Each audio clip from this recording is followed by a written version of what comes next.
Call the meeting to order. Mr. Scott, will you lead us in the pledge?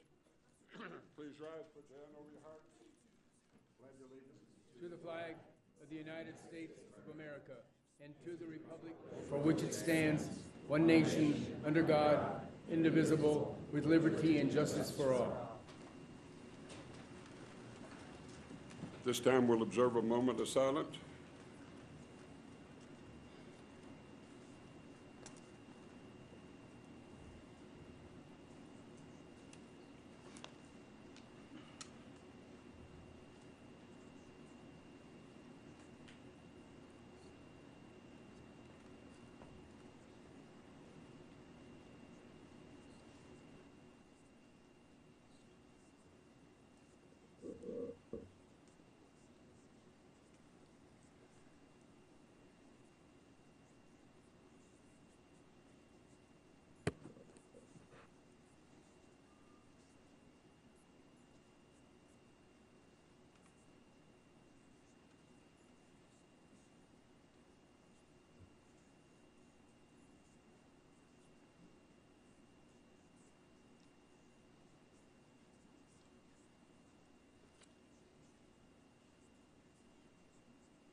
Madam Secretary, call the roll, please.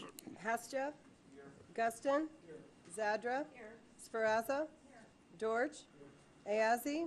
Absent. Kishel? Here. All right. We'll go to public comment. Ed Hawkins.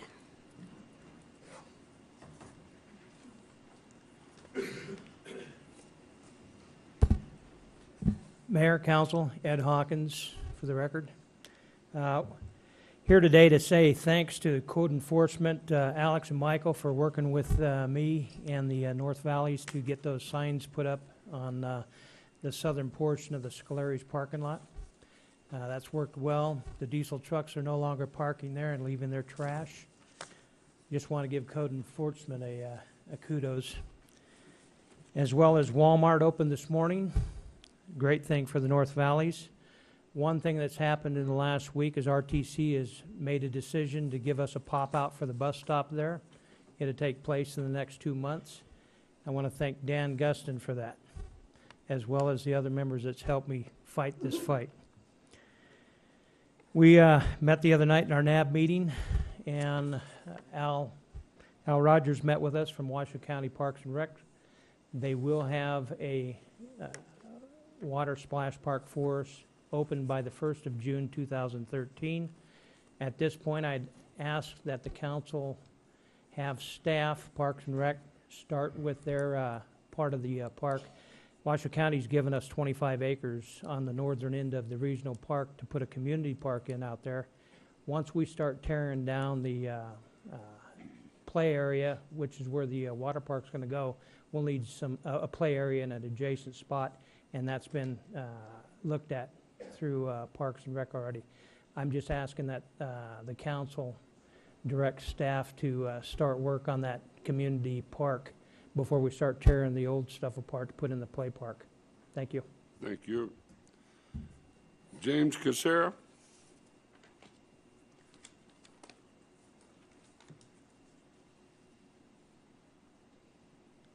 Hello, my name's James Casera. I'm a Reno resident. I would like an update on the flood control project. When we had all these public meetings and stuff we went to, it seems like the goals have changed from the Corps of Engineers and stuff like that. And I just would like to know how it stands today. The county took action on 3 things yesterday, and they gave no explanation on what they were doing. I would just like an update on where everything stands today as far as berms and what the Corps wants to do now and what to look for in the future. Thank you. Thank you. Teresa Morris.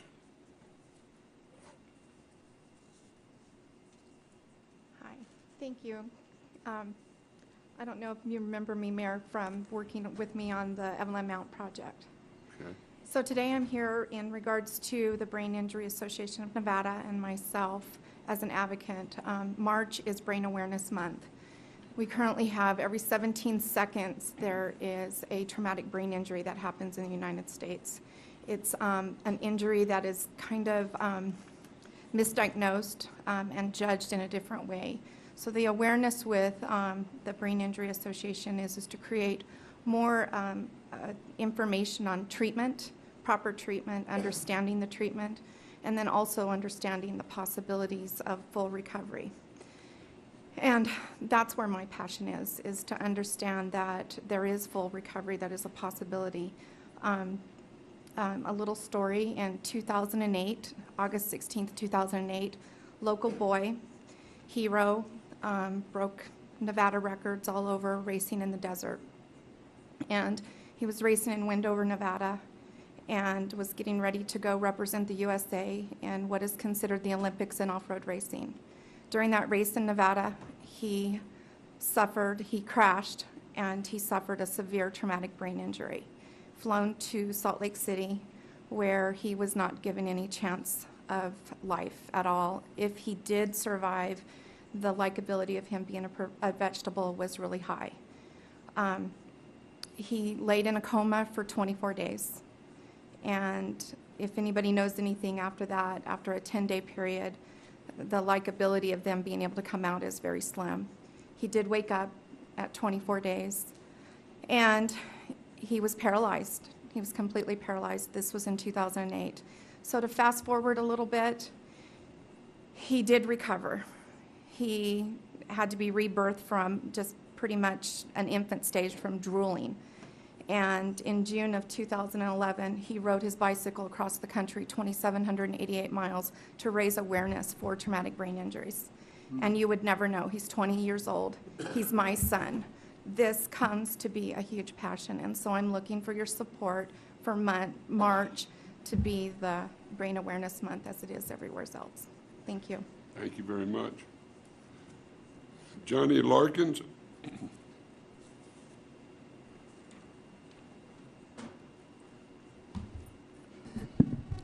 Thank you very much. My name is Johnny Larkins. I live here in Reno. I wanted to make awareness to a system I have that would prevent crime. It's like a crime prevention app that goes on the phone.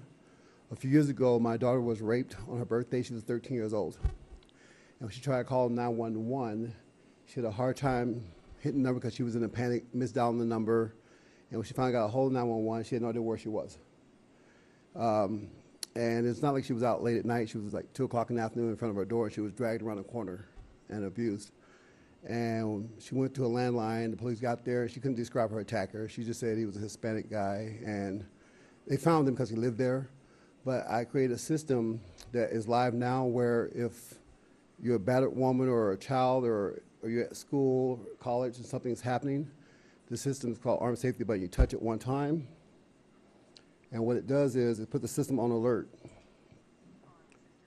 It has a light on it, so if you walk around in the dark, you can see where you're going in the dark. The light comes on. Don't want to blind anybody, so don't want to get arrested. And you get to see where you're walking.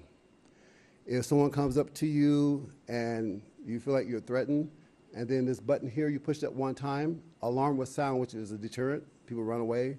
And while it's going off, it will take pictures of your attacker. Okay, send it to a database along with your address and everything else. So what 911 will see when they get in the database, this is free to 911 to use. They'll see information like your name, your address, your emergency contact, a picture of what you look like. So there's no Jane Doe, John Doe, anything like that. Has a picture of your attacker, whether it's a hit and run, a picture of the car, what it looks like. It gets police there faster, you know. And that way, if the criminals know that this system out there, maybe it might give them pause. Maybe they might leave our children, our families alone. We should be able to walk around in public without worrying about our life being in danger, you know. It got many applications you can use it for. There's no way to misdial it. And I've been working with some people at the RPD and Sparks in Carson City, and they like the idea. But I'm not getting anybody to want to help me endorse it so it can get out there, because our crime is getting out of hand. Last year we laid off a lot of law enforcement, which doesn't help our cause. You know, I want to help law enforcement. It'll help the crime rate go down. It'll help you guys save money, and I think this is what's needed. You know, And I'm looking for support from the council to see if they can do to help me get it out there faster. Because, you know, I rather the criminals be afraid than our kids, our families. Thank you very much. Mr. Mayor, may I ask? Yes, go ahead. How much money do you think you're looking for? What do you need Well, to take I'm over? charging about 10 cents a day for it to have it. So it's like $2.50 a month to have it on your phone. And it's like I said, it's a small price to pay just to have a security system that would make sure. It's like having a buddy system, right? But it doesn't lie. GPS doesn't lie. And I was talking to the district attorney's office. They said that they give free phones to battered women to call, but only thing they can do is file a report because there's no proof that the guy was even there. This gives proof. GPS doesn't lie. Pictures don't lie. He was there, and most restraining orders are within 500 feet of that victim. You know, so it helped them in the investigation part to do their job much more proficient.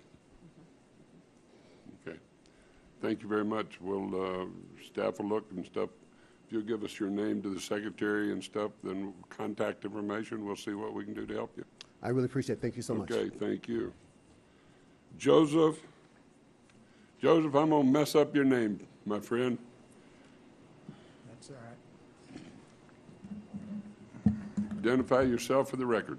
My name's Joseph Sienkiewicz. I'm not in really good health. Pull the mic down just a little bit. So I left a folder for you. Yes, sir. And it's not a long email.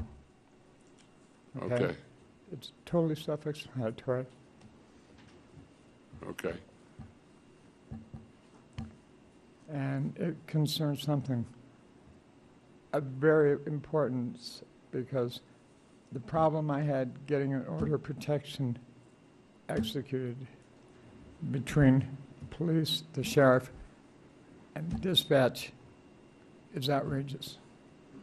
And I don't know, I'm not pointing fingers, but you have copies of what I have, and I have more, and there's one you have to share because regardless how many copies I made, I had a few extra. Okay, Of some, not another. On February 8th, I went to the court. I filed, this is the packet you fill out. It has 9 pages to read, telling you exactly what the definition of what you're doing is. Then it has 7 more pages of instructions for completing the application.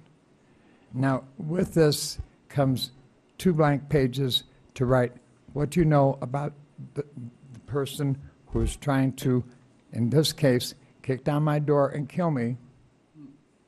I added 2 additional pages. 4. I have it right here.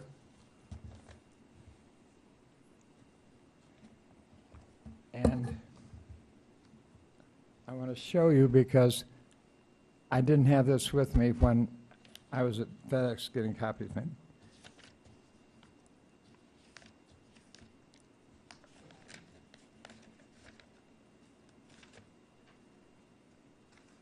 I went back to the court in my frustration, and they said they would be willing to help me all they can. There's 1,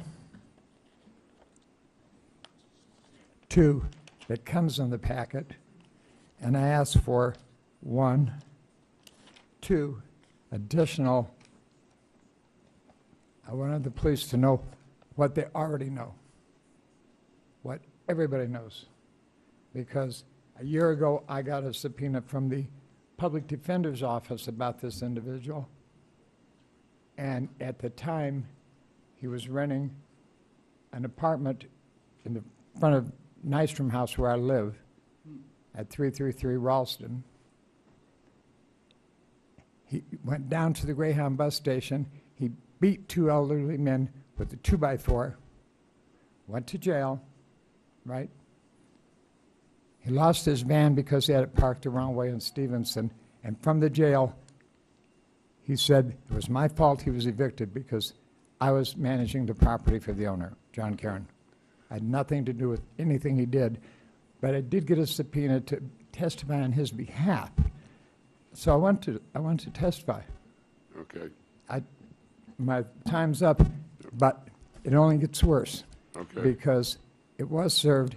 The deputy called me, Well, we'll look into it. the time, the date, his badge, and told me to write it on there. I called the Reno Police Department. They came out when he was in my yard, sitting in a chair, smashing aluminum cans. They examined this original document, stamped on the front, stamped on the back, and in front of the owner's wife, me, and several other people, the officer said, any clown can pull that off the internet as a forgery. We can't arrest him until we know it's in the system. Okay, all right. Well, We'll there's look a into lot it. more. We'll look into it. I hope so. Thank you, sir. Mr. Dene.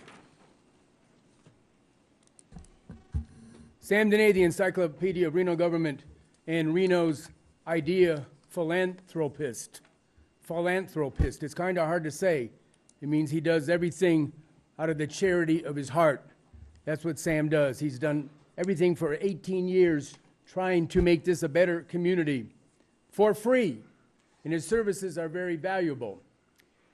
Sam is that's me, I'm Sam. Sam is an Air Force Academy graduate and spent many years flying fighters and bombers, defending our nation against enemies inside of the border and outside of the border. And Sam has found out there's just about as many enemies inside of America's border as there are outside. You know, it's a darn good thing for YouTube, because if the citizens had to depend on the local media regurgitators, they would know very little about the truth. The local media regurgitators, especially the Reno Gazette regurgitator, which I happen to have in my hand here right now, is so deathly afraid, first of all, of Sam Dene, and now it turns out they're deathly afraid and jealous of anybody with the name Dene, D-E-H-N-E. For instance, the young Marine Corps veteran who was the challenger against the mayor a year ago and was only about 3,000 stolen votes away from being the mayor of Reno. No aspersions against Mr. Mayor there. I don't think he had anything to do with it. But it's been proven that massive amounts of votes were stolen. So he filed for city council last Friday. And you've got everybody in here from the dog catcher to the, and everything in between. But guess what? You can't find that young Marine Corps veteran's name in the newspaper. And is the newspaper responsible for filing all of this kind of stuff? Yes, they are, because the media thrives off of the government. If it wasn't for all the government advertisings in here, that man over there would be working for free, which is probably what he should be anyway, for the amount of good he does. At any rate, the young man is Chad Dene, and everybody's looking. Now everybody knows who he is. They're looking over at him. Look at that. He doesn't even have the sense to get a red face. Look at that, because he knows how he's ordered. And it's not his problem. Check his wrist. He's got handcuff scars all over his wrist because his bosses say if you ever write the name D-E-H-N-E in any report, you're out of here. Or either that or he will be promoted up to Washington. At any rate, that young Marine Corps veteran, Chad Dene, who was almost the mayor, is running for city council and certainly should be on the city council along with that other Marine over there. That's what we need, a couple Marine. We had some Marines on this city council. That's Mr. Hawkins over there. If we had excuse me, just because I said something nice about him, don't you not vote for him. At any rate, last but not least, we've got the best fire department in America, and instead of Washoe County giving them awards and kudos, what does Washoe County want to do? America must think Reno is crazy. They've saved hundreds of lives and houses, and instead of getting awards, the Washoe County wants to dismember those people. And I highly recommend that you bring in Judge Bill Manel. He told me he doesn't have a pony in that rodeo, and Judge Bill Manel will mediate that operation from both sides. He knows how to mediate. He's been doing it for years. You should bring him in on Reno's side, because guess what? Washoe just announced that yesterday they announced they're bringing in some sort of a mediator for this thing. So think about Judge Bill Manel. Thank you very much. Glad you didn't mention Air Force people. Excuse me. What? Oh, no, you were talking about the Marines. I'm glad you didn't mention having an Air Force person on the council. Would have really bothered me. Anyway, I'll shut up now.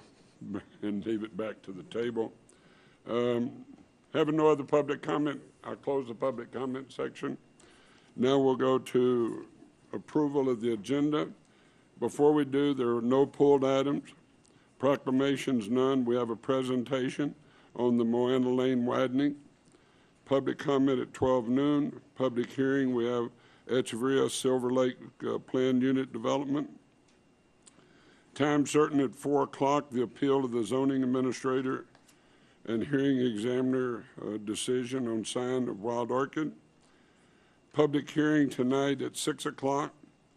The item N2 will be open, but will be postponed till a later date.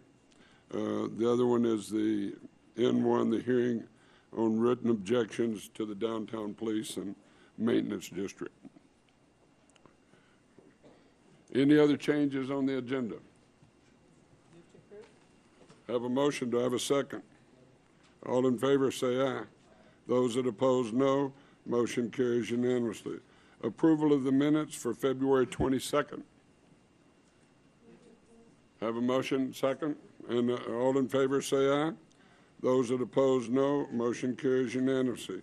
Cash disbursement. Mr. Ash, have you anything? Okay. Mr. Guston? Mr. Dortch? Okay, hearing none. Chair will entertain a motion for approval of the budget cash disbursement. Have a motion? Second? Second. All in favor say aye. Those that oppose, no. Motion carries unanimously. Proclamations, none. Now we'll go to presentation on the Moana Lane widening by the Regional Transportation Commission. Doug Malloy.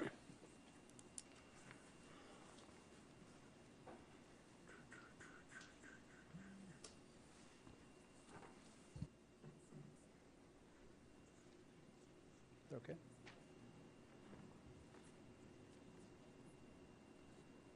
That's good. Good morning, Mr. Mayor, members of the council. For the record, Doug Malloy, RTC Project Manager. As we're getting closer to the start of road construction on the Moana Lane widening project, we wanted to stop by and just give you a brief presentation of where we're at in the project and what to expect over the next year as we get, as I mentioned, started on road construction.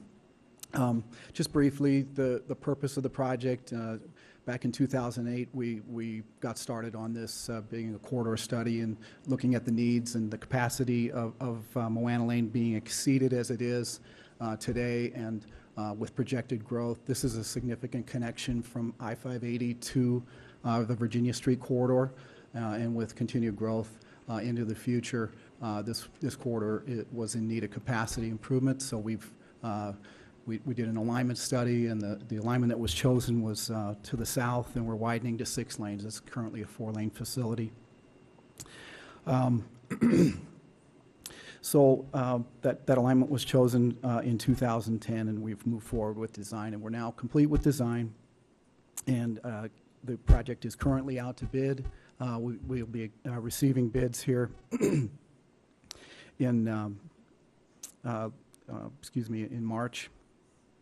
And our bid opening is going to be in early April. We're beginning construction in mid-May, and with a 150 working day duration, working Monday through Saturday, 6-day work weeks, avoiding special events, of course.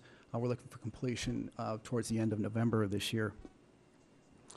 Some of the things we'll be looking at to get this project done expeditiously is the 6-day work week. We're also looking to put incentives into the contract that would allow the contractor with early completion to receive some incentives for that work. That would be with the ability to accommodate some additional shifts, be it at night, long weekend shifts, et cetera, to get this project done. There's a lot of, obviously, impacts. We've got a lot of businesses in the corridor. Those businesses need to have their access maintained, of course, and we'll be looking at all opportunities to keep that access. As far as construction, we'll be taking lanes.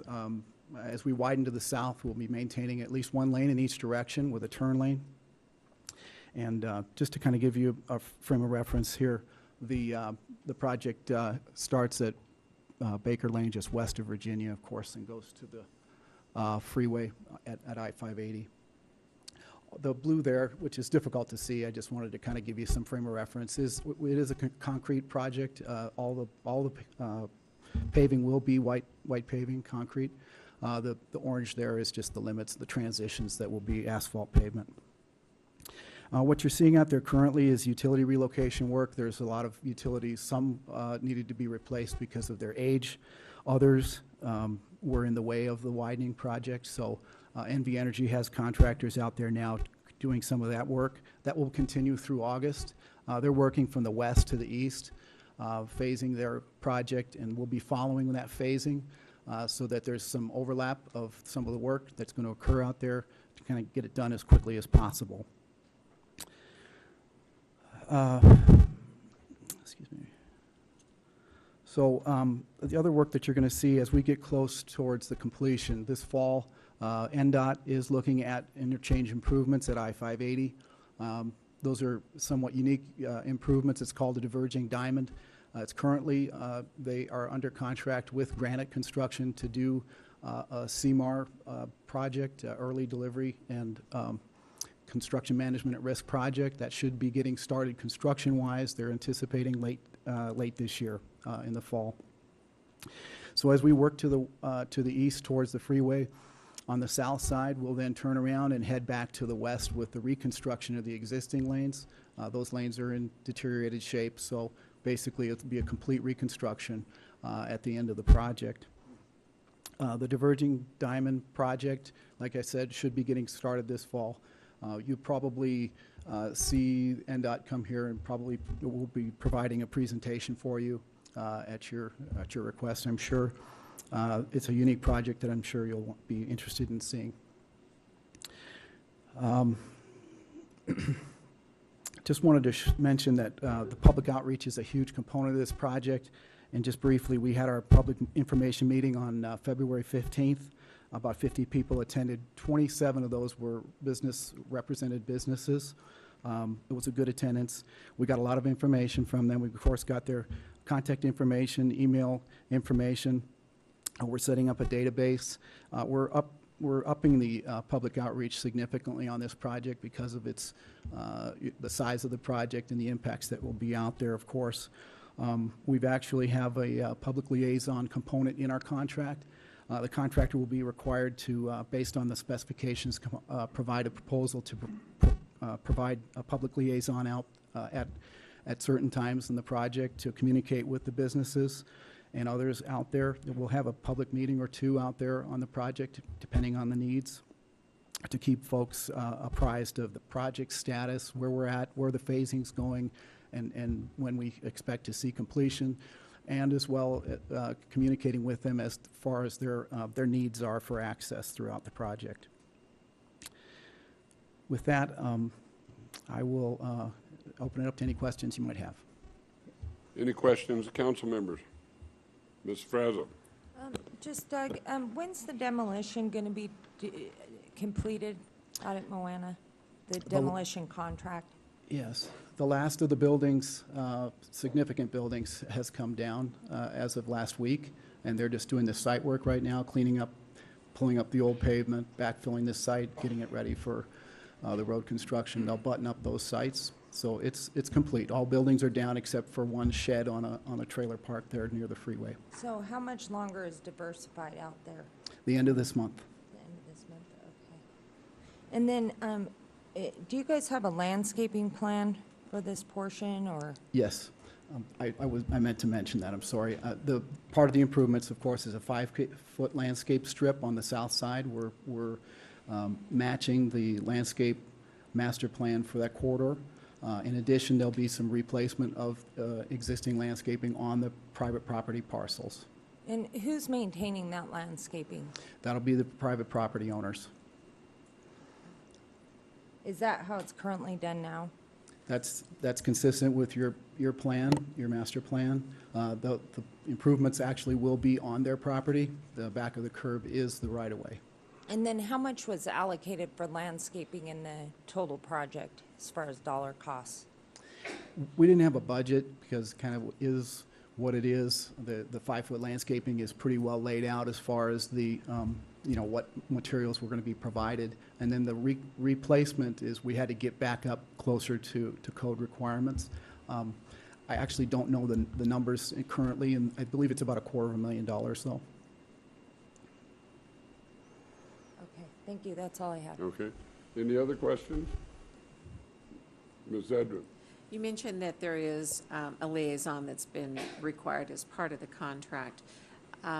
Were there specifications how often they need to be out, or is it just a couple of pointed times? It's to very communicate? specific. It's very specific on the amount of time. We'll be negotiating too as well. We've put a fixed amount of money in there to be negotiated as far as what we feel is going to be needed out there. And so we expect that there'll be quite a bit of involvement, many hours per week, we think, that will be needed out there. And that will extend beyond the freeway to Baker, correct? Yes. Communicating with businesses that are west of there that are anticipating impact from the project. Correct. The mailing area that we used for the public information meeting goes, about probably halfway down to Lakeside. And then, of course, catches blocks on either side of Moana. Great, thank you. You're welcome. I'm glad to hear that, because I have gotten some complaints about people that their access to their properties were closed and didn't tell anybody about them or anything. So I'm glad that we're going to be responding to those, because we've got to take care of those people that are in business so that they don't go out of business because of that. Absolutely. Any other questions, anybody? Thank you very much. Mr. Mayor, I will Yes. give kudos. We've actually visited a couple of times on this project because those businesses are certainly right in the core center of Ward 2, and I have heard from them lots as well. And as you know, they feel like they've been impacted by major jobs for 2 years in a row now, with Lakeside and Brinkby. And so we really do need to mediate the interactions and distraction as much as we can.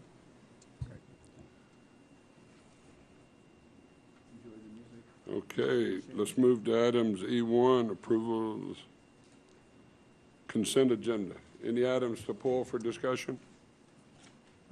Under the consent? Chair will entertain a motion to approve the consent agenda. Have a motion, do I have a second?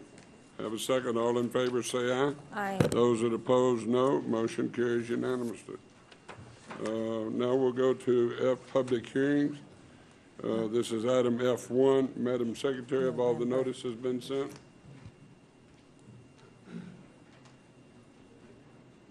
Yes, Mr. Mayor, proper notice was given, no correspondence was received. Okay. Having some public comment cards. I will call on them first. Jennifer Budgie? Jennifer Budgie? Did I pronounce that wrong?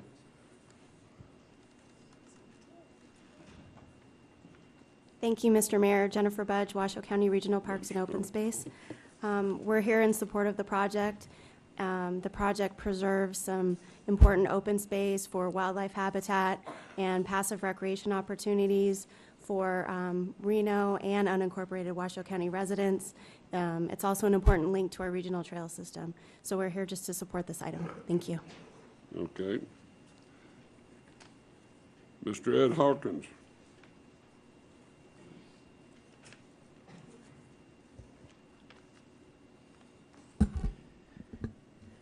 For the record, Ed Hawkins, North Valley NAB Vice Chair. I've went over this problem with Claudia Hansen as well as Vern in the past. We talked about this a couple years ago with the Echeverria property. Even though we know there's 219 acres of this parcel that's going to be dedicated to open space and later on deeded over to Nevada Land Conservatory, I'd like to make it public record, even though it's not in this write-up in the agenda, that 219 acres will go to open space, as we discussed 2 years before they had the master plan amendment. Thank you. Thank you.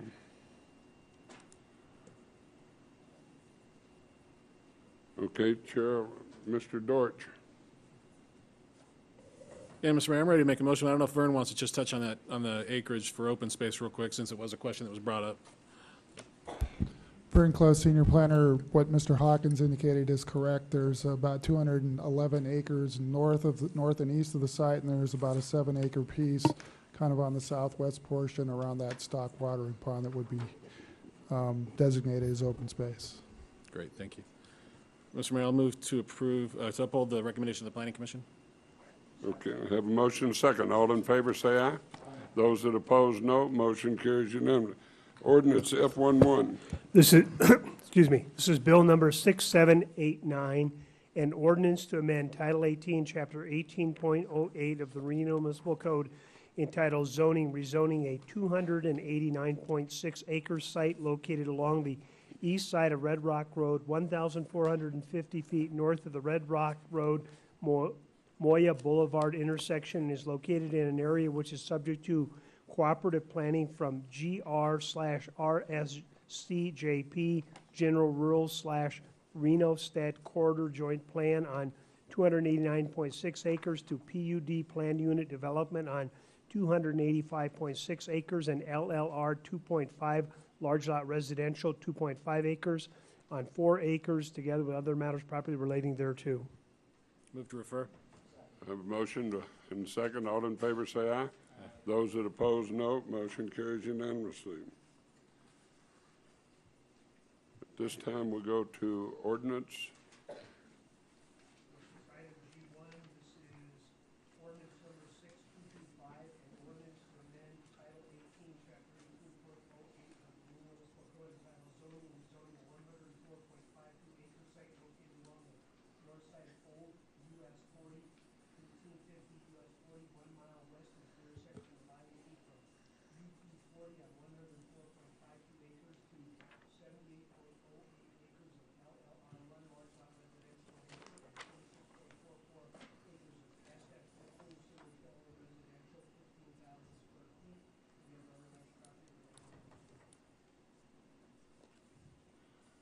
Okay.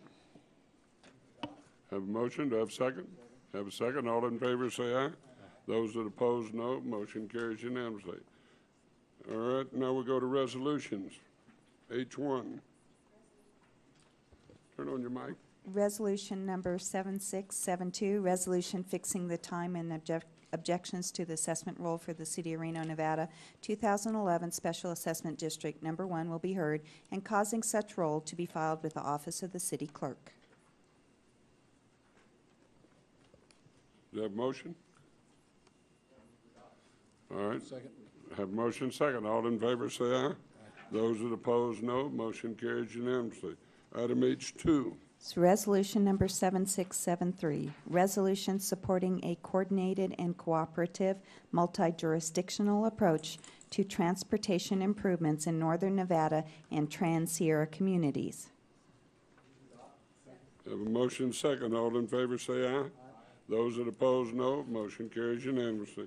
This time we'll go to Parks and Recreation.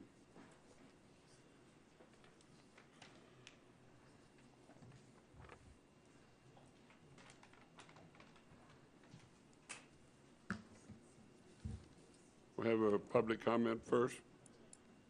Kimberly Rodemer. You asking that? You gonna ask that?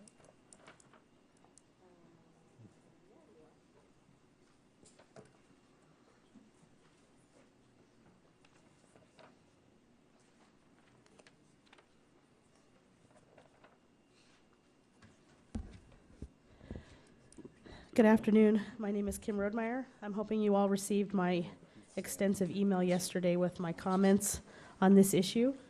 I'm here in person to ask you to encourage RTC to find a different option other than any of the current plans. When my community, Mill Creek, wrote the letter last year to NDOT, we were under the impression that there was going to be about 50 trees removed. Those along our community, as they are within 1 feet of the wall, and several others around intersections as they needed to put in turn lanes. Then there were just a few throughout the rest of the project. I thought that was a huge amount of trees to be removed and replaced and not replaced at that time. Now, I just cannot comprehend what they are planning. I cannot comprehend what our community will look and feel like when they are done. Let's be frank. Our community is not seeing the city approving the options of replacement because of their price tag. Jana Vandahar, owner of Verdant Connections, a landscape architect, just the other day sent RTC several different sound wall types being used all around the world. The one that I sent you the link to seemed like the most similar and viable option to what is currently planned. We received this response from Brenda Lee of RTC. The precast wall was evaluated as an option. However, as mentioned during our meeting, the footing and the columns will have to be a certain size, goes deeper into the ground, and spanned a certain width. By the time it is done, we will have very little undisturbed roots. Because of the drip line location relative to the wall, the installation of the panels will affect many of the branches. The impact to the roots and to the branches will be just as significant as the conventional footing. Also, NDOT does not want to have this type of wall on an urban roadway. My response was, I'm a little confused by your statement about the precast walls and the footing for them. The video I saw on the website showed a footing that was about 1.5 by 1.5 foot square. Yes, it goes deeper into the ground, but it does not go wider. How is that going to affect the roots of the trees? And what reason did NDOT give for not wanting these types of walls? Finally, the trees could be professionally pruned to reduce branch damage while maintaining the integrity of the tree for the panel installation, don't you think? Since I just emailed her this last night, I'm sure she hasn't had time to respond. I have seen this video, and I have seen the type of walls installed not 2 feet from a sidewalk and on the top of a precipice of a severe slope. They did not seem to have a problem with the massive holes for the pylons that could impact trees that major root zones are over 5 feet away. Let's be clear here, to damage the root zones, you have to hit some major roots. Small feeder roots will replace themselves in time with minimal effect to the tree. My questions to you are, does NDOT have a viable reason for not wanting these type of walls? Does it matter if they're being paid for locally? Could RTC have the people who do these walls come and do an assessment? Can you please request that RTC delay the removal of the trees? The pathway could easily be done when these walls are. Let's find a different solution other than to leave us with nothing. Thank you. Thank you. Having no other public comment, I'll bring it back to the table. Staff. For the record, Jeff Mann, Parks, Recreation, Community Services. I've got a PowerPoint which goes over a brief history of the project, if you'd like to hear that, and yes, then we'll go into some of the tree specifics. The Moana Lane, or the McCarran Lane widening project extends from southeast McCarran at the Longley Lane intersection and goes up towards to Gregg Street in Sparks.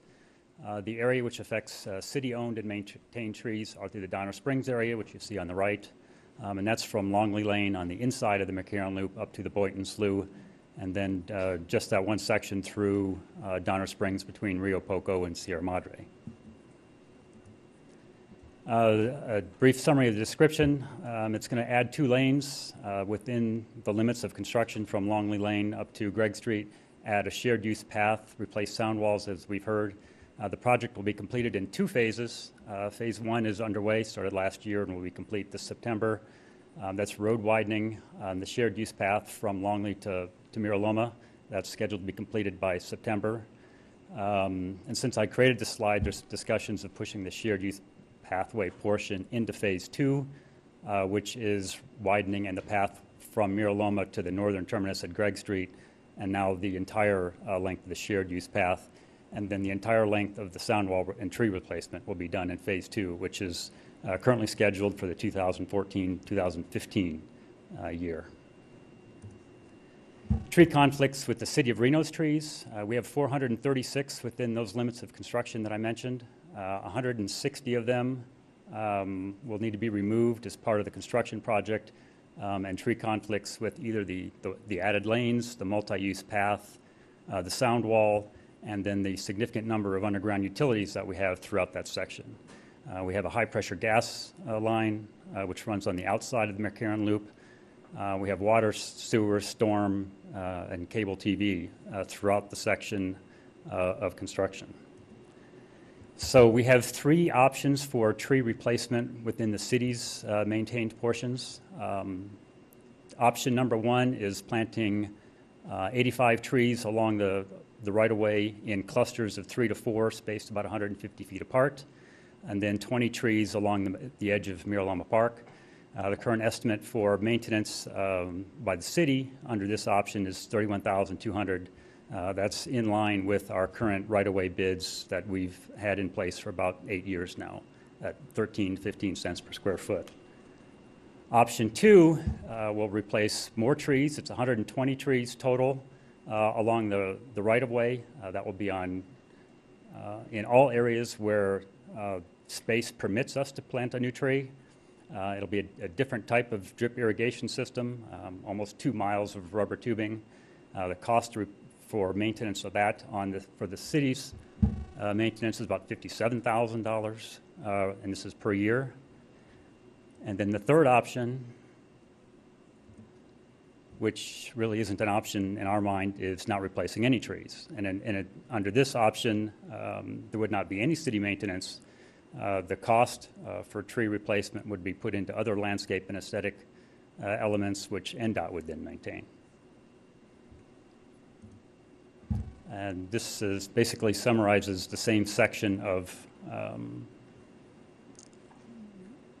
the project, just so that you can see what all 3 options look like on one slide. So again, the first option, number 1, 85 trees along the roadway in groupings of 3 to 4 trees. 2 is pretty much equal spacing and replacing trees everywhere we can possibly fit one in. And then the third option is not replacing any trees.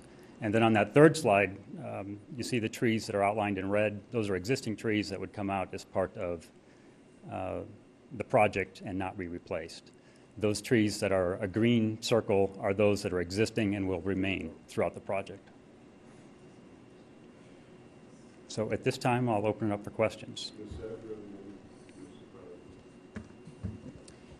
Jeff, Jeff, help me understand how this project fundamentally is any different than the Moana project that we just had the presentation on, where RTC will be coming forward, replacing the landscaping and putting in landscaping along that widening project, and why the trees wouldn't be considered any different than having to relocate businesses and putting them in another area. Why would the trees be any different? Why would it become the city's expense to replace those trees when the example isn't being fulfilled that way on Moana as an example?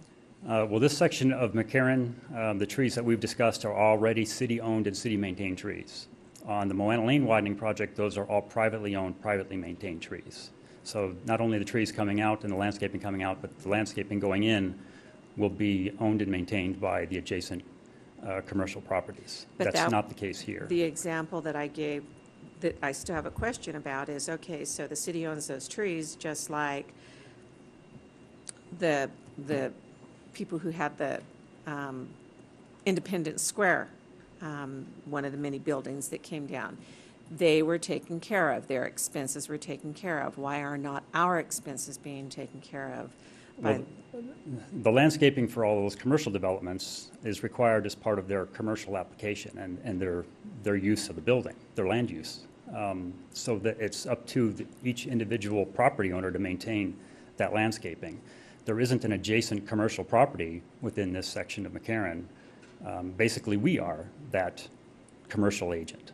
We planted the trees, we've historically maintained the trees, and through our interlocal agreement with NDOT, we're required to continue to maintain the trees if we so desire to replace them. And we're currently under negotiations with NDOT to renew and renegotiate that maintenance agreement for McCarran. And they have indicated a willingness to pick up some of the maintenance duties that we have historically done, primarily weed control and litter control, which might reduce our cost in the future, the $31,000 and the $57,000. But they haven't indicated a willingness to take on maintenance of the trees and the drip irrigation system. And that's similar to our other agreements with NDOT for other areas of town. Thank you. Mr. President? Yeah, and Mr. Mayor, we had voted back, this was a big concern of mine, and council had voted back in June 22nd to replace the trees. And I did receive several emails on this, just people couldn't make the meeting at this time, Mr. Mayor. So I've got a couple concerns.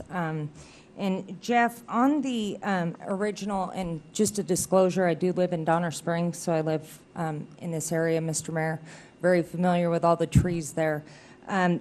In the approval of the Donner Springs development, Jeff, the requirements for council back at that time, and that was back in the 70s, was for trees within this neighborhood, no different than a PUD when we approve other neighborhoods. It's just back in that time, that's when the trees were essentially planted, because you had this home development and, next to a major arterial.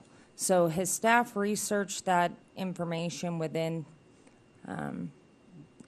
their meetings they've had with RTC? Our 436 trees were planted as a volunteer project spearheaded by the Urban Forestry Commission. It wasn't part of any development application or any roadway project. It was a volunteer project by the Urban Forestry Commission in the late 1980s. And then on the, do you have a diagram of where the pathway would be? Where are we talking about the shared youth pathway? Jeff?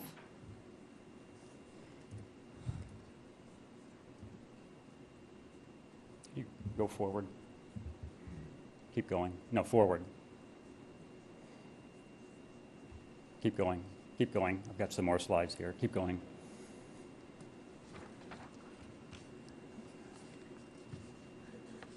I don't have that slide.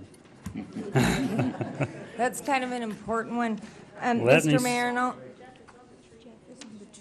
Yeah, but it doesn't show up. It is on the one slide for the no options, but it doesn't show up very well. Let's try it this way.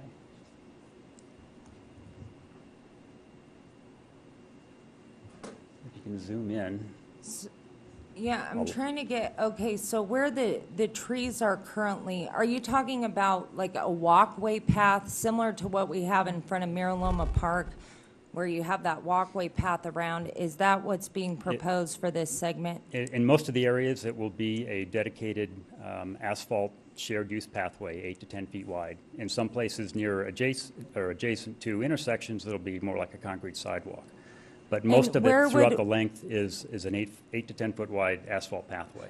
And where would that be? That's what I'm trying to find out on this map. I mean, where's the pathway? It's between the sound wall and the edge of roadway on, Can you draw on the that? bottom side.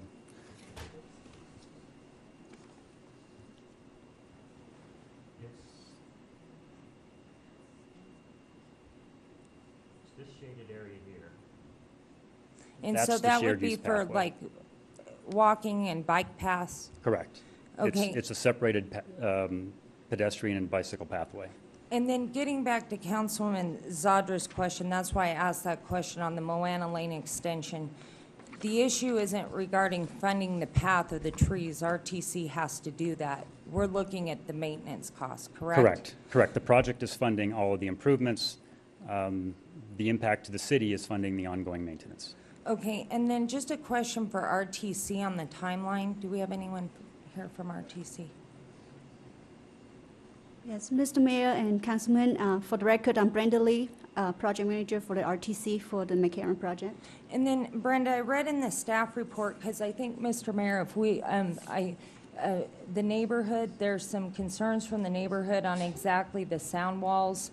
And in talking to RTC too, potentially an allowance for trees in people's backyards. All of these things have been discussed, Mr. Mayor.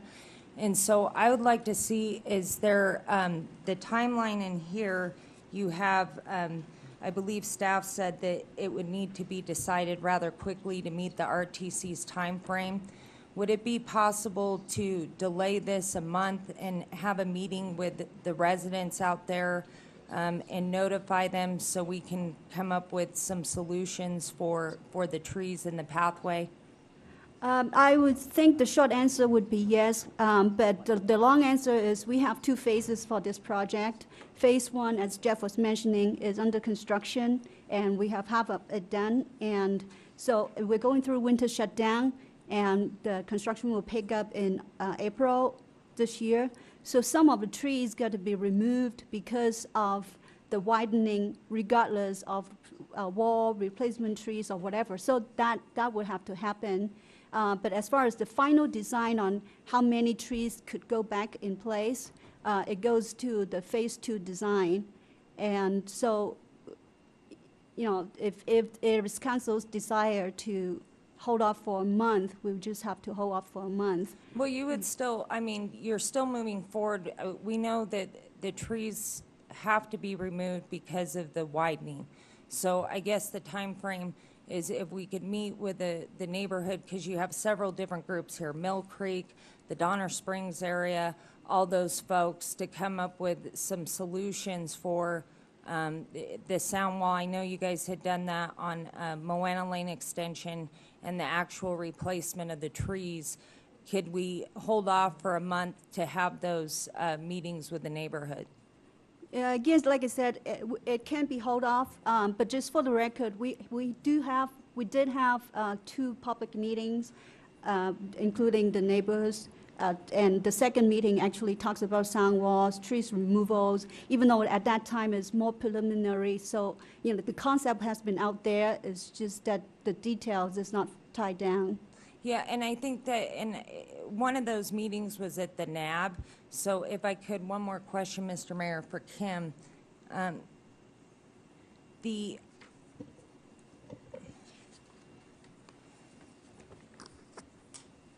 Kim, in regards to Mill Creek, because I know you're over there, would that be possible to get that meeting together for some options? We've actually had, pardon me, Kim Rodemeyer, Mill Creek. We've had Brenda to 2 of our board meetings already, and our understanding is that the majority of the trees are going to be removed because of the sound wall, not because of the roadway. That's what we have been told.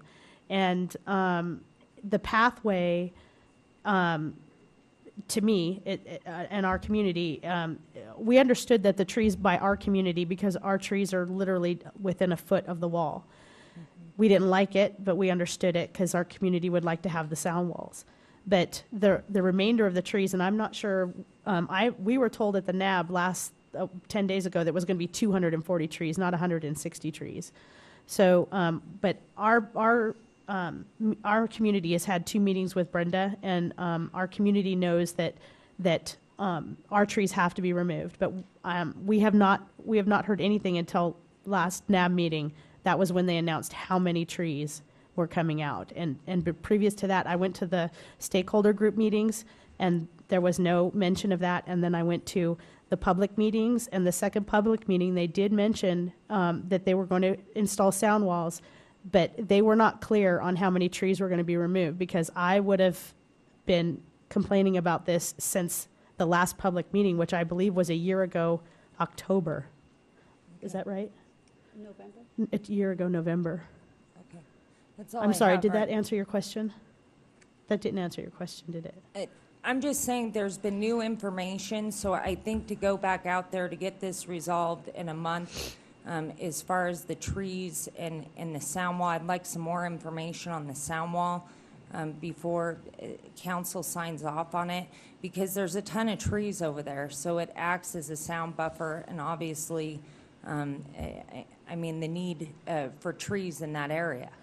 And I would just like to say one other thing. These trees are the only landscape that we have in the entire area. And if nothing is to replace what they removed, then we're going to have nothing. I mean, we don't have other areas of landscape like other areas of the city. This is it. This is all we have. Thank you. And I'd just like to make a clarification about trees removal. Is RTC's intent to mitigate whatever trees that needs to be removed of various reasons?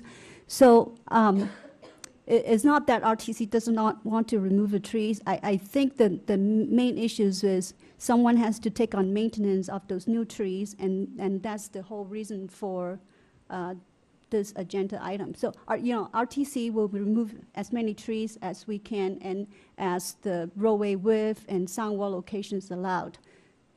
But, and then just one more question for staff. I'm sorry, Mr. Mayor. Right now, we have all those mature trees, I guess, for Julie or Jeff.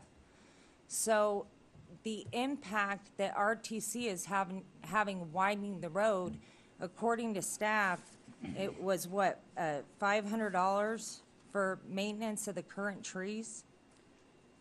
No. Based on our current maintenance plans and our current budget, we basically don't do any real maintenance along that area. There's no irrigation system to any of our trees.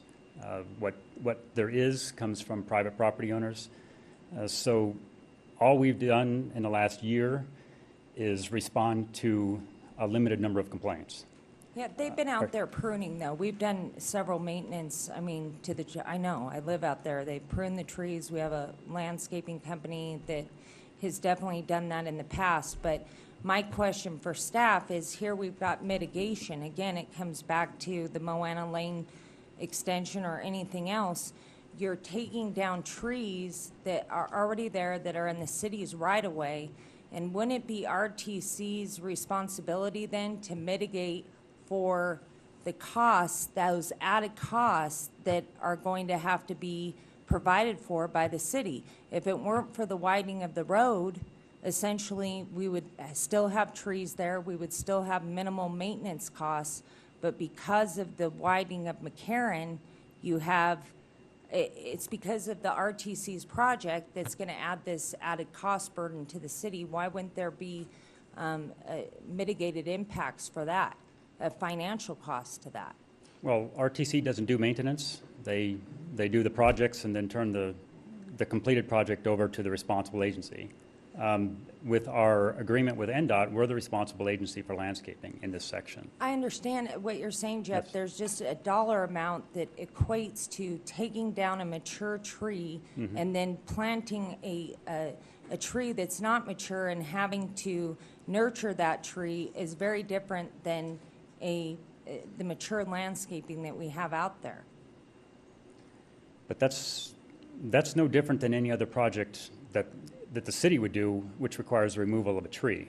I guess I would say that that's probably a policy question between the council and the RTC board. If you're looking at RTC, front-loading maintenance, ongoing maintenance for an additional maintenance expense as a result of their project.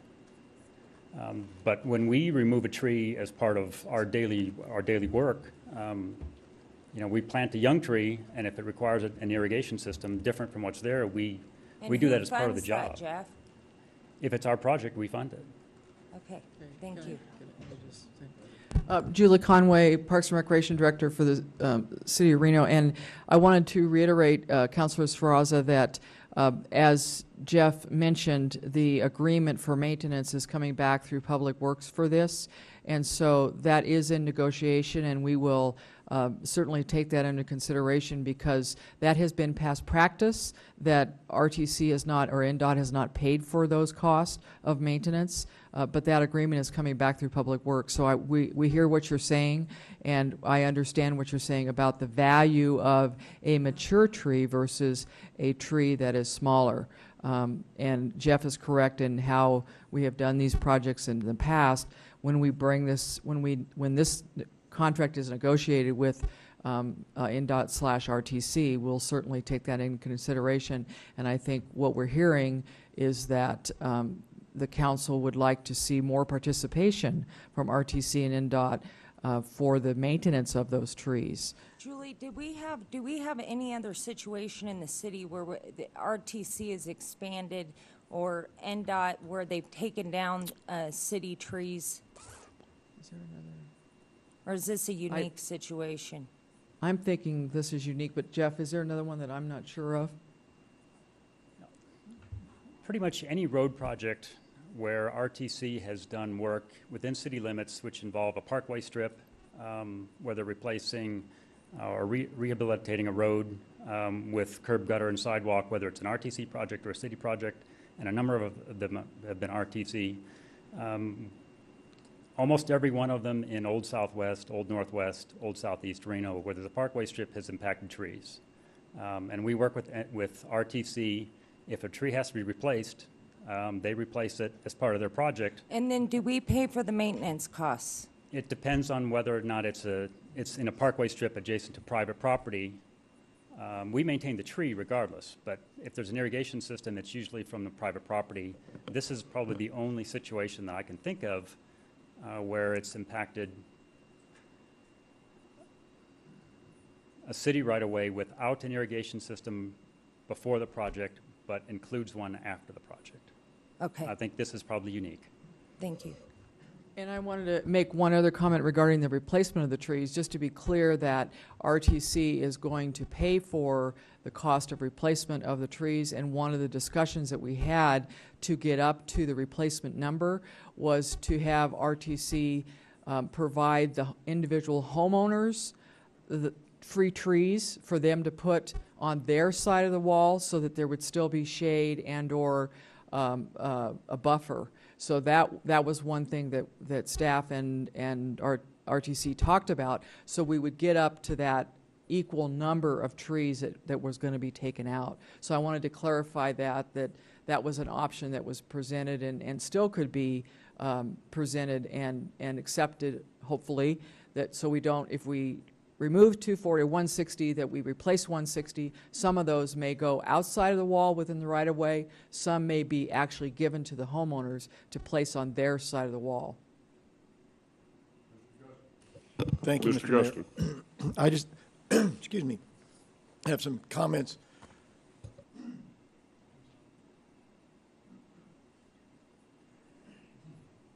With the staff report, and maybe if there is a meeting later on, these can be taken up. First thing I want to say is Reno is a Tree City USA. We are the oldest city in the state of Nevada with that designation on a continuous basis, approaching 30 years. So when I first saw this, and I'm glad to hear Jeff say that the third option is not an option, because it certainly wasn't for me, not putting anything in there. When you take down trees, you change the community. And I think that we need to put as many trees back there as we can. When you look at this, we're talking about if you put 140, if you take out 240 and you put 140 back, that's still just returning 59% of them. You're still not getting to the number that is, at least for me, is comfortable. The discussion that the two council women have had, I think, is very appropriate in that, because the road's being built, but the city of Reno is not being made whole.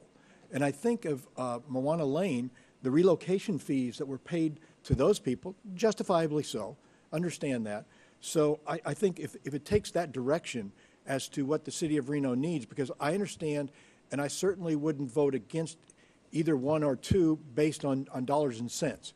I know we're struggling with dollars and cents, but I wouldn't base my vote certainly on that, because hopefully we're not going to be broke forever and trees grow. I'd say broke, that's not the correct word, but you know, stressed, thank you. So I think that the trees need to be there. The latest thing that Ms. Conway just said about free trees being provided to the homeowners to get back to that 240, I like that suggestion a whole heck of a lot. And I think there's something the RTC should step forward in whatever that maintenance is for that period of time, because I understand what Councilwoman Zafraz is saying. The mature trees took time to get there, but these trees will also do that and will get there. So I think that when you're looking at the proposal, it's not my ward, obviously, but if the councilwoman is going to make a proposal to either approve this or with some added items, that's fine with me. If you want to continue with that, also fine with me. But I wanted to get across the fact that this Tree City USA thing, I'll just circle back with that, is extremely, extremely important. I say it again, but we're the oldest city in the state of Nevada, or the longest duration of consecutive designations as Tree City USA. So I think that, and again, some form of relocation or making whole seems to make sense from our perspective. So that's what I want to say, Mr. Mayor. I like the idea of offering the homeowners trees and planting what we can. But because a lot of the homeowners would take a tree in their backyard and nurture it and take care of it and everything else, and they'd have the same effect as if the tree was on the outside for shade and for sound protection. I don't want to, the third one has no chance of flying with me, but the other one, if we take out 240, find a place to plant 240 trees, either in somebody's backyard. If they don't want them, they can turn them down, but plant what we have to in the right of way and put the other trees in the backyards if we have to, if they want them. If they don't want them, then plant what we can in the right-of-way. Yes, That's why if we could have, I think, that continuance, because that was a discussion on that allowance for the homeowners, and I think there's probably a matrix in between, because you'd want to have some in the public right-of-way along the pathway, but also I think for mitigation purposes, speaking with the homeowners about the allowance of having trees in their backyard. I don't want to see it. The only thing I've got against the delay is the construction. We have a short construction season. I think they could do this same thing as we're going along, talking to the people and offering the trees and things like that.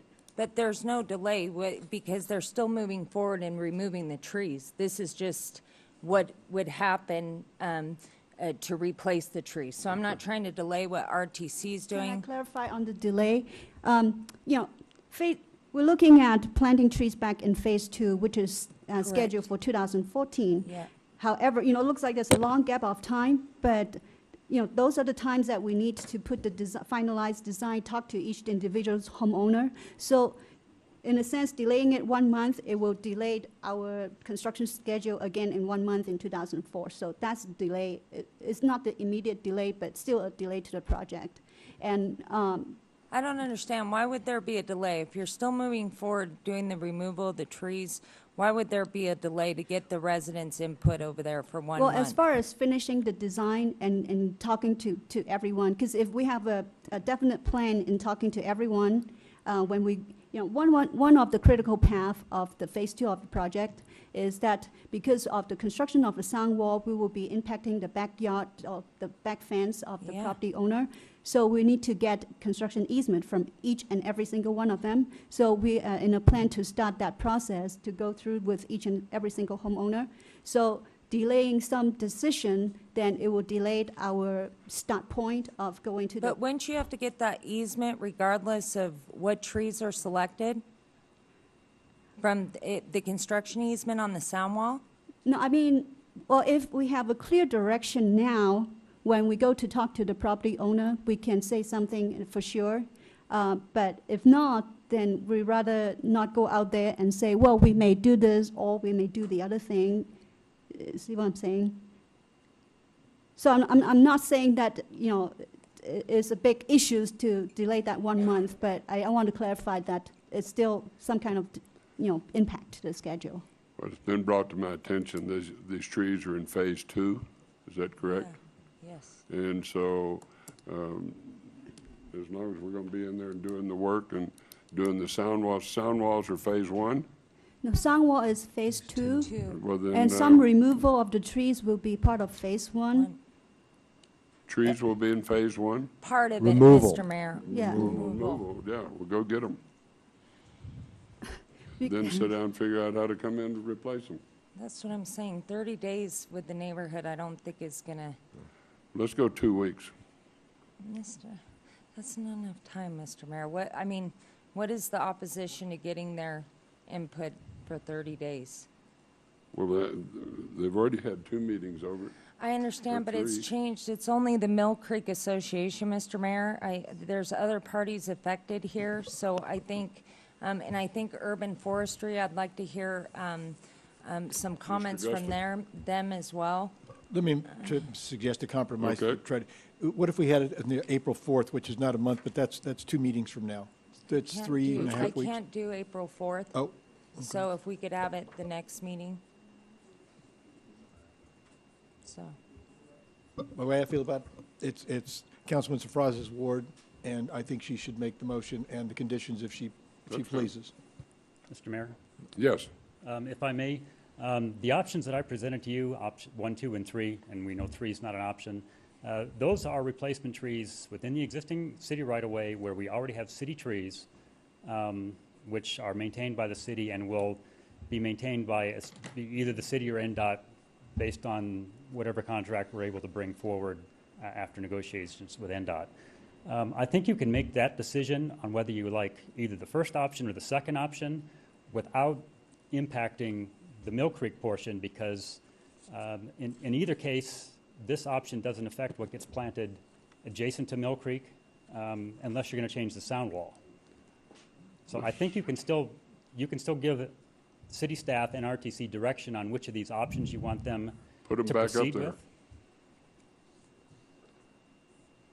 Can you go back to the slide with all three options?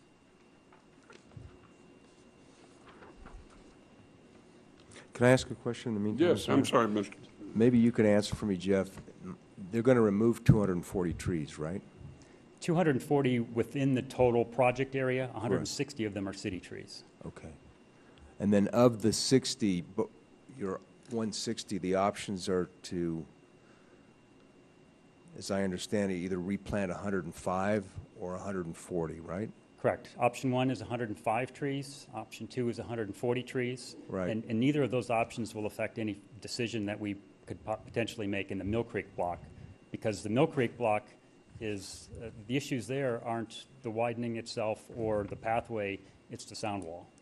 So there's 20 trees that are lost under the 40 option, 140 option, and then maybe 55 trees under option 1 that will not be replanted? Of city-maintained trees, yes. Correct. So why wouldn't we get credit, if they're required to replace every tree they take out, why wouldn't we get credit if we're not going to require them to replace all the trees that they take out? They actually offered that as an option, but under like option 2, we're replanting a tree in every potential location along this section of the roadway where a tree will fit. And because of the roadway widening and the pathway and the sound wall, there are fewer available Understood. locations to plant a tree. So Understood. they offered us the option to plant trees someplace else in the city, but that doesn't really get to this. Well, can you This give project. the other 50 or 60 to the neighbors if they want them in their backyard? Well, that's a discussion irregardless of which option that you pick. Right. We've already had those discussions with Mill Creek. Okay, I just curious what, you know, if under our agreement, they're required to replace every tree, and because there are not enough locations, they don't have to replace every tree, that's still a cost savings to the RTC, so that would be one way to offset the maintenance costs if we could at least get a credit for that amount. I can answer to that. In the course of the exercise, looking at how many trees need to be removed, we totally understand that some mitigations is required, whether it's planting trees or whatever. So there's actually a credit. We set aside some cost for the trees replacement. Say, I know it's not an option, but just for discussion, option 3, no trees replaced, we'll set aside $200,000 for other aesthetic improvements to be put into the project. And if council chooses the 105 trees replacement options, then the remainder of 240 minus 105, right, that money will be used towards other aesthetics. Okay. Okay. That's all I have, Mr. Mayor. Yeah, I think just a guideline for staff, and I guess for council discussion on option 1 or 2, that's what I was trying to talk about, is having a matrix between those two options, and that's why I want that other meeting to go out and see on the allowance of the trees, because we may find out that nobody's interested in planting and maintaining the trees in their yard. So I think having the flexibility of moving towards a matrix of having the individual allowance credit for the trees on the private property and the replanting of trees in the public right-of-way is, I think, the way we ought to go as far as getting to what Dan said, and he said a lot more eloquently, I'm sorry, Councilman Guston, on the Tree City USA, but having both of those options, I mean, I'd feel comfortable, just to give staff some direction, as Jeff said, on a matrix of the two, because that's not included in option 1 or 2 is that allowance credit as well. But the ultimate goal would be to get back to the full 240 trees that are being removed, and how we get there could be a matrix of those options. Is that a motion, or what are you doing? Yeah, just for council discussion. I mean, obviously, I would prefer to go with option 2, and then also add to the matrix of the allowance credit, and also meeting with Mill Creek and the Donner Springs residents within the next 30 days, but to give the direction to move forward with that option to get staff working on it. So 160 of the 240 are city trees, right? Yeah. So the balance would be all trees on private property? There are trees within the right-of-way, but they're maintained privately, and those are all north of the Rock-Pembroke intersection, maintained through the community associations up there. Okay. And RTC continues to work with those associations for replacement of those trees. Okay. Well, I don't have any problem giving staff direction, option 2, while they meet with the neighbors in the meantime. Okay. That's a motion. Is that a second, Mr. Ashep? Yeah, that was my motion, Mr. Okay. Mayor. Second. Any further discussion? All in favor, say aye. Aye. Those that oppose, no. Motion carries unanimously. Thank you. All right.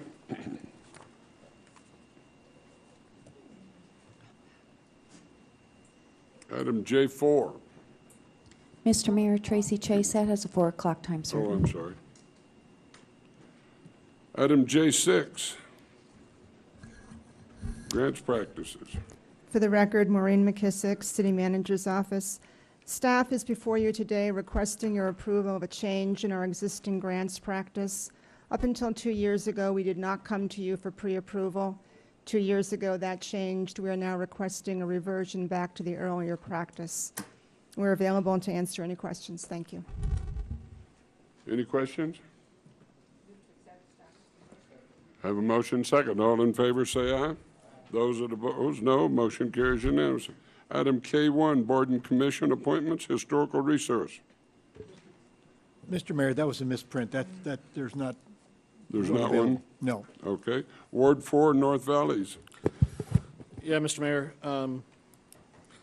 we've been having a tough time filling this board. Now we've got 7 applicants and 7 vacancies. So I'm going to go ahead and move to appoint Daniel Green, Thomas Hill, Ronald Holt, Sarah Knuff, Molly Lynette, Byron Davis, and Paul McKenzie. Second. Have a motion second. All in favor, say aye. Aye. Those that oppose, no. Motion carries unanimously. Ward 5, North. Just for the record, Mr. Mayor, I would assume that means now that we'll separate those. I don't know if anyone from staff is here, but we would go back to have an individual. The Northeast NAB would be on their own, and the North Valleys NAB would be on their own again. Yeah, Now that they've we've been got- on their own. They just had a joint meeting on Monday. Correct. But as you said, so this is good news to get Yeah, that board separates filled. those. Yep. All right. Northwest, Ward 5, Neighborhood Advisory. That's Dave. Whoop, he's not here. We'll continue that. Ward 5, Northwest, that'll be continued. And Ward 2, Central. Good point, Naomi Dewar. Second. All in favor, say aye. Aye. Those that oppose, no. Motion carries unanimously. Appoint 3 committee members, city council members to the Baseball Stadium Advisory Board. Who's interested, Mr. Mayor? I think Mr. Hashef and I would be too that would be interested. Okay. Did we have a staff report with this? I didn't see it. I know. Okay. Councilman Mr. George, are you Guston? interested? No? Ms. Dave's Zabry? not here. Huh? Dave's not here. There you Hey, go. I hope we appoint Dave Azzi, and Hashef and Kashel. All in favor, say aye. Aye. Aye. Those that oppose, no. Motion carries unanimously. Have fun wherever you are, Dave. Identification, mayor, council, future agenda items. Just one, Mr. Mayor, and then Miracle on Turf, and I'll get the language for staff. It'll be a joint agenda item between Councilman Zadra and I. Okay. Any others? Liaison reports? And can I just check on one other thing, Mr. Mayor? Yes. For the next agenda, I wanted to make sure Midtown was coming back, the update on Midtown regarding the parking and the curb direction for staff. That'll be on the next agenda. Good, thank you. Yes, okay. All right. Any reports or conference meetings? Updates on the items identified by the mayor and council? Mr. Mayor, just on liaison reports for the Flood Control Committee, The county yesterday had wanted to change the model of the voting structure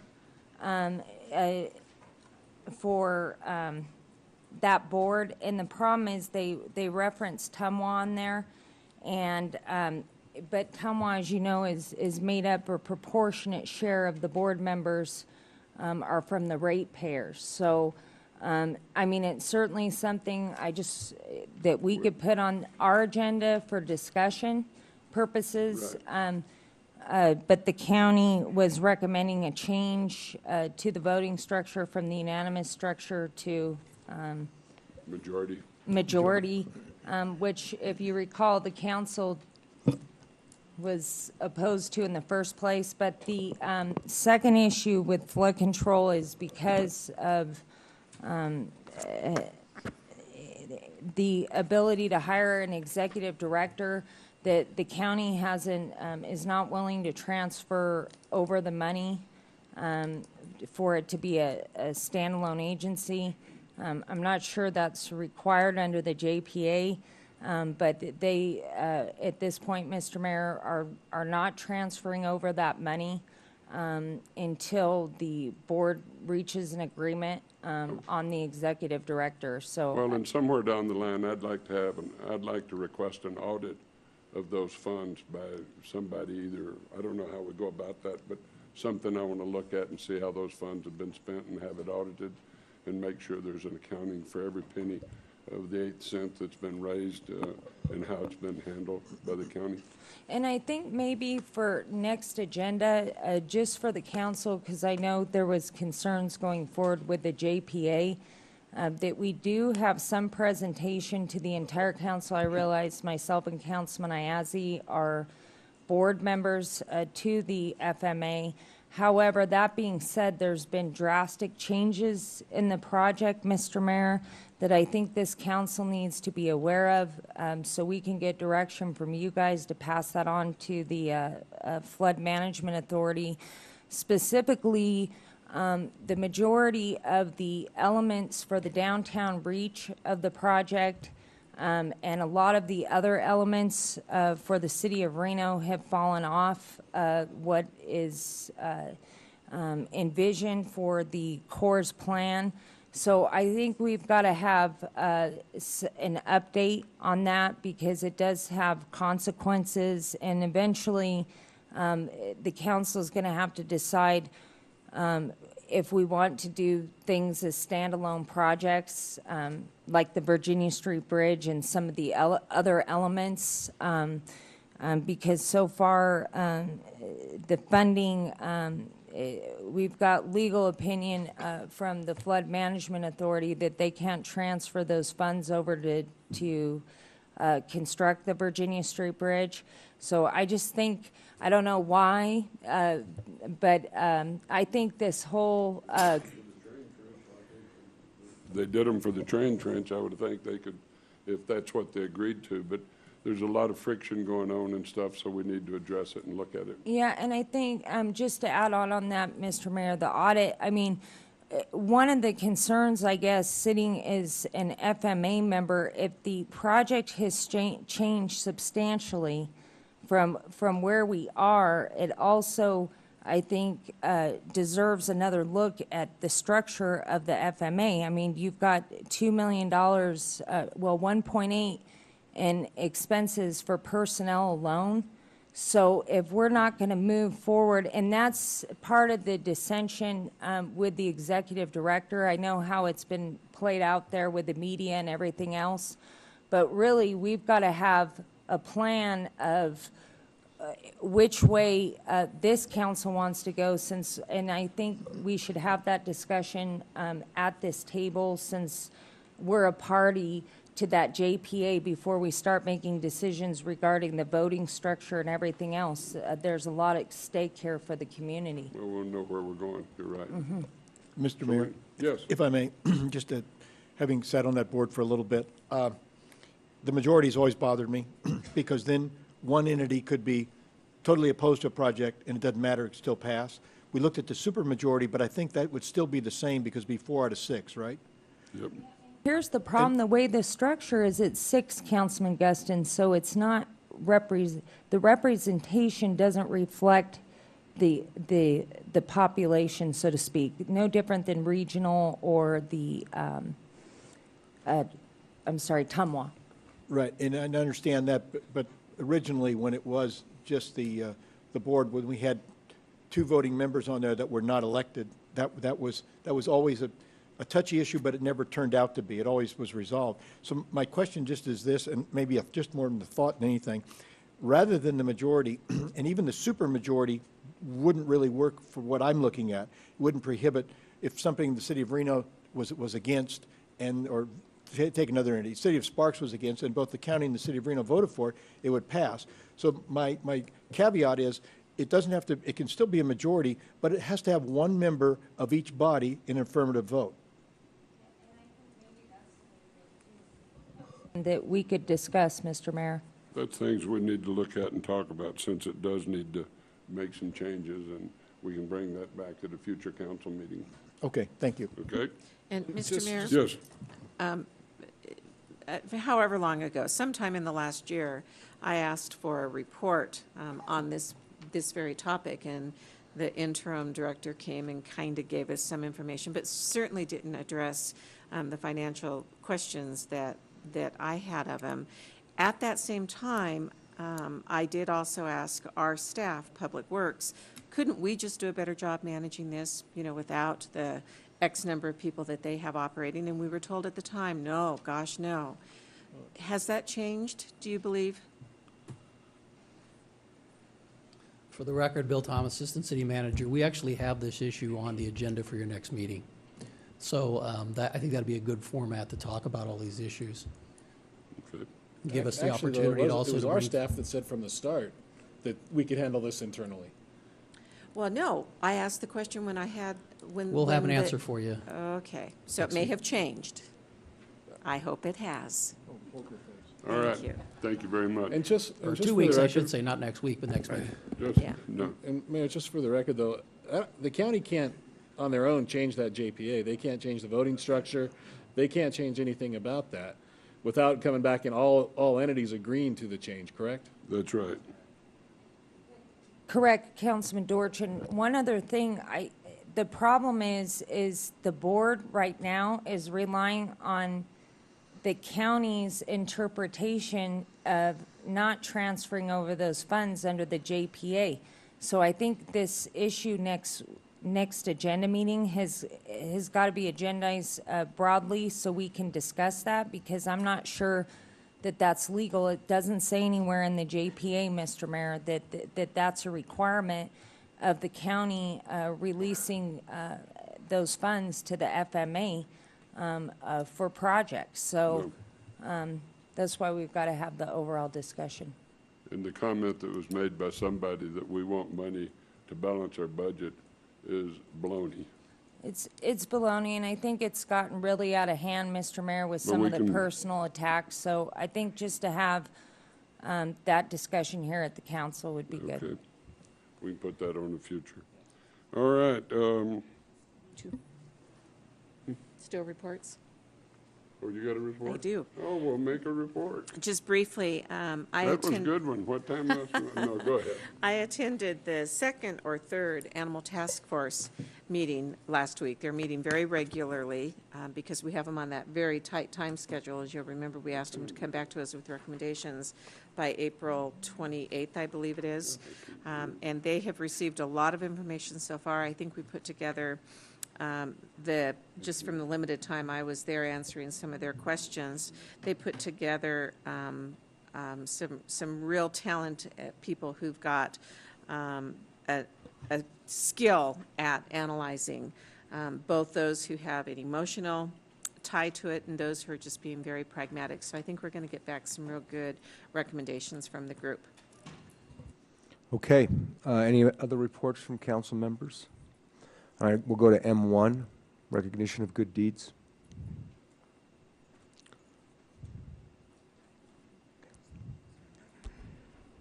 Good afternoon. For the record, Chris Good from the Department of Neighborhood Services. I have a couple of good news items to report for you. Let's bring up that slide. Here we are. And can you go to the, very good. The first item I have is that on Monday, March 5th, USA Today newspaper released a list of 10 best airports for free services, and the Reno Tahoe International Airport was included for free phone and free Wi-Fi that they offer. So they were grouped in the top 10 along with Washington Dulles and JFK and other world-renowned airports. So we were right up there with them. The Leadership Reno Sparks group from the Chamber worked on Saturday, March 10th to help with the city's Hanging Flower Basket program. They gathered at the city's greenhouse to plant 40 hanging flower baskets last Saturday. The baskets will now grow at the city's greenhouse, and by late May, they'll line the streets and the parks in the downtown area. This was an Adopt a Spot project led by Keep Truckee Meadows Beautiful, and the participants learned from the city's own horticulturalist from our Parks, Recreation, and Community Services Department, Diane Storrs-Lintz. Learned about planting the petunias that were regrown from right here locally, and how to keep these hanging baskets healthy and pretty for us through the spring and summer months. Also over the weekend, more volunteers planting things. This is part of the restoration effort after the Collin fire. Over 160 volunteers, plus other representatives from the city of Reno, from our Parks, Recreation, Community Services Department and our Public Works Department, as well as staff from the Nevada Land Conservancy. And again, Keep Truckee Meadows Beautiful comes up again. They gathered there at Manzanita Canyon below Horseman's Park. This is part of the restoration effort for the Collin fire. They planted seeds and plants purchased with grant money from the Truckee River Fund. They seeded about 10 acres of slopes and planted about 118 plants along the creek bed. This was part of Wells Fargo's 160th anniversary celebration. So it was very nice. Many people, employees of that bank, came out to participate in this project that's going to improve the community and help restore the environment after the fire. The Reno Bike Project has called for public art. I thought this would just be interesting to tell people about. It's the 6th annual We Heart Bikes Art Show. Reno Bike Project is calling on artists. All bicycle-themed art will be accepted. A portion of the sales will benefit the Reno Bicycle Project. They're on 4th Street. Submissions for the art are due on April 21st, and the show will be April 28th. Anybody who's listening or watching and wants to get involved, just Google Reno Bike Project, and you'll learn all about the program. And finally, kind of a surprise slide, I snuck this in. Our own fire chief, Michael Hernandez, was featured as the keynote speaker at a world conference on fire in February. He was called upon to share his experience and his expertise given Reno's, our community's, back-to-back catastrophes in the fall and winter of last year. Thousands of people from all over the world gathered to learn about best fire practices, and they looked to our Reno Fire Chief, Michael Hernandez. Again, I'll encourage people to Google. If you Google, you can find the Reuters story about the program, about the conference, and it amounts to basically a feature story on our fire chief. I wanted to draw everybody's attention to that. And that is your good news for March 14th. Good-looking picture.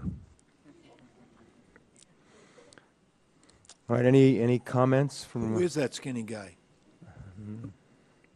Good-looking picture. All right, next item is M2. This is the update on interlocal agreement. There he is. I would encourage you not Google me. For the record, Mike Hernandez, on behalf of the men and women of the Reno Fire Department, I have a PowerPoint presentation as well as a staff report. Per council direction, I was asked to generate a snapshot of where we are with respect to the deconsolidation process, as well as what our department could potentially look like after July 1. If we could bring that up. Is this mouse working? The keyboard? Well, what if I want to do it? You can't. You can go to find rural fire company. Okay. In your staff report, you've got some supporting documentation that will flow along with the PowerPoint presentation. So if we could move on. One of the things that I want to stress as we move forward is our focus, the Reno Fire Department focus, is going to be to the maintenance of the existing emergency response service level to the citizens of Reno. That's going to be our core focus as we move forward, as we have been moving forward. We have an excellent fire service that delivers an excellent level of service, and we will continue to provide that to the citizens of Reno. We want to make sure that our citizens understand that there will be no change in delivery of service within the city limits. Next slide, please. Current actions. Staff has initiated some dispatch protocols. As you know, staff meets regularly with key partners. What specifically that means is we've met with Daniel Johnson to begin the process of modifying our dispatch protocols to reflect that we will not be going out into the county until such time as we've ironed out some type of automatic aid or mutual aid agreement, but we are beginning that process to ensure that come July 1, we will be ready to flip the switch and not either respond or maintain those services within the community. We've identified 3 alternate locations for our Southside service delivery. As you know, the Walmart station, referred to as Station 14, that is county property. However, the city of Reno staffs that particular station. In lieu of the fact that we've come this far and have not been able to meet with the county and to address some type of lease agreement or either a purchase agreement, we've identified some locations to move into, and we're in the process of making sure that once we finalize the location, it'll be ready to go by early June, so that when we do move out, again, the south end of the city will be properly covered. Staff has drafted, back up. That's why I need control. Staff has drafted some mutual aid agreements for council approval in April. These are the standard mutual aid agreements that typically come to council every year with respect to the Bureau of Land Management, Nevada Division of Forestry, Bureau of Land Management, United States Forestry Service, as well as our partners in Carson, Sparks, and neighboring jurisdictions. I will speak to that in more detail within the staff report. We've also developed a service delivery model after July 1. In other words, what are we going to be providing our citizens after July 1? And I will speak to that in later slides. Also, through the work that Maureen McKissick has been doing, we will be requesting a waiver of the existing SAFER grant that currently funds 10 positions. We feel confident that we will receive some type of waiver. We won't know until we finally submit that paperwork and get that notification into FEMA and DHS and get an answer back. Again, Ms. McKissick continues to have a dialogue with the Department of Homeland Security and FEMA with respect to our pending SAFER grant application. And as we move forward, we'll have more information on that. That is for 24 positions. That would be critical and instrumental in helping us deliver service to our community. We've identified our current response capabilities with respect to equipment. As it stands now, we have 19 structural engine companies, 12 brush rigs, 4 ladder companies, and 4 medical response units or rescue rigs. Those are 2-person rigs. Those are, in my opinion, we currently have an adequate fleet to meet our needs. And I've asked our shop superintendent, and overall our fleet is in good shape. We do have some units that do have some high mileage. However, at this time, we feel comfortable that as we progress into the next fiscal year, that we'll be adequately prepared with respect to our equipment. With respect to Station 9, that's the fire station instead. Currently, that's used as our logistics storage facility. We will be moving out the first part of next month, and it will be move-in ready by May 1, so that we'll be able to place apparatus and personnel into that station. There will be some minor modifications. I believe we've had the air conditioning unit stolen out of that building, and we'll make some minor modifications, but it will be move-in ready May 1 to provide the same level of service instead as we provide the existing rest of the citizens of Reno. Staff level discussions on the Truckee Meadow Island protection offer. As council will recall, on November 16th, there was a motion that we would offer the Truckee Meadows Fire Protection District the opportunity for the city of Reno to assume primary response into the Truckee Meadows Islands. And I believe the direction was up to 90% of the fire tax revenue. We've had several discussions, and there's been no response from the county. In essence, what the county has said is that we will address that in a package deal. and I believe we received that today. So there's been no discussion with respect to how they intend to protect, or at least offer to protect, the islands. And lastly, we're preparing for a reduction in force. We've identified a schedule. On the March 28th council date, we will be coming to council with a resolution requesting permission to move forward with a reduction in force. And that'll trigger some civil service analysis, and they'll require 21 days. Of course, HR will have to do some analysis as well. And letters will go out probably in early June with an effective termination date of June 30th. Actually, the letters will go out sooner than that, as soon as we get through the HR process, because we want our employees to know exactly who's going to be affected. Can I get the next slide, please? Currently, we are staffed at 266 positions. Because we don't know what the Truckee Meadows offer to our existing employees is, we don't know how many they intend to hire. We just know that there have been several applicants from our department that have applied. We have asked for specific numbers, and those offers have not been, to my knowledge, been officially tendered to existing employees. We are forced to build our next budget year's plan based on a worst-case scenario. What that means is we will be looking at reducing for the 5 Truckee Meadows stations approximately 60 personnel. We are planning, in the event that we do not get a waiver for the SAFER grant, that's an additional 10 personnel. Because of our $30 million budget, we will have to adjust down our staffing by 10 positions. So that's a total staff reduction of 80 personnel. So as of July 1, 2012, we're looking at an entire shift, or an entire department complement of 186 positions. What that means in terms of apparatus is 12 engines, 12 engines / truck companies, depending on how I elect to staff the department, and 1 medical response unit. And if the county elects to hire, for example, 40 employees that are current existing members of our department, we would reduce that staff reduction from 80 to 40. So again, we continue to wait on what the county is going to do and what the county is going to, how many employees they're going to pick up. But to this date, county has not indicated the number of employees they intend to extend offers to. This is a map that shows all of the red squares are all of the stations that that are currently within the city of Reno.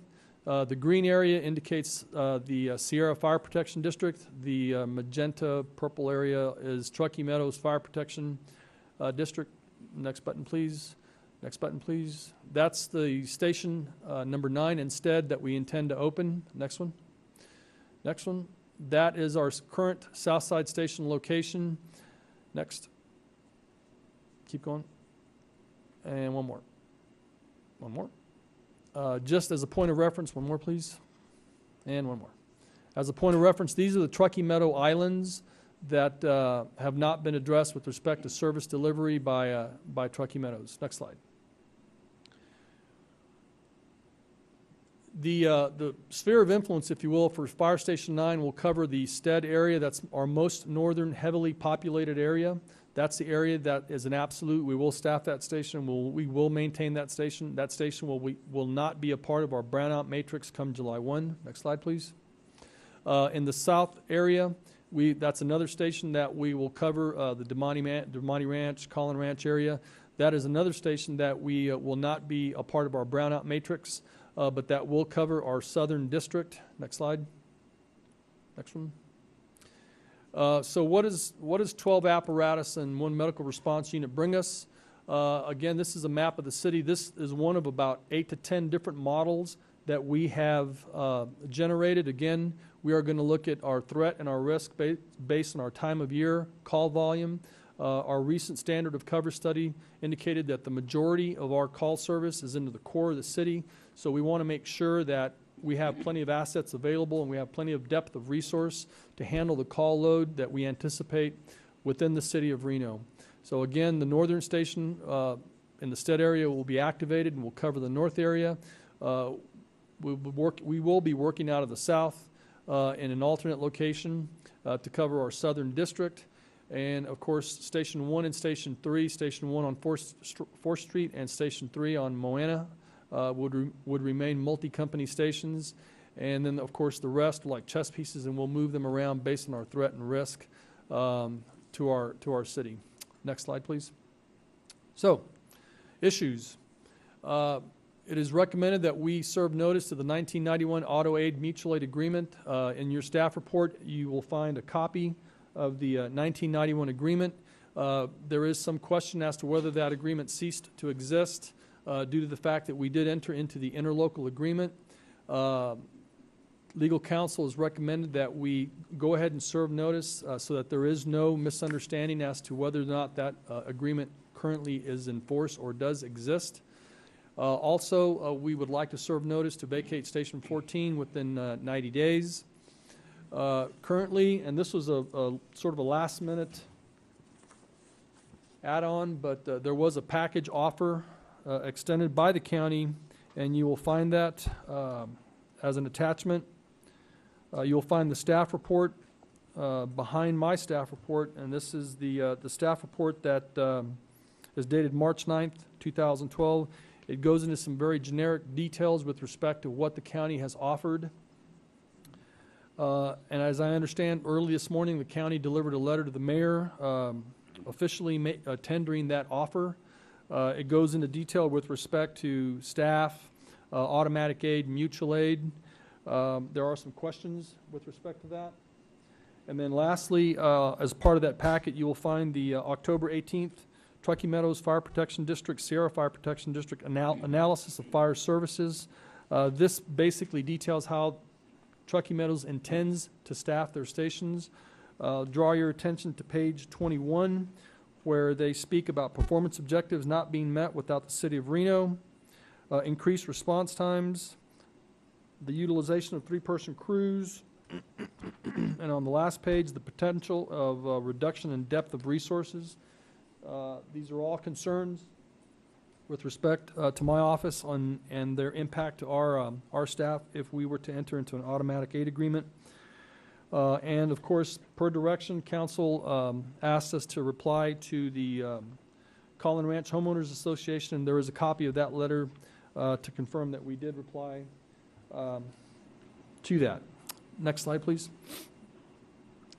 In summary, staff report offers several options with respect to auto aid. Option A is at this time not to enter into any auto aid agreement until we get further information from the county.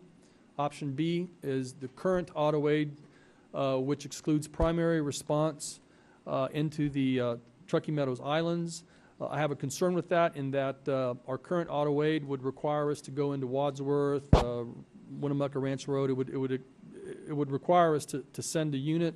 If the closest unit is currently available on an emergency response, we would have to reach into our city resources to send a unit. So I do have a concern with that. A third option, option C, is auto aid with the direction and time limits. Specifically, that means we would extend our resources, if available, within a mile of our jurisdiction and up to 2 hours or 3 hours, depending on what type of agreement we reach.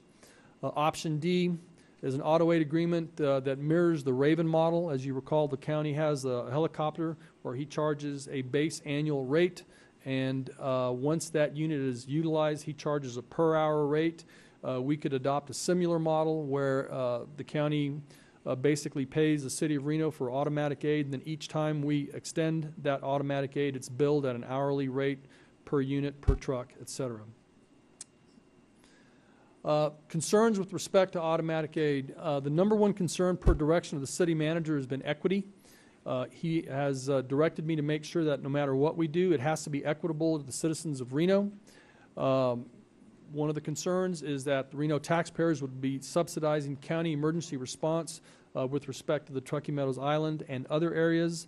There has been no plan by the county to address Collin Ranch, Hidden Valley, the Zalezi Lane, Windy Hill area. That is a concern. Recently, the county elected to eliminate 3 of their chief officers from their response plan. They were initially planning on running a two battalion chief system, keeping in mind that the Truckee Meadows Fire Protection District goes from the Oregon border along the California border all the way down to Washoe County. I have a concern in that typically most fire chiefs develop a department that's capable of responding to two simultaneous events at the same time. We currently have that ability, and we will continue to have that ability as we move forward. My concern is that if there were an event in the north and their chief officer was committed, and we have another event separate from that event in the south, for example, there would be no chief officer to command that emergency response, and I would have serious concerns with regard to the safety of our crews responding to an event where there is no supervision from a dedicated chief officer. Their deployment plan has not been published. I don't know what they intend to dispatch. Do they intend to strip one of their three-person engines and have one of the individuals deliver a water tender? There's just too many questions with respect to their deployment plan. There is an inability to meet their county performance objectives. What that means is it's going to take them longer to get there with less resources. Again, as we enter into an automatic aid agreement, I want to ensure that our forces, if they are first due in, are basically not there for an extended period of time without any type of backup. And lastly, I'm concerned about the depletion of Reno assets to augment county responses. Currently, we do operate as a unified organization. As a good example, the Washoe fire, we were immediately able to dispatch. We had multiple units within the first 17 minutes. That ability will go away. If we enter into an automatic aid agreement, I want to make sure that first and foremost, the city of Reno and the citizens of Reno are protected before we reach out to our neighbors. And this is the same philosophy that Carson, Sparks, and every other neighboring jurisdiction embraces when they come to help us. They ensure first that their city's protected before they send an asset or a resource to help the city of Reno. And again, the increase in response times to initiate an interior attack because they are going to be operating with a three-person crew is a concern.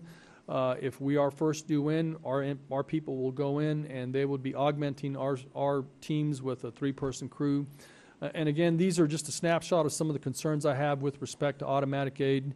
And we need certain answers from the TM system.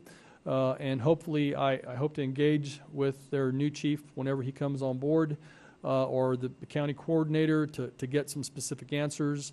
As you know, the county has maintained that they want to submit a package deal, and they have done that today with respect to leasing Station 14 and automatic aid.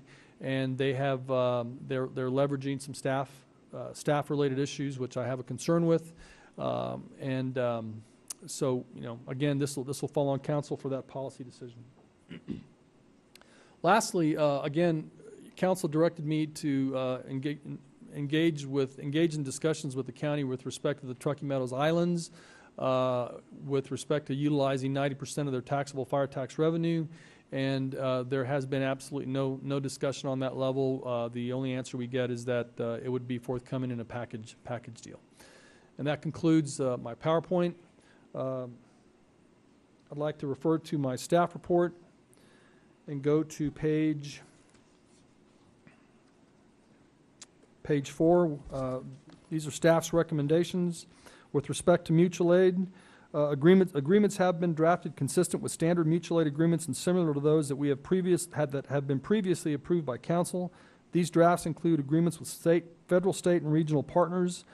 The issue that needs to be resolved and the direction I need from this board is that our typical mutual aid documents contain a 24-hour clause.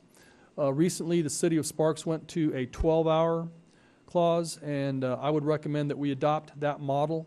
It forces the host jurisdiction to release our resources in a more timely manner instead of keeping them there for the full 24 hours. However, it does allow us a billing mechanism after 12 hours. That would be the most significant change to our existing mutual aid agreements, with the exception of our federal partners. With our federal partners, I'm recommending that we stay with a 24-hour time limit.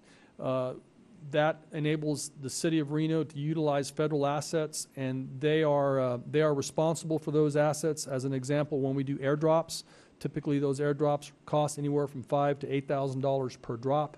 During the first 24 hours of a firefighting effort, those costs would be directly back billed to the federal agency that requested them. After 24 hours, we go into a cost-sharing mode where we decide how much of it was our jurisdiction, how much of it was county, et cetera. So with the exception of our federal partners, I recommend that we stay with the 24-hour rule, and we default down to the 12-hour rule with our mutual aid contracts. With respect to automatic aid agreements, due to the uncertainty and the questions that I have with respect to deployment, there's safety issues, the battalion chief issues, how they intend to provide service to the islands, as we call them. I'm recommending that at this time we do not offer or do not enter into any type of automatic aid agreement, because there are certain questions and concerns I feel that I, as the fire chief, and you, as this policy board, need to have answered. So I'm requesting that we do not enter into any automatic aid agreements. And lastly, I'm recommending, due to the fact that the 1991 agreement is currently out there, there is a clause in the last page that you'll find in your packet that states that the automatic aid agreement continues unless one party places another party on notice. There's been considerable talk about whether or not that contract is active. I recommend that we go ahead and initiate I believe it's section 12 of the last page, and serve notice that that contract would cease. Be more than happy to take any questions. And by the way, Chief, I just got a copy of whatever they did yesterday. It was just delivered to me. What time did it come in this morning or this afternoon? That's the chief's presentation. This is the chief's. Oh, okay. Well, I still haven't received it. Letter came in about noon. We got a copy of a letter at noon, okay. Well, just to bring you up a little bit, Council, as y'all know, Councilman Hashef and I have been meeting with Commissioner Larkin and Commissioner Jung about trying to work on fire. Not that we had the authority to do anything, we were just talking. We met with them, we met with staff, we met with the unions from the Sierra Fire District, we met with the Union 731. We came up with things. Commissioner Larkin said that it wasn't four-man crews, it was about flexibility. And we met on this for several weeks, off and on. We had meetings.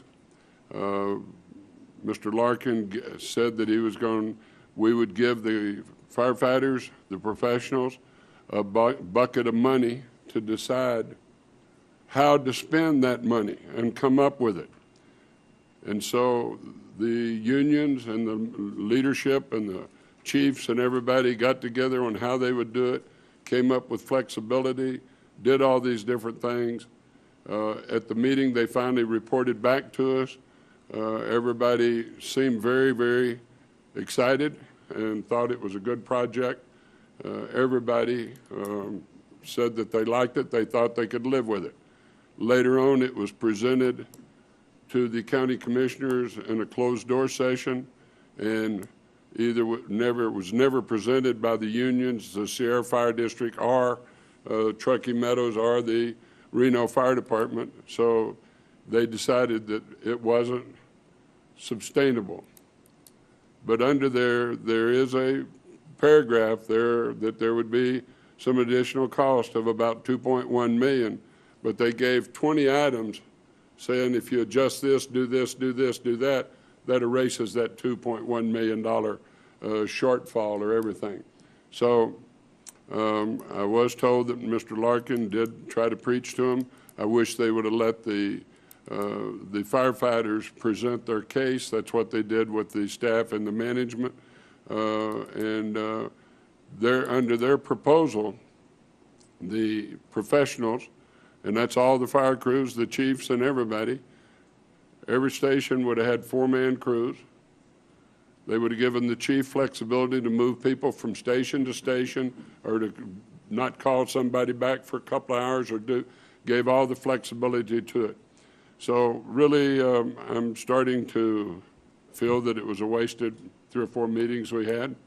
I'll let Mr. Hashef, who wants to, comment.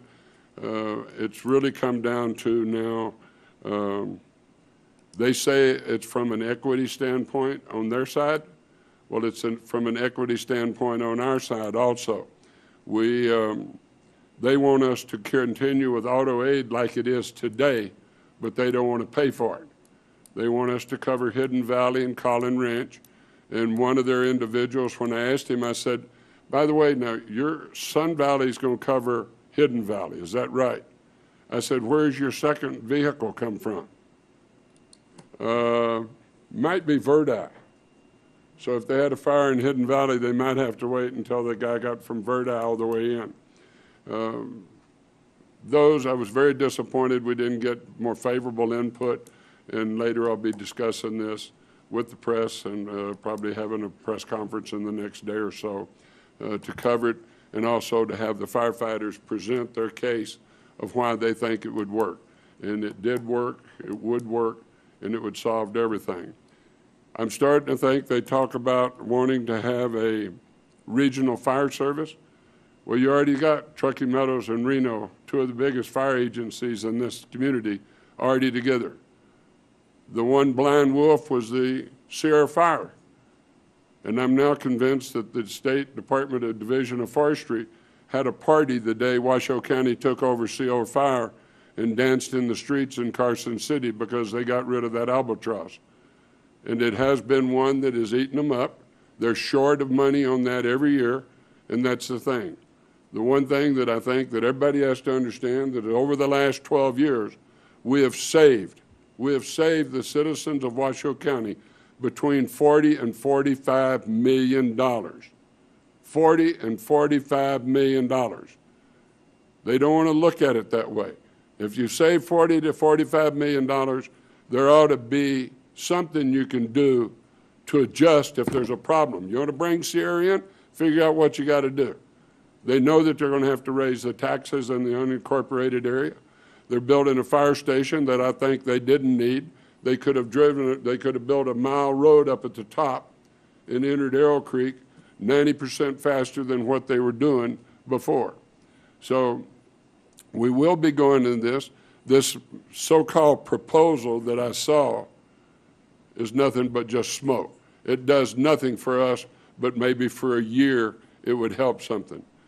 They're messing with over, if you say there's 80 people, Chief, that's 4 to a family, that's 320 individuals' lives that they're messing with. They're doing this in the back rooms. They're not doing it out in public. They're not doing it with us. We've requested meetings with them every day, and they have not come forward and met with us. They have declined to. We asked for a joint meeting. They don't want to do it until we have an agenda-setting meeting. Well, Sparks doesn't want to talk about fire, so probably at the agenda-setting meeting, I'm hoping we'll talk about senior citizens and we'll talk about animal control. Fire needs to be discussed between Washoe County and the city of Reno. And one of the commissioners said he was appalled that we were having to induce us to take these things, or whatever word he used. But it's very irritating to me that you're trying to use human lives, the bodies of our firemen, to come up with a way to balance a budget. I wish we had the authority to ask for an audit. We know they've got an $8 million plus surplus. So I don't know what's wrong with our system if we're saving $40 to $45 million between the two of us. Now, if we break down Sierra and brought them in, they wanted that. That's what they asked for at these private meetings Mr. Hashef and I had with our staff, with the money people and everybody else. So we gave them what they wanted, but yet they didn't have the firemen go in and explain it. They tried to have somebody else explain it and never went out, because they cannot do what they want to do with Collin Ranch and Hidden Valley without us doing something, and we should be paid back for it. The citizens of Reno should not have to foot that bill. The thing that amazes me is probably 60–70% of the voters for a Washoe County commissioner live in the city of Reno and Sparks. And yet they act like this is some kind of game. This is not a game. We're talking about human lives and people. Somebody's going to get killed or somebody's house is going to burn down. Talk to us in public about it. Don't send me another smoke and screen mirror. I don't like them. I can't stand them. Come talk to me, sit with this council and talk to us and let us work it out. And it's very frustrating when they won't. The chief goes to a closed-door meeting. I said, hell, I'd like to come. Oh, I bet you would.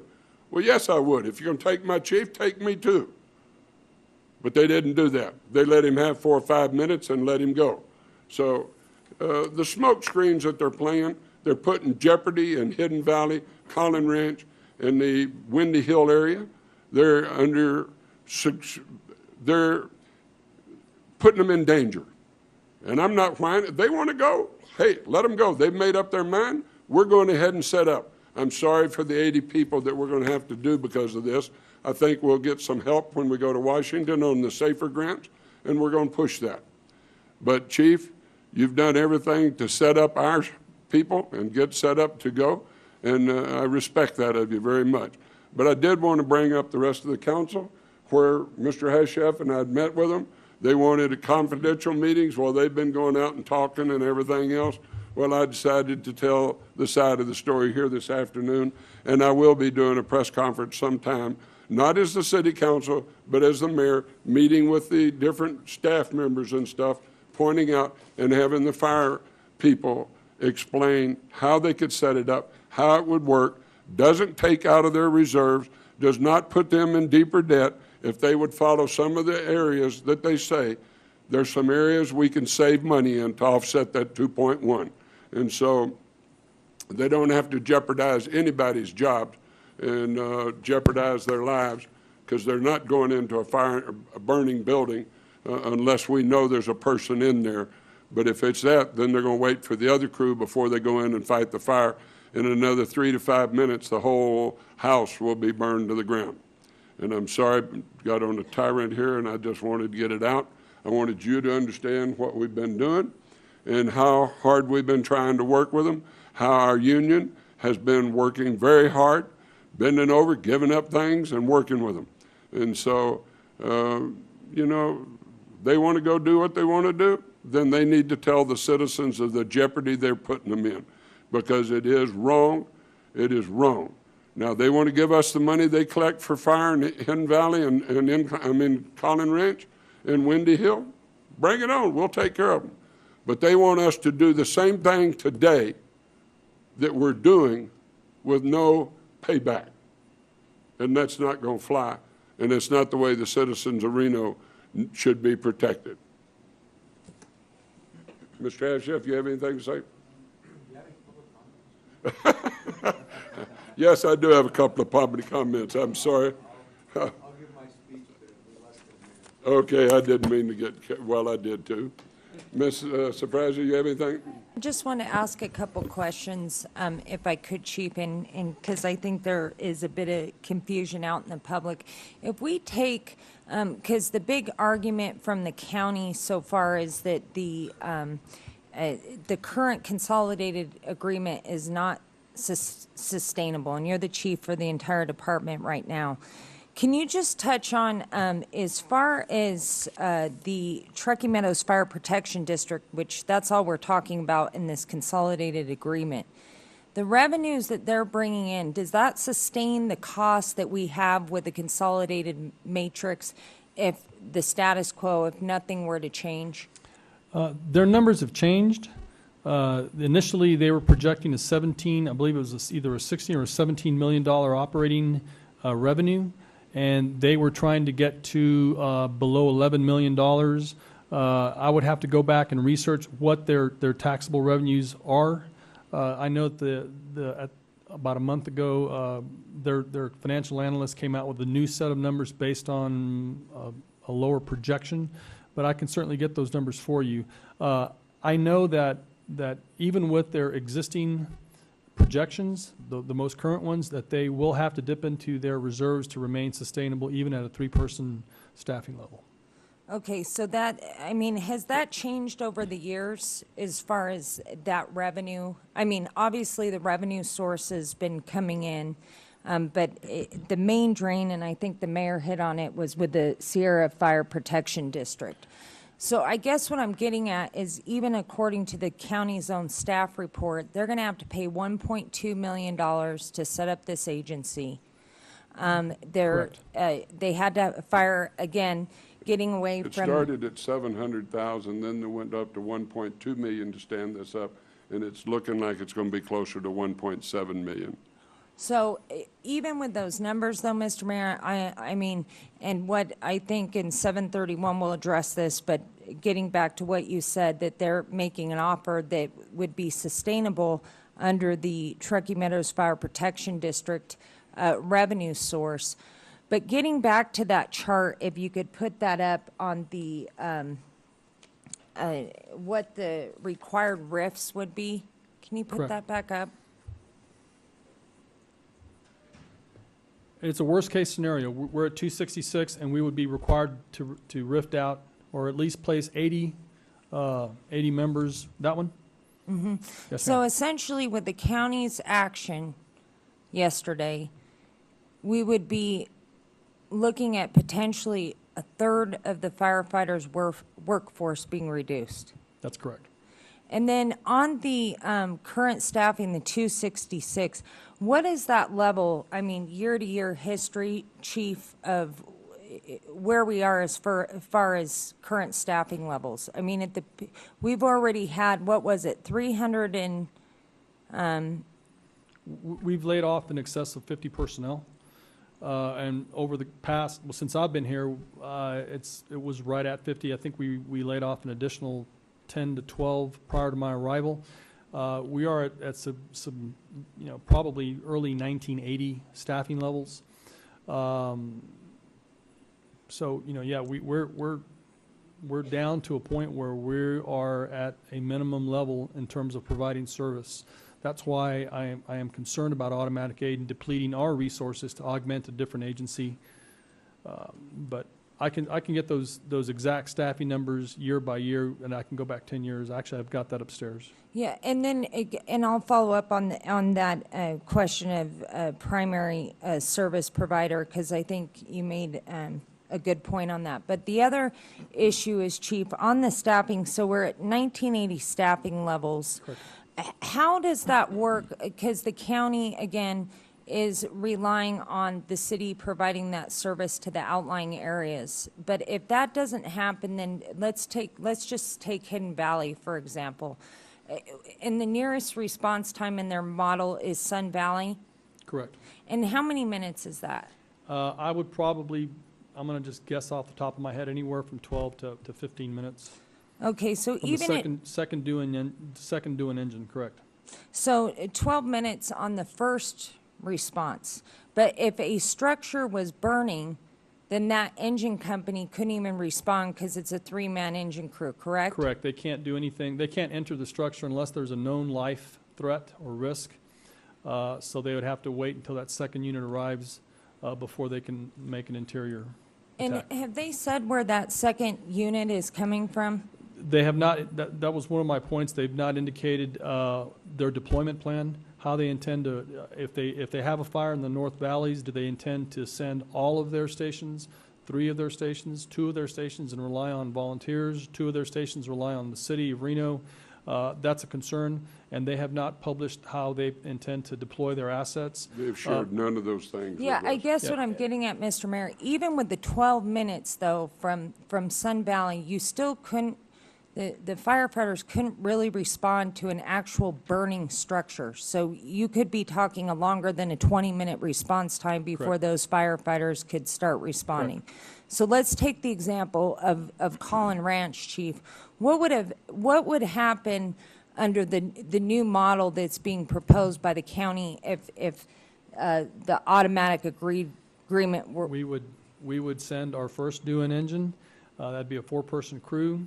They would probably arrive in under 8 minutes, most likely within about 6 minutes. Their second engine would likely come from Verdi. We're probably talking That's about, under the current model? no, under the current model. The we would current send- model? Yeah, we would send 2 of our engines immediately, and they would augment that with their Verdi station.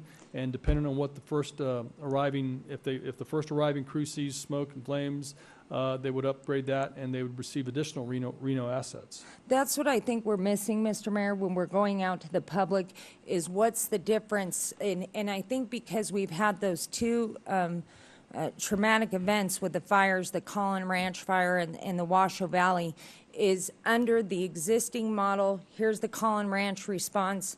Under the county's proposed model, here's how the response would have been different to that event, because I think that's what we're missing, because the public's reading back and forth in the paper, the mutual aid, primary aid. I don't think the majority of people comprehend the magnitude of what's going on, and I agree with you, Mr. Mayor, your passionate plea there. But this is, I mean, really it comes down to egos and what's happened, and you're dealing with public safety. That's I right. mean, bottom line. So, Chief, we need, I mean, really with the county's action, we're potentially looking at 80 less firemen out fighting fires, which would be, I don't know what that would be, 1950 levels of firefighting staffing in this community. But also a matrix, I think, for the council of what the difference in response time would be. And then under the model of the county, that what it's actually costing them to set up this new agency, Mr. Mayor, the 1-7. And then not only that, you have the whole premise behind consolidation. And I didn't have the benefit, I don't think any of us here did it, other than Councilman Haschef of the and Councilman Ayazi on the consolidated agreement. But the premise behind it is you reduce the upper management staff. Yep. So now you're looking at a model where under deconsolidation, which the county is proposing, I don't know how that makes sense when you have the people not on the line, Mr. Mayor. That's another thing we're not getting out in the public, and why we need that matrix. You have fewer people on the line, and essentially under this deconsolidation, you're taking the highest management paid positions, and you're going to have to re-implement that. So, for example, we already have a fire chief, which is you, Mr. Hernandez, who is the fire chief over the entire consolidated fire department. Under this new department, they're going to hire another fire chief. So again, they say one thing at the commission meeting, Mr. Mayor, and coming down to personalities here, but the facts don't back up what they're saying, and that's the problem. There's no factual data. Tell me how having 2 or 3 fire chiefs in this region makes any sense for a jurisdiction our size. And that's what you have. You have the management costs involved in setting up this whole new department, which makes no sense at all when each local government's struggling for funds right now, and you have less rank and file staff who are actually out there fighting fires, and more management staff that's needed for a new department when we're consolidated in the first place, Chief. I couldn't agree with you more, council member, and I want to touch on a point that you made early on. There's been a lot of talk about the city of Reno going into the Truckee Meadows areas and number of responses, and there's been talk about the number of responses that the TM system comes into the city of Reno. I think they've talked about 1,300 responses and versus our 800. Well, the fact of the matter is statistics are unique things. You need to look at those statistics globally, and I would caution this council to do that. When you send a single asset to a response, that's a single asset. Yes, it counts as a response, but when you look at it globally, you need to look at what do the other partners at the table bring with respect to assets. When there is a event in the north districts, for example, or in Verdi, the Verdi station will respond, but so will 2, 3 Reno engines, as well as a command officer, as well as a safety officer, as well as a mechanic. So there is there's significant value to depth of resources, and by the county's own staff report, they admit that their depth of resources will be limited, and that's why I have high concerns with respect to entering into any type of automatic aid until we get certain questions answered, and first and foremost, the safety of our first responders, and of course, maintaining the highest level of service to the citizens of Reno. That is our focus, and that's where we're going. But you make some very good points. Mr. Mayor, just one other question. Chief, on getting back to your presentation and the city, I'm sorry, where is it on the slide? We just got that. On the, just for the sake of argument, if we're talking about entertaining the county's offer, how could we possibly do that when you're looking at an 80-person staff reduction due to the, so let me get this straight, they're going to pay more and we have 80 less firefighters on the street. Potentially. Then the county, how could we possibly legally even enter into the agreement for the, I'm sorry, I'm looking for that slide that you had. Go back. Just go back. Keep going. You had Forward. where you talk about how we, Is it that slide? no, but essentially, how could we potentially even entertain the county's agreement? Because we're going to be at skeleton staffing with the deconsolidation, as you pointed out. Correct. So if we have to respond, be a primary response for another agency, let's just take Hidden Valley. So a fire erupts in Hidden Valley, and it takes a lot of our resources, and then a fire starts in the city of Reno's jurisdiction.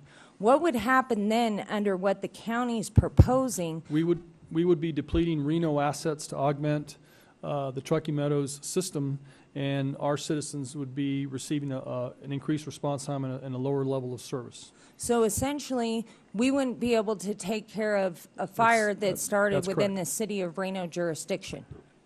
We would, but it would be an increased response time because we're having to pull assets from farther away because those initial assets have been deployed into the county area. But you make a valid point. That's correct. Okay. That's all I have for now, Mr. Mayor. Okay. Ms. Zedra.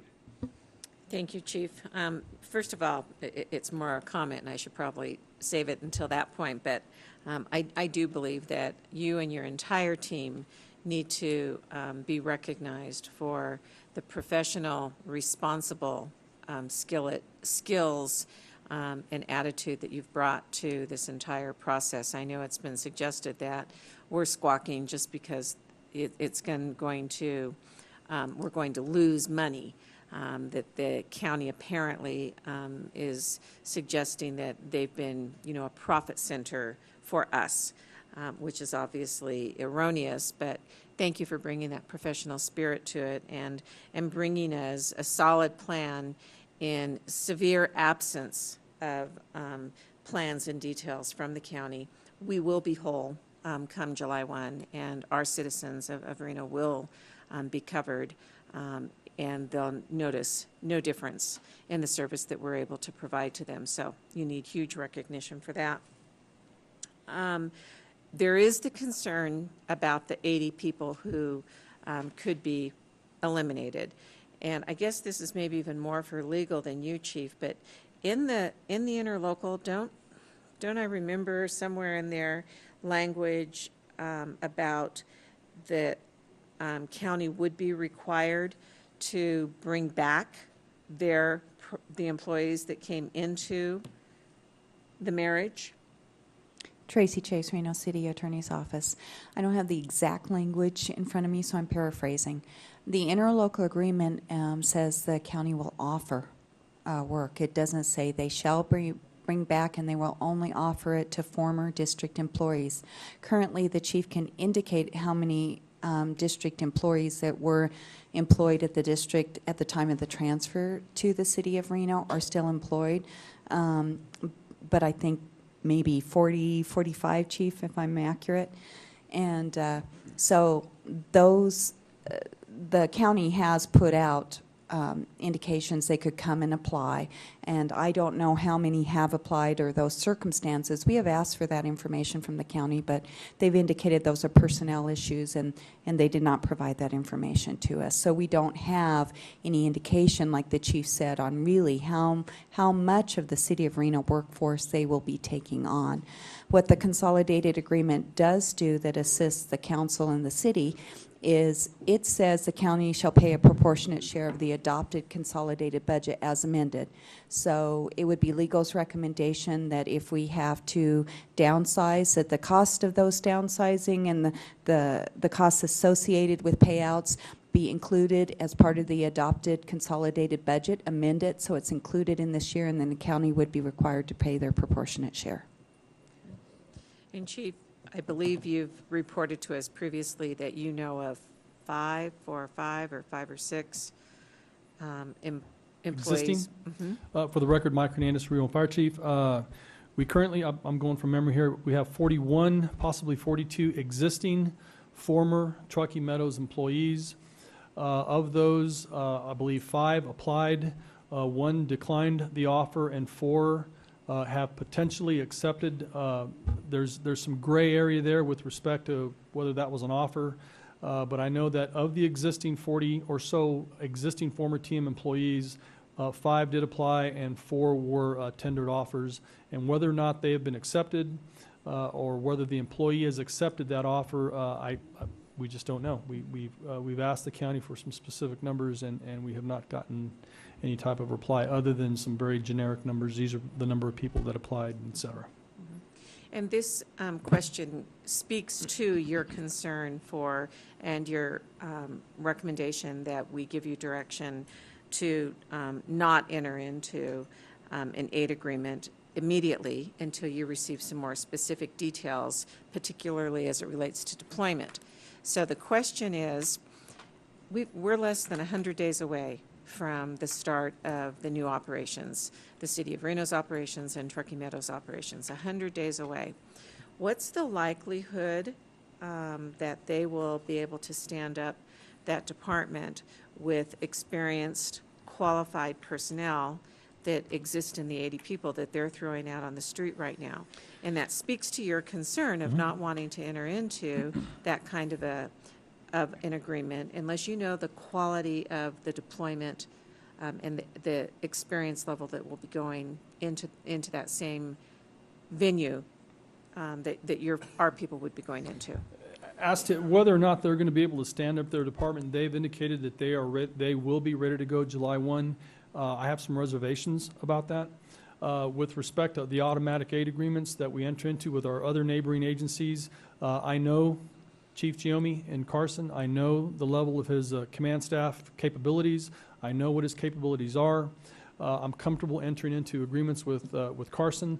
The same goes for Chief Flock in the city of Sparks. They run efficient systems, well-trained, well-equipped. We have a very good open line of communication because the Truckee Meadows system is, in essence, starting from scratch. I'm not very familiar with their newly appointed chief. We've had very limited discussions. Again, I don't know what their deployment model looks like. I don't know how they intend to get assets to the emergencies, how they intend to backfill, who they intend to backfill with. If they have multiple events, how do they intend to address multiple events that don't warrant assistance from California, for example. So these are the type of questions I'd like to sit down with the county and get answered as we move forward. I think it's incumbent upon the Truckee Meadows system to sit with us and say, this is our plan. And I think it speaks to what the mayor and Councilmember Ayazi and Councilmember Safraza have asked for in the past, is a joint meeting to discuss delivery, options, et cetera. But at this point, because we have no knowledge of what their system is going to look like, I have to build my model specifically for the city of Reno, and I have to build it based on a worst-case scenario that we will not have any employees transfer over to the TM system. And as they do, then we will reduce the number of reduction in force notices of our existing employees. It's I got to tell you, from my level, it's an absolutely horrible way to do business. It's wrong to use the employees as a chip, if you will. It's just a bad way. It's a bad business model. It's a bad system to have to work under. And Chief, could you describe the process, the plans that are in place to stand up 9 and what is currently 14 but will be 12, City of Reno Station 12 out south? And I believe, just for anybody who may have been listening, when you talked about 12 on one of the maps, I think you said Collin Ranch in that description as well, and that really is just Damani and South Meadows. Correct. Not Collin Ranch. Correct. So anyone who may have heard that and thought, oh, okay, we're covered. No. Not so. And I want to be clear with this council So and if the you mayor can and the manager. describe how it is we know we're going to be opening 9 and our new 12. Correct. And the reason I specifically isolated Station 9 in the north is because currently that area is served by Truckee Meadow Station 13. After July 1, that'll be a 3-person station, and that is City of Reno real estate, if you will. And I have been charged with protecting the citizens of the City of Reno, so that station will be stood up, and it will provide the same level that the rest of the city receives. That's a 4-person crew, along with the depth of resources that we will be able to provide after July 1. With respect to our south station, and again, we're identify 90 where days that is for I'm sorry? we talk about it as numbers. Station 14, that's the Walmart station on Old On Virginia Damani Road. Ranch Parkway. Correct, Damani Ranch Parkway. Right. We're 90 days out. And because we have not reached some type of accord, we have consistently asked either to lease or purchase the existing station, and it has been conveyed to the city that that'll be part of a package deal. This council has elected not to accept any type of a package deal. We got to move forward, and we are moving forward. We have developed a plan to stand up a temporary station until we can firm up our finances with respect to building a more permanent facility out in the south. But our goal is to be able to provide service to our south citizens. And again, as the first slide indicated, our primary focus is going to be the highest level of service to the citizens of Reno, first and foremost. We no longer will have the luxury to reach out and service beyond our district. That will fall upon the new system, and we have asked for some type of information in terms of how they're going to provide service out there and what their depth of resources is going to be, what is their plan, and frankly, I think they're still formulating that plan. So at this point, I think it would be prudent for us to continue to focus on the citizens of Reno, to continue to move forward. It's grossly unfortunate, and it keeps me up at night that we have to actually issue reduction in force notices to possibly 80 employees. But this is the position we're in. It's a difficult path. It's one that we have to address. It's one that we were placed on. But this is where we are. This is where we need to move forward from this point on. And again, just for the confidence for the people in the extreme north and extreme south of the city jurisdiction, city limits, we're just signatures away. We've got 3 options. For the south, we'll select the one that we like best, and we're ready to move. There are That's correct. no delays, and we've obviously got the location in the north already at 9. Yes, ma'am. And thanks to City Manager Klinger. He's been working diligently with Bill Thomas in identifying a south station, a permanent south station location. We are just looking at different options in terms of how we're going to fund that station, and we're very, very close. And hopefully within the next 30 to 60 days, we'll be bringing forward a plan with respect to a more permanent structure. But again, as I mentioned, we're 90 days out. July 1, we need to be able to provide service to the citizens of Reno. We have not been able to reach an accord with respect to leasing the existing stations, so we are, to coin a phrase, we're moving forward. Thank you. Thank you, Chief. You know, a while ago, and then I'll turn it over to Mr. Hasheffer. Do you want me to have public comment before you, Mr. Hasheffer? Okay, let me just, I want us to look into also, because several developers came to us years ago wanting us to annex certain sections, and I want to look into the de-annexation of Verdi, Boomtown, Verdi, in that area. I want to look into the annexation of de-annexing Cold Springs in that area where developers came before us telling us they would have some big projects going. They didn't, they fizzled. so maybe we de-annex those and stuff. Also, there's been two different studies. I know the one, the Damani study, says that they can't do it. It's not good. They don't recommend it. We've asked them what their plan B is. They won't share it. We've asked them what their staffing is. They won't share it. So until they decide to open up, there's not much we can do except do what you do. The chief also and the union, the firefighters all got together and came up with a way to work with the volunteer fire departments also on training, how they could help train them better. They could come in certain sections, do different things, but they came up with a real flexible way to help train and work with the volunteer fire departments that are very valuable to certain areas of us. Chief, the 1,300 calls they keep referring to, my understanding those are calls from years ago. These are not recent calls, are they? I believe the data was generated approximately, I'm gonna say about 1.5 to 2 years ago.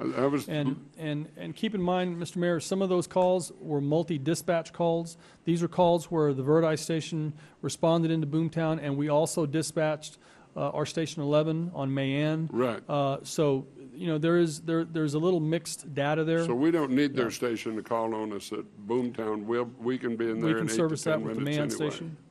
And again, Okay. I want to emphasize that the numbers only touch the tip of the iceberg. There is the issue of depth of resources. When you have a call, you're sending one asset, and we're sending 3. So there's that issue as well. I also want to say something. Everything that I've witnessed, and I've taken over 8, 9, maybe different hotel casinos in trouble and stuff, and I'm watching the county do a lot of things that I see private enterprise do when they shuffle money around and things. I told the county, I'd heard rumors that they have serious financial trouble. I was in a meeting with the manager and some other people. I told them, hey, let's work this out. Let's see what we can do to help you. But if you look at the water company, we begged them at Truckee Meadows to merge with us so they wouldn't build this $25 million plant that they were funding out of their general fund. Well, all of a sudden, now they want Truckee Meadows to take over that water company and the $25 million in debt. The Incline Village is a $40 million hit plus. Ballardini Ranch was $30 million plus. The Damani treatment plant they were going to build, in my understanding, they spent about $15 million and never did anything with that. And now they want to take animal control and move it over to the sheriff's department so they have a dedicated source of income. And I'm hoping that'll be something we'll discuss at a meeting because I want to know what's happening to that $4 or $5 million surplus that was there. And I'm not saying the sheriff did it, but the county's moved it over because they got a dedicated source and they got a $4 or $5 million surplus to play with. And why they cut back on animal control and everything else. And but those are the things I've got to say, and I'm going to shut up now. Dennis Jacobson, you're first on the ballot, sir. Actually, if I could defer to my Vice President first. Okay. I've heard of him. Ms. Shabazz Camp. Mr. You had a Mayor. lot of good conversations with Mr. Larkin during our meetings and things. I did. I had the pleasure of being with you. For the record, Jeff Voskamp, Vice President, Local 731. I also represent the X-2487 members of Truckee Meadows Fire. Council members, Mr. Manager, Mr. Mayor. I did have that opportunity to be in that room with you to talk about what we perceived was going to be the regional fire department. We still believe in that plan. We think it's a great plan. It increases the level of service, and it does break even and does not dip into any of the reserves of any of the entities. We can get into that another time. I know I'm on public topic for this. Unfortunately, you guys brought up a lot of things that I want to hit. One of them is the county has never made an offer to the XTM guys. I'm one of them. They've offered, the people that have been offered actually applied for promotions over there. When they went in, they were told, yeah, that's great, but we don't want you for a promotion. By the way, if you want your old job, you can have it back, maybe. So nobody's been offered a job over there. They have not fulfilled the obligations of the interlocal, in our opinion. So just that on the record. But I apologize for digressing. What I'm really here to talk about is this automatic aid agreement. And one of the things is, as a firefighter, the tones go off, we just go.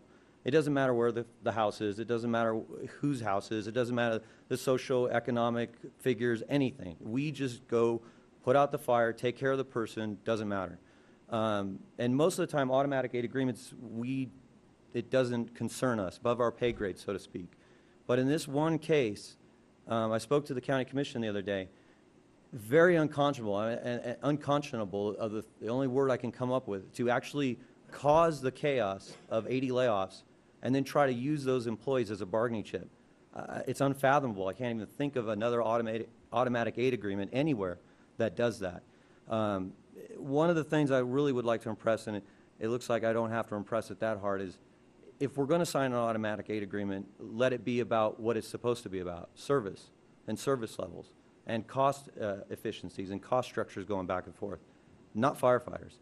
And these firefighters are the same ones that fought the Collin fire. These firefighters are the same ones that fought the Washoe fire, that fight a trash fire, that take care of somebody who has a heart attack.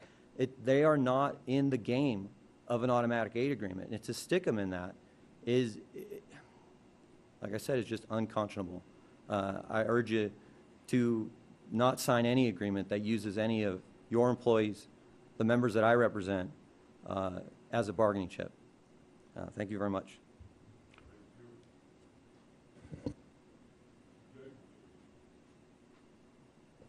Mr. Jacobson. Thank you, Mr. Mayor. Manager Klinger, Council. I think Jeff stole most of my thunder, but I will speak on behalf of this membership that I represent, your employees, and the document that was, I hate to grace it with the word proposal for the county, but I guess we'll use that for today. My membership, from its most senior person to its most junior person, would like the council to know we have reviewed this, as you have, in a very short period of time. Look at it in two aspects. The first aspect is the financials. We believe, from our review, that they're going to seem very weighted to the county. They're certainly suspect, as many of the county staff reports have been, certainly full of a number of assumptions, and quite frankly, we don't believe are a very good value to the citizens of Reno whatsoever. But again, that is staff's job. It's not above our, as I said, above our pay grade. Our concern is the effect of our membership. The unbelievable public address by the county to now wage some sort of a leverage of employees who, as Jeff said, serves this community day in and day out. As we speak today, they're servicing the community. They took care of the tremendous tragedy at the air races, and not only did it in a fashion that was unprecedented, has brought not only national but international acclaim to this region for their service, and then didn't stop there, went on and took care of the Collin and the Washoe fires with the same diligence. And it's with those employees that are being leveraged at this point in time. And we would like to request that upon review of this plan, that the council take two possible actions. One with respect to the financials and the mutual aid or automatic aid that the chief spoke of. It's certainly above our pay grade. We go where we're told to go. We do what we're told to do. You have one of the finest fire departments and the finest services to the community, and that will continue to the citizens of Reno. We will go and do as we are ordered to do, and we assume that the automatic aid agreements will be finalized in a way that's beneficial to the citizens. That's fine, and we agree with that. The other section is to separate out any personnel issues from those agreements. These folks have served honorably, and they deserve to be remain the citizens or the servants of Reno, which is their first desire. And we do appreciate, and they do appreciate formally, every effort that this council has made to make that a continuation. Although we do understand that there are financial constraints, and that may not occur. We may lose some of our dedicated people. And I can only ask you on their behalf that if that is to be the case, that the council continue to compel the county to accept them in an honorable fashion, reminiscent of how they have served, and not tie them to any kind of a deal in any way. Thank you. Thank you very much. Mr. Guston? You know, Mr. Mayor, I guess I didn't look to the left. I'm sorry, sir. It's okay. I want to defer my comments. I want to hear what the cliff notes that Mr. Hascheff has to your speech. Well, first of all, I think the staff, the firefighters, everybody that was part of that process, everybody went to the table in good faith, I think, try to work something out. and build consensus and really keep the consolidated fire department together, because we all know that benefits the community. It far exceeds it benefits the community staying together than it is having two stand-up fire departments, irrespective of the financials. And I think what it really came down with the county is they looked at what it costs them to do the consolidated fire department and what it costs them to do their own fire department, and they concluded that it's cheaper to do their own fire department. However, they had a lot of assumptions in there that if they're not true, and that's very possible, then it's going to cost them more money to do the stand-up fire department. And I think that's what we tried to impress upon the county. And the other issue, which I think was mentioned and should not be lost, is putting the financials aside, what's best for the community. And some of the firefighters and the chief just spoke to that issue. It's the level of service. You keep all those firefighters in place so you can provide the level of service that you did for the Collin Fire and for the Washoe Fire and the air races. I mean, I think that intangible is the most important part of all of this, and it just got mired into the financial part, which really, if those assumptions are wrong, the county's going to be wrong on what it's going to cost to do their stand-up fire department. And then the other piece of this is that there was a deficit when we looked at the numbers, but I think that the other piece that I think the county really has not thought through is that deficit gets worked off. That number gets worked to zero because we keep the efficiencies with a consolidated fire department and the ability to basically take that deficit, run it to zero eventually over a relatively short period of time, and then potentially continue with those efficiencies to develop almost a profit center by keeping the fire department consolidated, for the very reasons the chief said, because now you have to set up their own prevention department. There are all these costs that the county is going to have to do, and even with their own stand-up fire department, they're not going to be able to provide the level of service that they would be able to provide if we stayed together. So I think those are just kind of my basic comments as to why the county did what they did. And I mean, I'm still hopeful if we have a joint meeting that I think Commissioner Chung and Commissioner Larkin kind of understood the points because they were part of the group that tried to keep this thing together. And really, if the others had the benefit or wanted to receive the benefit of the information that we had, they would have come to a different conclusion. You're a lot more eloquent than I am. Well, it's all based on assumptions, Mr. Mayor. If the That's right. assumptions are wrong, It's all I based mean, on they're really making a huge mistake. All right, any other questions? Yes, ma'am. Yeah, Mr. Mayor, you had talked about it, and Councilman Hashcheff and yourself, and wanted to find out from 731 what exactly, because that came down to it, was the offer to the county.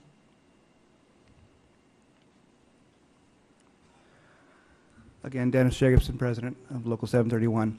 Well, officially, the offer to the county, again, I want to make clear, it was not a 731 offer or a union offer. It was a collective workshop of all of the fire professionals and management to try to solve this issue. The offer came down to taking what, at face value, what were the three fiscal budgets proposed for next year, the Truckee Meadows budget, the Sierra Fire budget, and our current budget.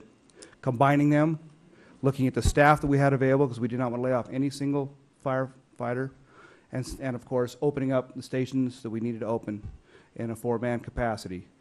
Those are the prerequisites, along with flexibility for our chiefs and our management to be able to staff where necessary, when necessary, depending on the threat level. Those are the conditions given to this workshop. We met, and over a period of approximately 2 weeks, once we received the numbers, worked with, again, Sierra Fire, Sierra Fire's management, Sierra Fire's local, and everybody, and came up with it was a one-page financial plan, which at the end of it all, Councilman Hashcheff indicated, we had a $2.1 million deficit, which we offset not by taking any reserves from any count anywhere on the county side, but by just reallocating payments to savings accounts. In other words, reducing some of the input into their savings accounts and realigning it with their current budget. And as we said, we believe that was a one-time occurrence to cover that $2.1 million, that as soon as we started realizing the economy of scale, which is proven over this past 12 years. As we recall, those of us who were here when the consolidation happened, it was originally intended to, or proposed to save $1 million a year over 5 years, total of $5 million. It has been in approximately 400% of that consistently for 12 years. Those same factors are in play here, and thusly we believe that that $1.2 million probably wouldn't have existed through the first fiscal year, definitely not into the second fiscal year. So essentially, you guys looked at it even with Sierra Fire involved? Yes, ma'am. Based on what the revenue projections were from the county and the city as well, and believe that you can make the whole structure work? Yes, Councilman. Frankly, what we did was... Without costing any more money than what everyone's paying right now? Absolutely true. What we did was create a functional model of a regional fire department. The legislature would have to convene and actually change some tax districts, as you know, on the legal side, to make a true regional model, but that is beyond anything that we control. We created a functional, immediately operational model with existing funding. Okay, that's all I have, Mr. Mayor. Dennis, why don't you, of that little study that was done during those meetings we were having, make sure the council gets a copy of the study that we looked at and we talked about, the report, so that they have it, they can review it, and they can see for themselves? I would be very happy to, sir. Okay, I'd appreciate it. Anything else? Mr. Guston. Thank you, Mr. Mayor. I just have some comments, and finish. You may stay there if you wish. That, you know, being on this council for 7+ years, and the other council member, I think, share my same sentiments, and we've never been rock throwers. But, you know, this is the most dysfunctional negotiation that I've seen in my personal life, business life, and here as a elected official. When we first met, when you were the new president of the union, you said you would work with the city, and with you and Chief Hernandez, who's done a marvelous job in bringing both sides together and coordinating. You two have worked together very well, and I just want you to know that we're very appreciative of where you and 731 and other people are going. You know, I think you truly have the best interest of the city, the citizens and everybody else, and the performance when you were called upon, your people were called upon, your men and women were called upon, and the disasters we've had. I mean, I don't know how anybody could have done any more than you did. So I will say that to you. And I think you're trying to do the right thing in what we're trying to do with the county right now. I would say to Mr. Roskamp, I did TiVo that yesterday because I wanted to see what was going on. And I have two things to say to you. First, the word despicable may be the word you want to use. And secondly, that your public comment, I thought, was right on the money. You got the points. I know you had them written down because you got through them as quickly as you could, but you delivered, I think, spot on. You're right on the point for that. So with Chief Hernandez, and I think the respect that the union has for you and vice versa, this city has been much better off. I would just, it's disastrously for me to think that there would be, that group of men and women would be reduced by 80 people. I just don't know how you explain that to the people out there who rely on what you do. So I just want to say that, Mr. Mayor, thank you for your passion, and Councilman Hastjeff, Councilwoman Zadra, and Councilman Ayazi, who have tried to work this through the last few months. You've done what you can do, and I just think that it's despicable that we can't get to the point where the people are the most important rather than the personalities. So thank you very much. Thank you, Councilman. On behalf of all of my members, I appreciate your kind words. Any other comments, Ms. Safraza? Yeah, Mr. Mayor, one thing here is, and I don't know if this was discussed, but I think just the magnitude of this deconsolidation, and going back to what Councilman Zadra said about 100 days, I mean, I think we need more time. I mean, based on what the county, we don't even have that information, how they're going to respond. And I think we should potentially ask the county, I mean, because I agree with Councilman Guston, total dysfunction. Right. And this isn't the way I mean, we're dealing with public safety here. This isn't the way you do a negotiation, by one side refusing to come to the table and meet. We've been asking, now we're down to the deadline. We've been asking for over a year, Mr. Mayor. doesn't look like on the March 19th, we've tried to move forward and have these meetings in public to have the conversation so everyone knows what's going on. I just think in the best interest of public safety, maybe that's an element we should be looking at with the county, because I think this, what they're doing is going to have horrifying consequences. And I mean, I use that word to what the fire service is going to be in this community. And it touched on it briefly, but the four-man engine crews, I mean, you could be talking about response times over 20 minutes, maybe a half hour even, to some of these unincorporated areas for a structure fire. And so I think just throwing this all together, and really this is more so, Mr. Mayor, in the spirit of regional cooperation, is to see on that extension. I realize we're moving forward, but this is just wrong, the wrong way to go for the community all the way around. Well, It's just we've terrible. asked them for those extensions. We've asked them to postpone it. They've said no, they're going ahead, they're going to make decisions. They said they weren't going to hire a chief, then they went out and hired a chief, and they did different things. And so I feel that as long as our chief is setting up to take care of the city of Reno, and we go out and do the informational meetings with the Collin Ranch and Hidden Valley and the different areas and let them know what's going on, then it's up to them to talk to their commissioners and things. If they want to sit down and work it on a daily basis, but right now it's all their stuff in the back room, and then when we ask them a question, they won't answer our question. They won't come out. So I'm really tired of playing games. We've spent over a month with them trying to get something. We came up with a mutual agreement that everybody had a voice in, and there was one individual there that was going to kill the project, did any way she could. So I just think that it's time to see what they want to play and how they want to play it, and we go from there. But other than that, we will protect the citizens of Reno and make it happen.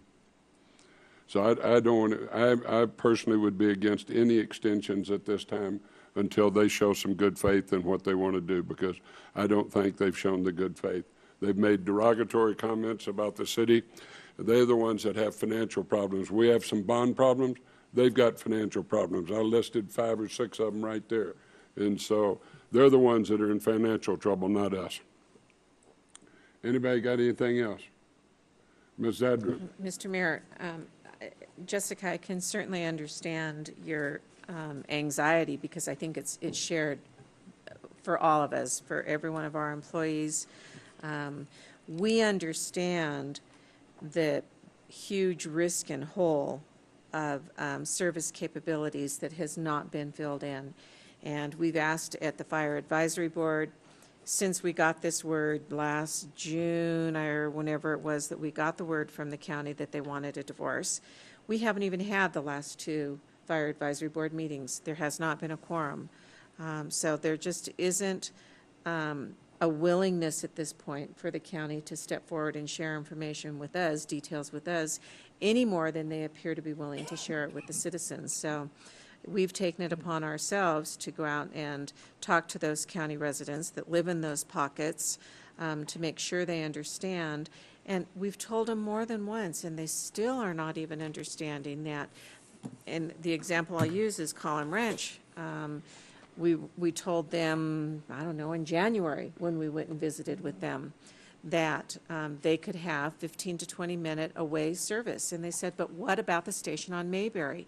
It's because the citizens have just experienced the interlocal service, and they've seen the response come from Mayberry again and again, and they don't understand that one is city and one is county. And they shouldn't have to understand that, because we really should be one. The reality is the county has made a decision that we're not, and we have a very responsible professional team who's brought us recommendations so that we have solutions for the citizens that we're responsible to. We're responsible to every citizen in this community from a humanistic standpoint. We truly are. And that's how the county built their plan. They just figured that the city's going to continue to provide service to anybody and everybody, and they just don't want to have to pay for it like they have been in the past. So Well, they they built got their plan financial on, troubles. They they can't built their afford to. plan on presumptions that may not be able to be met, likely cannot be met. The reality is, we'll be able to move forward and service all of our people within a reasonable timeframe.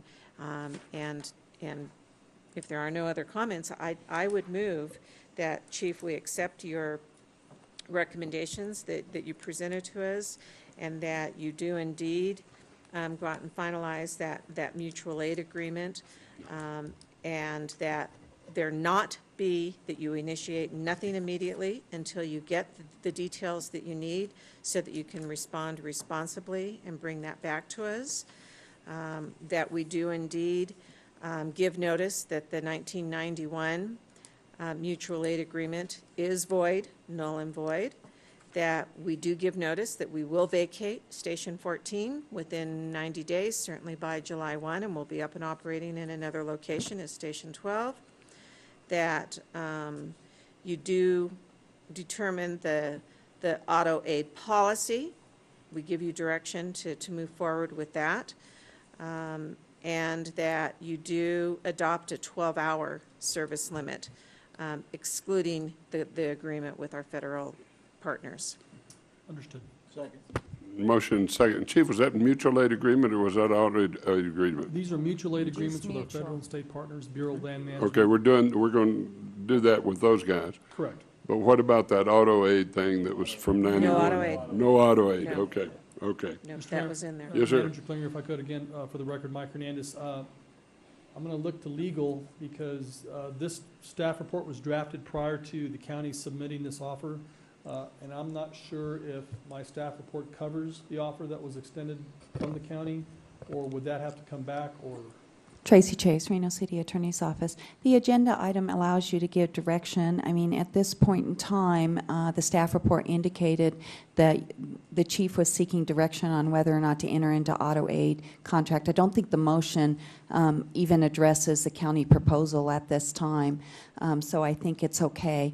One thing that you might want to clarify is that I do believe the chief indicated that he does feel comfortable with the city of Sparks in proceeding with more of an auto aid with that jurisdiction, and I wouldn't want the motion to be confused in that way because he understands the resources that the city of Sparks is bringing to the table. So The city of Sparks has been great to work with, and that, you know.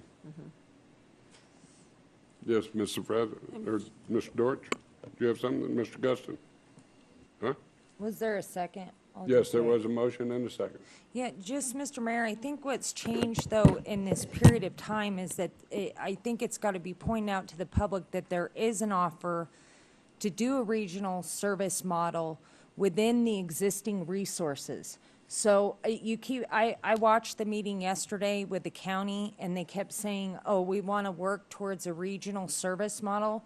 Well, we have an offer to do a regional service model with the existing resources. So I think that's got to be pointed out, Mr. Mayor, as we move forward with this discussion, is that based on the meetings that you and Councilman Haschef had, that is there. Well, we talked about the regionalization of it. We talked about creating it, talking about taking, maybe they wanted to take a year. It would take 6 weeks to sit down and meet daily until you put it together. And everything, it's all there to take it. You got the two biggest entities right now. You got to bring Sierra. So figure out how you address the problem with Sierra and bring it on in, and then put a JPA together, and we're off and running. But what they're doing is setting back regionalization probably 10 or 15 years because this is not. There won't be a trust factor going forward for anybody to work on. Yes. Mr. Mayor, let me just ask a question because I'll second the motion. Does taking the automatic aid off the table all the way, does that go back to what the two gentlemen from 731 talked about, not making the employees political pawns? Councilmember Guston, for the record, Mike Hernandez, I've been in the fire service 30 years.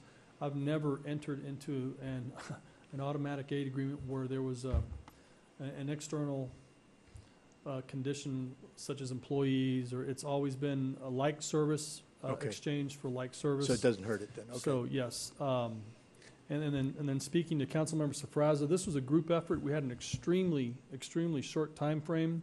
I believe we had something like 15 days, and this was an extraordinary group. We had representatives from Sierra, of course, the leadership team from Reno Fire, our financial analysts, Honorable Mayor, Councilmember Hashep, and 2 members from the County Commission. We sat down with the end goal of a regionalized department, no layoffs, and the continuation of service delivery. And that was our common denominator is the continuation of service delivery to the community. My only request to the group was that I needed the ability to move assets from one system to another. If we were short in the Sierra Fire Protection District area, I needed the ability to move a Reno employee, so to speak, into the Sierra station. The labor groups figured out a way to do that. Yes, there was a $2.1 million shortfall. There were some methods identified to address that. However, again, the county's position has always been financial sustainability, and that has superseded the idea of public safety. So at the end of the day, they elected to go on their own. And again, we're at a point now where we are 90 days out, a little over 90 days out, and we simply do not have the luxury of time. We need to build my system in the south, my system in the north, and our focus will be the citizens of Reno. They will receive the highest level of service. They will continue to receive that level of service that they've come to expect. Unfortunately, we will have to tell some of the unincorporated areas that no, we cannot come, and that it's a hard statement to make, but that's where we are at this point. I hope that there is light at the end of the tunnel, so to speak. I hope that at the 12th hour or the 11th hour, we reach some type of an accord. We're in, as the chief, we're in the business of protecting and saving property and lives, and we are moving, in my opinion, backwards. Well, I don't think we can keep negotiating with a ghost, and as long as we're negotiating with a ghost, we're going to have these problems, and we're not going to solve anything. So we're hoping that they'll want to sit down, but if they don't, then we're prepared to move forward. Maybe part of the problem, Mr. Mayor, is we've called this a divorce, and so they're behaving, the county is behaving like many couples do when they get a divorce and put the children right in the middle of the bargaining table, and that's what they're doing with the employees. I didn't realize any of them had been through it. Okay. I have a motion and I have a second. Any further discussion? All in favor say aye. Aye. Those that oppose, no. Motion carries unanimously. Thank you, Chief. Good report. Ladies and gentlemen, we're going to go into recess now until 4 o'clock, but we're going to go into a joint meeting of the Redevelopment Agency. Once again, we got to open it and cancel it, don't we? Mr. Mayor, Tracy Chase, Reno City Attorney's Office. The notice of cancellation has been posted as you requested this morning, so you don't need to open the meeting because the public's already been notified it's canceled. We've succeeded really well today because we got Mr. Scott to stay here all day thinking we were going to have a meeting, and now we got the double whammy. Mr. Scott, you can go home if you want to. We'll be in recess till the hour 4.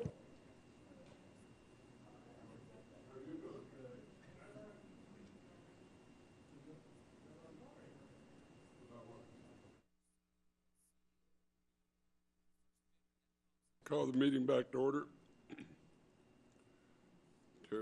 This is the time certain for the item J4, decision or discussion with direction to staff regarding the appeal of the decision of the zoning administrator in the City of Reno hearing examiner regarding sign permit, the Wild Orchid. You have any speakers over there that want to? Okay. So having none, I'll bring it back to staff. Staff, anything you want to add? No, sir, nothing new. So, Mr. Mayor, what I have done, and the city attorney can correct me if I misunderstood the process. As I understand it, at the last meeting, it was a technical denial, it was a tie, and then Mr. Ayazi just said continue it to this meeting because I was absent the last meeting. So what I've done is I looked at that council meeting because I got the clerk to give me the DVD. Then I went through my staff report, which included both transcripts, building permits, all of the information that the other council persons have had. I've also, Scenic Nevada called me and I met with them. I didn't have that opportunity with Ms. Kashmiri because nobody called my office, but ultimately I did want to disclose that I did meet with Scenic Nevada. So as I further understand the process, I can ask my questions now that I've gone through and looked at the transcripts, and then of course other council members can ask questions, and I can call up either side as well, right? Okay. That's right. Well, the first question I'd like to ask, and it would be posed to both sides, the transcript with Bob Bell indicated that he had continued the meeting. He had asked both sides to go see if they could resolve this issue and try to come up with some kind of compromise. So I'll offer this to Mark first and then Mark Ray second. What was discussed? What were the options by way of a compromise? Well, I don't know if we ought to go into the content of settlement discussions with the decider, but we weren't able to reach an agreement. I don't know how comfortable I feel about discussing what was said, but generally we talked about, the sign and what's going forward. Yeah, before you go any further, because I want to I understand what the rule is with respect to both sides having settlement discussions. Do you see that applying here? Well, did you both came back, both sides said they couldn't come to an agreement. Right. Is what happened. And it's not only the rule, but when we went into this, we kind of implicitly agreed that we weren't going to discuss it. So I would be Understood. Turning on a colleague, and basically I feel that's inappropriate no matter what. Okay. That's fair. Obviously, if that was the understanding between the parties, I was just trying to see if there was any common ground, if the parties had, because we do that up here every once in a while. We try to facilitate a solution as opposed to an up or down vote. I don't think so. Okay. We tried. I mean, Okay. we all in good faith, but we tried. Okay. I assume the same thing, Mark. It was. Yes, what he said. All right. All right. All right, Mark, I'm sorry. I saw in the arguments that you made that you believe that the appeal period, the 10-day appeal period had run, and therefore this whole process, the appeal was not timed. That's correct. So do you disagree with Mr. Ray that there is authority out there that says that the appeal time does not begin to run until the aggrieved person or person is notified that the permit is issued? Well, I think we have record notice, and what I said last council meeting is that every time a developer does a tract, builds all the homes, someone comes along who hasn't seen it before, says, "Oh, gee, I'm going to object." He's got millions of dollars into it, and that's a denial of the developer's due process and reasonable expectations. We relied on the process. But in this case, the sign was up for more than 10 days. Itself was up. So there was notice, not only record notice, but open and notorious notice.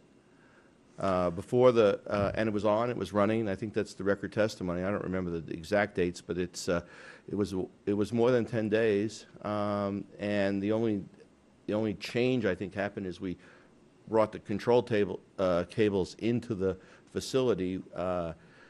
But the sign itself was running the whole time. And then the other question I have for you, because one of the arguments you made at the council meeting is the building permit was issued, you relied on it, you spent money on it. But if you do that knowing that there's an appeal process, don't you proceed at your own risk? Because if it's appealed and you've put money into the sign, then in the appeal process it's reversed, then help me out. I'm trying to understand. If an appeal had been filed within the 10 days of the permit being issued or the permit being posted on the website, you could make an argument that reliance was unreasonable. But because the 10 days had passed, we went ahead with the next step in full reliance that the appeal period was over. This was a non-issue. Nobody complained. Nobody cared. You know, one of the issues is that the city itself's budget is hurting, and that I don't want to sue the city. I mean, Mr. Kashmiri doesn't want to sue the city, but if we sue the city, we'll get the sign and probably attorney's fees on top of it. That's just a waste of everybody's money. Understood. And then, Mark, Mr. Ray? Curious as to, he does make a good point. I mean, I read what you had sent in about the cases that indicate that the 10 days really doesn't run until you have notice. Mhm. But in this case, the 10 days went by and they spent money. So, I mean, there is some reliance there. Do you have a response to that? In every case, yes, I do have a response. In every case that you read that's in the brief that I gave to Bob Bell, and since it's in the council packet, you've seen my letter of the date after the council said we had standing, the city attorney's office still said, no, we're taking the position you don't. I don't know if you know that. I wrote that letter and I provided them all the authorities. In those cases, the same argument is made, you know, that we got a permit, the 10 days ran, nobody knew we had the permit, it's buried in the bowels of this building somewhere, no one even knows about it. We started putting up some monstrosity, and so everyone's stuck with it because that's the way it works. And the courts have said time and time and time again, no, that's not notice. The right to appeal means nothing if you don't have any notice. The other thing I want to correct is that the record, what I heard Mr. Thierman say to you was that the record shows that there was 10 days that elapsed after the sign was up and operating before anyone appealed. That's not the record. That isn't it at all. In fact, I believe that the appeal was filed well within the 10 days from the date that the sign was started to operate. And there was some testimony on that. It's in the record if you read the transcript. I did.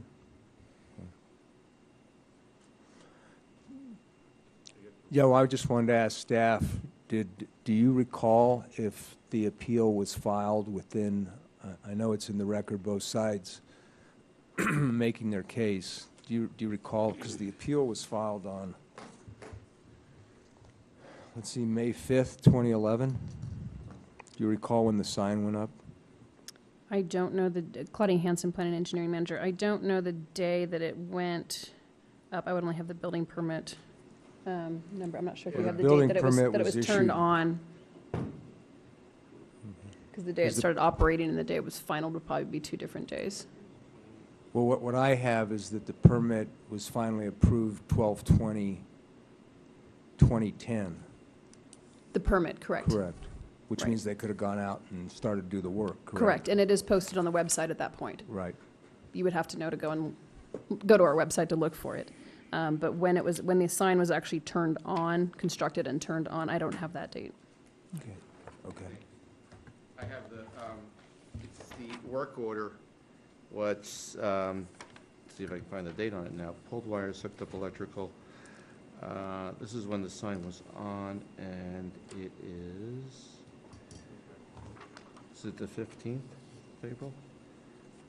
4/15 is when the sign went on, and it says apply electrical, apply mesh vinyl, installed stints and column, sign to column.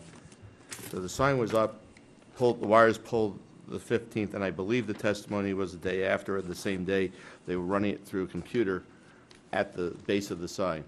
So 4/15/11? 4/15/11, 4/15/12, no, 11. This is all a year ago. Yeah, 11, right. Okay. Sorry. So, and then we have on top of that the permit being signed off, and that was the full and everything complete. And I believe that is 4/26/11, but that was issued the day after, or 2 days after everything was finished, and that's when the city came out. Because they don't come out until the sign is complete and running, and then they come out the next day or the day after. Okay. So, Mr. Ray, is that your point, that once the city signed off on it on 4/26/11? 4/26, that's Exhibit F, I think. Correct. And Then- the other one was Exhibit, must be G. Okay. The testimony was April 26th, and questions were asked of the witness, who was the planning or the engineering person who not Ms. Hanson, not the city attorney. That engineering person was the person who was asked these questions about when was the sign operating vis-a-vis when was the permit signed. If you remember in reading it, the name of that person escapes me. This was the person that signed the building permit, right? Who's the guy who testified at the hearing? The gentleman was sitting behind you at the hearing. That Eric man. Simonson, the building official? Eric Simonson, is he the building official who was in the, I can't remember his name. He testified about that. That was where the testimony was. And the position of Mr. Kashmiri's company was that, well, you know, we started running so-and-so's on the sign at a certain date, but that's not what the city planning official said about when the permit was signed off. And so I'm going with a situation where, on the one hand, they want the earliest date for purposes of, you know, they look at their building permit. Well, on December 20th, we got the permit, so December 27th, 2 days after Christmas, you had, or 10 days after Christmas, you had to file your appeal. We have to go by that paperwork. But when we go with the paperwork that says when the sign was actually up and the permit signed off, they don't want to go with that. They only want to use your records for some purposes, not for others. And I think that practically speaking, the testimony was April 26th was the date that we had knowledge that the sign was up and operating as it was at the time that we filed the appeal, within those 10 days. So, okay. Pierre, can I follow up on that real quick? Just Yeah. a real quick question. Yeah. Yes, sir. Mr. Ray, if content's not important, it really doesn't matter when it was operating. It matters when the structure went up, correct? If this isn't about content, it's more about the structure. Wouldn't that, I mean, when the structure goes up is really, because that's what you're appealing. The structure was already there, so the answer is no, it is not about the structure. It's about what was on that you could see that there was a new sign there with a video, playing, streaming video, But which is part of our appeal. that's what I'm saying, though, is the video was up, the board was up. You didn't know what was on the board yet. We did not know. But the board was up. We knew that it was under construction. We didn't know what it was going to be. But you knew it was a video board. Well, You didn't know it what was going to be black. on the video board. It's like those ones you see on the freeway that are black. Are those video boards? When you're going south on 395, are those video boards, those black ones? Or are they not? I don't know. I mean, that's just a difference of opinion. I mean, I look at that board, if it's nothing on it, I know it's a video board. Well, I mean, so. okay, you know, I don't know if the video board was black on the first time I saw it. The first time I saw it, it was streaming video, live television. And I understand that. That's the first time I noticed it. And these what the cases say, Mr. Dorch, and would make sense to you if you were in this neighborhood and had a business there and understood what's going on.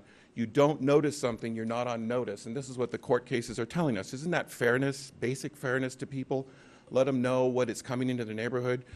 Like, are they supposed to suspect when someone starts construction on something that there's something wrong with it until they notice it and have a right to appeal it? That's when the 10 days should run. That's all the court cases say. It's common sense, isn't it? We don't want people to not have the opportunity to object to things that are illegal in their neighborhood because they didn't get notice early enough. We never got any notice. No one sent us a piece of paper. I think it's a separate issue on whether it's illegal or not. I'm just, as far as the noticing goes, is what Pierre was talking, and that's why I wanted to address that question. I understand. To me, that. you guys have said all along it's not about content. To me, that means the structure itself would have been your time for you to appeal. You saw the structure go up. It was there. I mean, if we're really going to debate this date, then I mean, to me, you said all along it's the structure, and that's all I needed. Thank you. Okay. I think you have to understand something. Nobody noticed what was there until it started working. I mean, obviously, we didn't notice it. I know. Could I start at the bottom of page 297 of the transcript, where I do this great job? Is this a response to Mr. Dorch's question? Yes. Start at the page 297 of the transcript, where I lay the foundation for Exhibit G, and then go to page 300 or so, and I think that's the relevant portion, but it's pretty clear that the sign was up 11 days before it was inspected, and it was running with lights on. It may not have been the same pictures on the sign, but it was running with lights. It was running with lights the first day, because that's when they did the electrical. And I don't think the court cases say exactly what counsel as they say.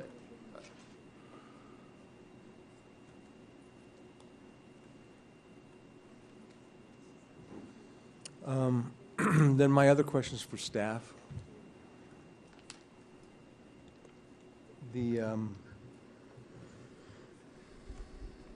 based on what I saw on the last council meeting, staff made a judgment call on whether this sign became closer to conformance or increasing its level of conformance. Correct.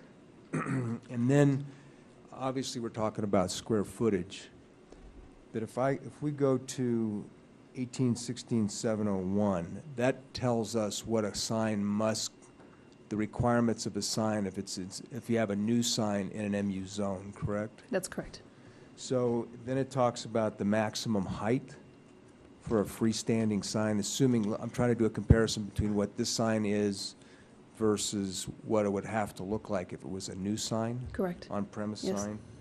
And then it says that in an MU zone, the highest, the maximum height would be 8 feet, but there's an exception to that. So if the parcel is more than 1 acre, then you can go up to 25 feet, correct? That's correct.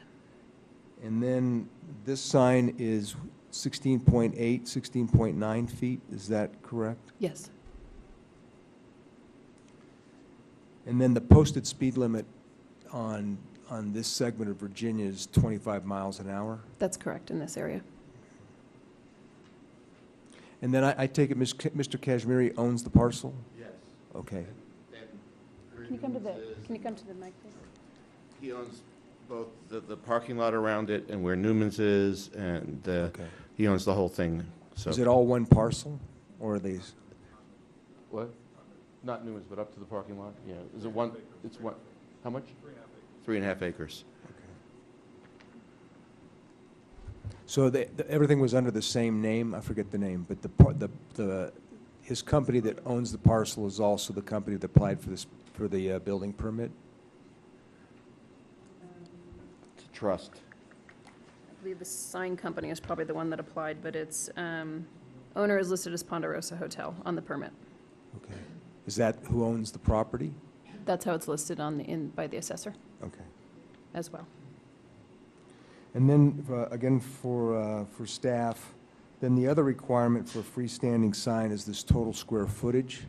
Yes. And as I understand it, it went from about 167 to 157 square feet, correct? That's correct. And then that's the copy area. Correct. And Which in then- this case is almost the whole sign. Correct. Yeah. And then the requirement for a new sign, assuming it would have to be 125 square feet. Correct, if it was new construction, yes. And then one of the other requirements is it talks about wall signs. Did staff look at the existing wall signs with respect? We did not, no. And then the other requirement is the square footage restriction, and that applies only to the flashing or the animated portion of the sign, correct? Correct. The far right column under flashing and animated in 1816-701 states that flashing and animated is not allowed, except that footnote 12 allows it for parcels fronting South Virginia Street. And the flashing portion cannot exceed 125 square feet. Correct, and that met those requirements. And then Correct. what I understood from the testimony is that it's under the 125, it's about 101 square feet? Correct. And then what about the other bigger sign on the property? Is that a non-conforming sign? That is a non-conforming sign, yes. That was reduced down when they switched it from the large ponderosa tree that was up there probably 8 years ago or so. They switched it to this one, and the same thing, they brought it down in size. So that maximum height would be in excess of 25 feet? Yes. That sign? And then that also exceeds the 125 square feet total? I believe it does, yes. And then what about on the animated portion? The animated's probably pretty close to that 125. It may exceed it. Okay. And then my question is for you, Mark. There was discussion about, this is point 803, about this notion of remodeling versus repair. Right. The amount of the new sign, the remodel, I should say not the new sign, but the remodel exceeded the 50% limitation on the value of the sign. Right. The remodel exceeded 50% of repair, but the repair is linked, if I recall, in the statute to the repair. The 50% rule is linked to the repair, not to the remodel. Yeah, it says that requires repairs costing in excess of 50% of its replacement value shall Right. be removed. Right, there were no repairs done. We just remodeled. We didn't fix the old sign. We put in new boards on two sides of the new sign. So how do you make the distinction between a repair and a remodel? A repair is when you fix something that's old and you replace it with basically the same thing. And remodel is when you go in and you put something new. And these panels are new. Okay. All right, does staff have a response? In this section in code, the 1816-803 termination of right to a non-conforming on-premises sign on B, it says any non-conforming sign that requires repairs costing in excess of 50%. So that's if it's damaged or something that requires them to fix some portion of the sign that is no longer working. In 1816-804, that's when they go into a sign that's functioning and is non-conforming and they want to change some portion of that. Then it would fall under 1816-804 where where it requires that the changes will increase the level of conformance. Yeah, but how do you make that distinction, though? Because I understand 804, and I saw the comment that was made at the last hearing, but how do you come to the conclusion that they're mutually exclusive, where you fall under one but not the other?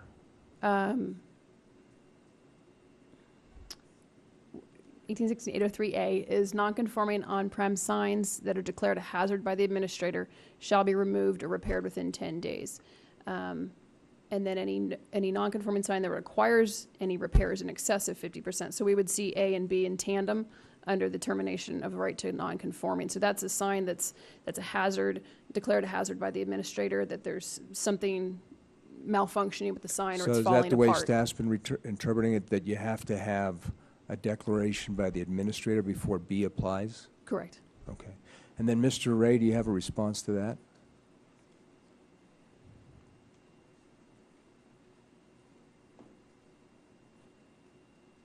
I don't know anything about the policy of the staff because it wasn't testified to at the hearing. What I can testify, or what I can respond to, is a non-conforming sign that requires repairs costing in excess of 50% of its replacement value is coincident with what Mr. Ozzie was talking about last time. You don't encourage non-conforming signs to continue. This one is not only being encouraged to continue, it's expanding its advertising. So I read this section to have the purpose of not allowing people to repair non-conforming signs to keep them in existence forever, especially when repairs are more than 50% of its replacement value. And when to replace the entire sign as it stood was $25,000, and it cost them $47,000 to do this new sign. That, to me, is why Section 1816-803 is in there. It's coincident with the Section 801 that talks about not encouraging non-conforming uses to continue. And of course, everyone here in this room has to agree that's exactly what we've done with this sign. We've encouraged a non-conforming sign, non-conforming business to continue. Every one of us has to agree that. Actually, it sounded like Mr. Bell agreed with that, too, in the transcript. And then do you have a response with that, Mark? And then I'm going to pretty much wrap up after this. Well, I think it's an abusive discretion standard, and Mr. Bell basically said he's very sorry that the regulations weren't more clear, and he's very sorry that that this wasn't brought to the city's attention during the period of time that we could have done something before other people, spent their money. But the way it was done, the city didn't do anything wrong. They exercised their discretion. Mr. Kashmiri didn't do anything wrong. He followed the rules. They took an interpretation that I think is pretty obviously correct, but But even if it wasn't absolutely correct all the time, it's still a reasonable interpretation of what the regulations say. 803 seems to be applied only when the sign is either left in disrepair for such a long period of time that it's decrepit and dilapidated and coming down, or there's some natural disaster, in which case you're basically saying to the sign owner, well, it's destroyed anyway, we're not going to let you re-erect the same thing if it's a non-conforming use, whereas 804 is designed to allow the sign owner voluntarily, which is what was done here, to put in, you know, an improvement, an upgrade, as long as he met all the other requirements. So it's not only a reasonable interpretation, I think it's the correct interpretation, but if it was just a reasonable interpretation, the abuse of discretion standard says Mr. Kashmiri was entitled to rely on it, and he did. So I would say that you have to defer to your people, even if you can't second guess them all the time. You gave them the instructions, maybe the instructions weren't clear, but it was a reasonable interpretation. So I think we're left with the city's interpretation in the first instance. Okay. And then, Marilyn, for you, are we bound by this, with the administrator, not the administrator, but the admin judge, Mr. Bell? I mean, he applied the abuse standard. Are we bound by that same standard? You're bound by the standard abuse of discretion, looking at the administrator's abuse of discretion, but you're not bound by Bob Bell. It is a hearing de novo. Okay. So, in other words, for me to reverse the staff, I have to find that there's been abuse of discretion? That's correct. All right. That's all I have, Mr. Mayor. If anybody has any other questions. Any other questions, any of the members?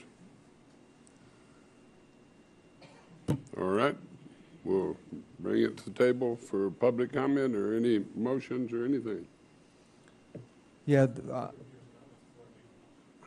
right.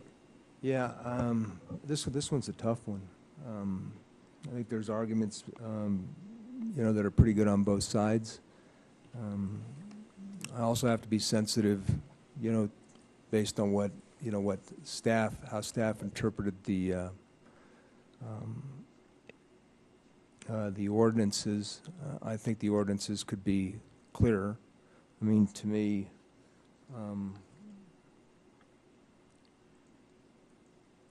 803 says termination of a right of a non-conforming on-premise sign. And ultimately, I could see where staff came up with the requirement that, you know, it's got to be declared a hazard before the 50% rule would apply. I'm also sensitive that the permit was issued and money was spent. And frankly, I don't know where all that would go. So I think that, given the standard, I don't think staff abused their discretion.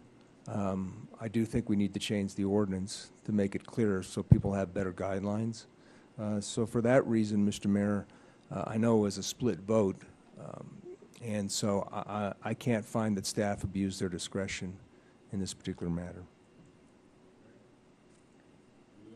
Any other comment? Mr. Mayor, I'll move to uphold the recommendation of the administrator and the hearing examiner. Do I have a second? I'll go ahead and Second for discussion, okay. Ms. Zadra? Mr. Mayor, I'll repeat what I said the prior time that we heard this. The city just owns the responsibility of getting that ordinance cleaned up. It is just absolutely unacceptable that there was such room for this kind of flexibility. We need to be flexible and support business, but the percent was, and you calculated at the prior time, 5.9%. That's just totally unacceptable. But as the ordinance is written now, it supports it. So we're to blame for this very poor ordinance. And unfortunately, there wasn't a lapse of discretion on staff's part. Short of, we need to get this corrected immediately. Well, the other thing is, For when I mentioned to Gloria, you got two non-conforming signs. So 8 years ago, they come in and make a reduction on the big sign. It's still non-conforming, and now you have a smaller sign.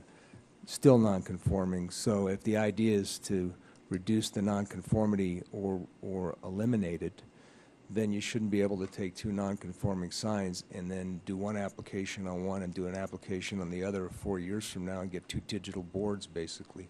So I think we need to be pretty clear about how we go in the future with allowing that sort of thing to happen again. Yes. Just one question. Do we move forward with the motion today based on, I mean, we have a council member absent, so are we going to run into the same issue that we did? We won't know until we take a vote. Okay. Well, we could ask for where people stand on the motion, and then somebody could make a motion to either continue this to the next council person comes or not. We could find out where people stand on the motion. I guess what would happen is if we went ahead and continued it till Dave got back, I mean, he voted against it. That's what caused the 3-3 tie. I mean, based on the questions. Okay. Yeah, Yeah, you're right. yeah, then it would be, you know, it'd be 4-3 is what it comes down to, presumably. I mean, even if he changed his vote, then it would be 5-2. Yeah, I got it.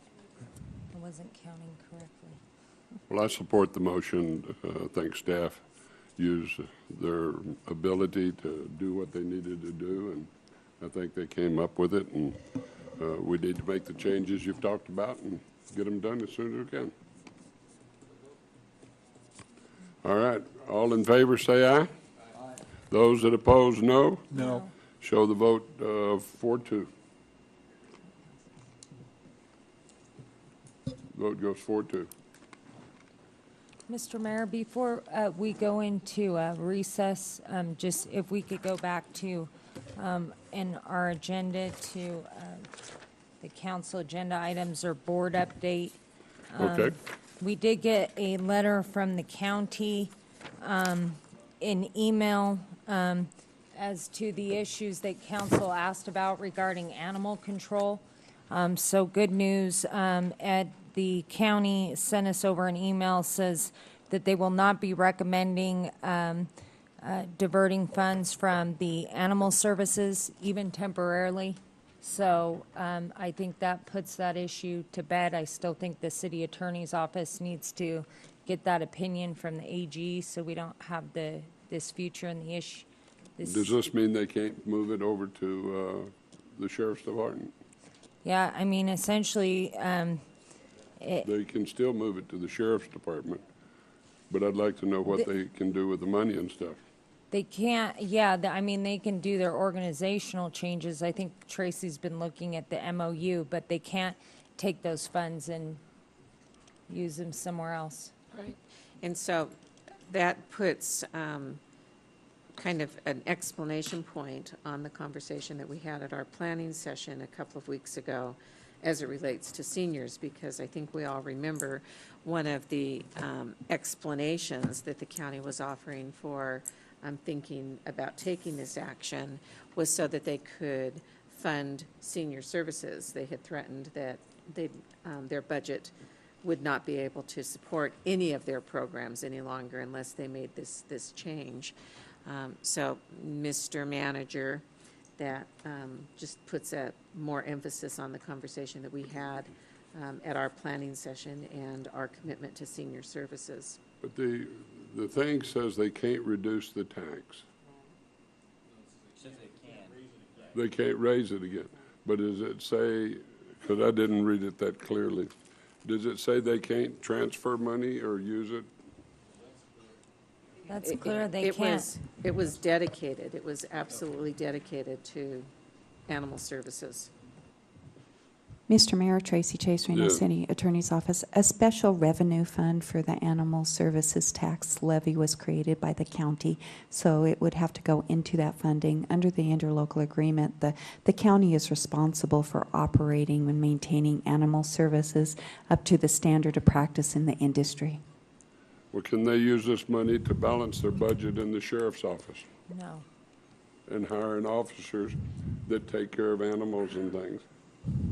We can take a look at that. I don't know whether they're using sheriff management to actually run animal control, just like if the city had management over an area, we may apportion some of the cost to a specific revenue fund. That might be possible. I don't know. I'd have to look into that. I'd like to look into it because I think they're using some of that to help balance the budget so they can pull money out of the sheriff's office because it gives them a dedicated source of income, and they should subsidize the deputies with that.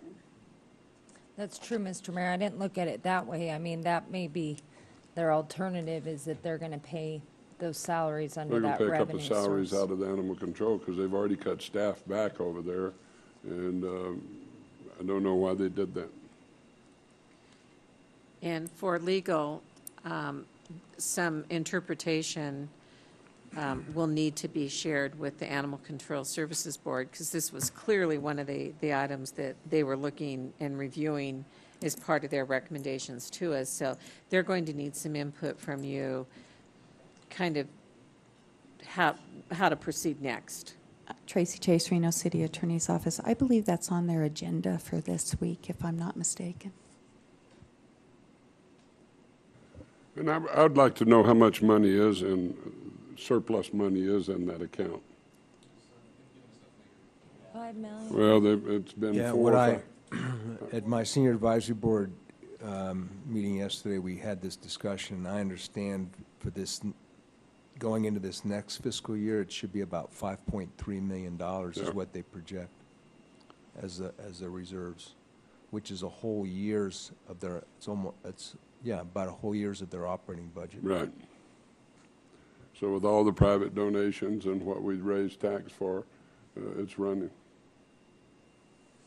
And then, Mr. Mayor, based on that, we have that special meeting scheduled for Monday for the council meeting, and I'd like to know what we've heard from the county, because the purpose of that meeting was to have these joint discussions on fire and animal services and seniors. Well, we got a legal opinion. We couldn't post a meeting for a joint meeting without working with the other teams. So I talked with Andrew this morning. We went ahead and scheduled a special meeting in case y'all wanted to come. But there's no indication the county wants to come to a special meeting. So I'd recommend that we just pull that meeting for next week until we have a meeting to set a schedule with the county. So the county, though, they would have had to post the meeting already if they were willing to meet with us. Right. And they've indicated they didn't want to do that. They wanted to set it at our joint meeting where we set agendas. So they've passed on another date to meet. Yeah, Mr. Mayor and council members, staff contacted the county manager's office to try and schedule an agenda-setting meeting, because that's the procedure that's been outlined. And we tried to get that meeting last week in time to post for a joint meeting. And the response we got back is that we have a regular scheduled agenda-setting meeting on Tuesday, March 20th, and they said that they did not want to meet that they did not want to have an agenda-setting meeting prior to that meeting, which by default meant that we couldn't have a joint meeting on Monday. And they want flexibility with the firemen. I don't understand. Never mind. Yeah, so I just to let the public know then, I mean, that was the whole purpose of the meeting. We tried to get another meeting going, a joint meeting. It doesn't look like it's going to happen. So I don't see the purpose of us meeting without the other party at the table. So we'll cancel that meeting for next Monday unless there's any opponents to that. But we'll be in recess till the hour 6 o'clock.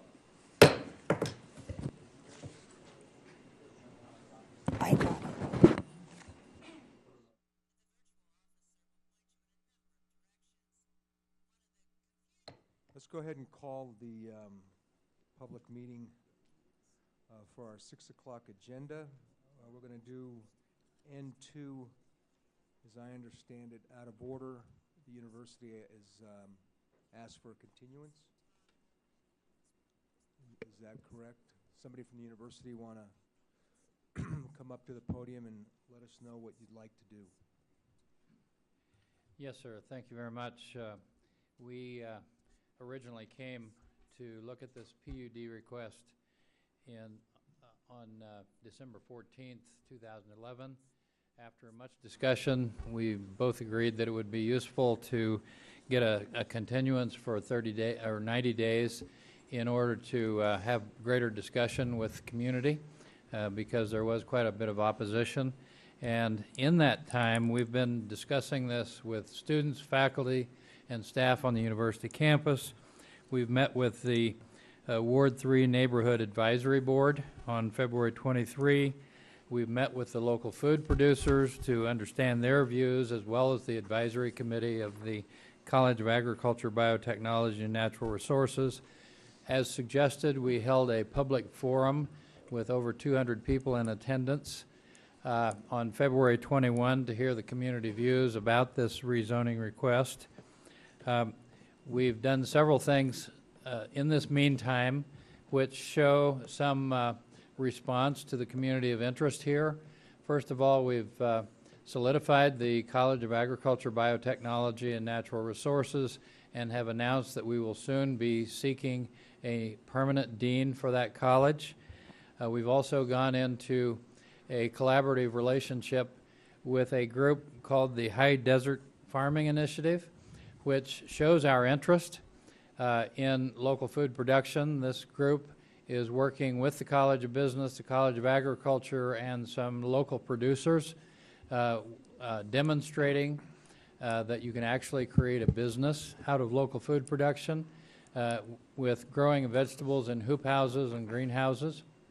And they are planning to demonstrate that you can get quite a viable business with 6 hoop houses and 2 greenhouses on a single acre of property.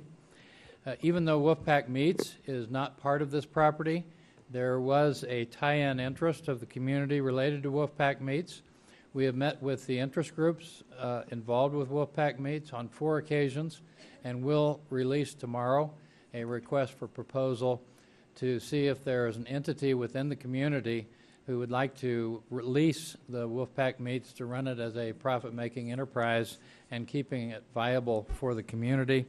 And finally, we continue to have some uncertainty about the timing and the plans for the flood project. So a lot has happened in the last 3 months, and we think the discussions have been very valuable. We think we have come to some greater understanding, but not complete consensus with the interests of the community. And we think with more time, we can demonstrate program changes in the College of Agriculture. We can demonstrate better how much land it would take to do science and education related to local foods and other 21st century agricultural operations, as well as watch the flood project, watch the leadership come in for the College of Agriculture, and just continue these discussions with the community. So it would be useful to allow this discussion to go on further before we finalize on this PUD. Okay, just to make sure, do I need to go through the clerk and make sure proper notice was given? This was a continuance. Please. Okay, so Madam Clerk, was proper notice given at this hearing tonight? Yes, proper notice was given, and we received the letter All right, so asking for a continuance. All right, so the public meeting is now officially open. I do have 2 comment cards to speak on this, so we'll take those comment cards. Is that Mr. okay? Mayor, could I just ask one thing? Yeah. We all know who you are, but just because this record I'm in sorry. the future, if you'll identify yourself for it. Certainly. That'd be perfect. Thank you. The prior comments were by Mark Johnson, President of the University of Nevada, Reno. Thank you. And just before you go, and I know you guys have asked for a 90-day continuance, but you would prefer something towards the end of the year? Yeah, we'd really, because the summer's coming up, it would be better to have a longer discussion and something like some date certain toward the end of 2012 would give us the time we need for these discussions. And I just found out our meetings in December are December 5th and December 12th. December 5th, is that comfortable with you? I'm not sure when our Board of Regents meeting is. Typically in the early, December 12th would be secure for us. The December 5th, it could overlap a Regents meeting, I just don't know. Whatever's best. All right. Councilperson Sferrazza? Yeah. Thank you. If I could just say before we get the public comment, I just want to thank the president and everyone here from the university because you guys did a great job conducting the meeting. It went over. You allowed every single person to speak. And I'm not sure the 90 days, I agree with Councilman Dortch, gives enough time. So we could probably hear that through the public comment. But even a year out, whatever the university feels is necessary to facilitate the process. Marilyn, can we extend it that long, continuance, so they don't have to go through again? Council can. It would be your continuance, not their continuance, but the council has that power. Okay. All right. Thank you for the comments. Now, we do have two public comments. Ann, do you want to come up?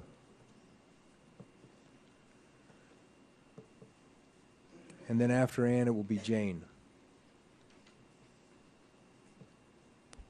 Hi, Ann Lohala, Executive Director of Nevada Grown. I also want to thank the university. I've been to the public meetings and a lot of the stakeholder meetings talking about it, and we are coming a long way. I think we all know that there's a lot of things we're going to agree to disagree on, but I hope that we can come to a meeting of the minds. And I do have one question I want to ask the university. It came up in a College of Agriculture Advisory Board meeting that an EPA environmental impact study is required when you want to rezone from agricultural to commercial development. And I'm wondering if that's been done. And the Wood Rogers one would not be. It needs to be an EPA one, if that's been done, and if so, what the results of that were. Thank you. All right, we'll ask that question. And then did I pronounce it, is it Jane or Jana? Vandehar, correct? Hi, my name is Jana Vandehar. Jana, sorry. Sorry, it's a Dutch name. I'm a landscape architect in town, and I don't know if I could show something up on the screen. Yeah. I wanted to show.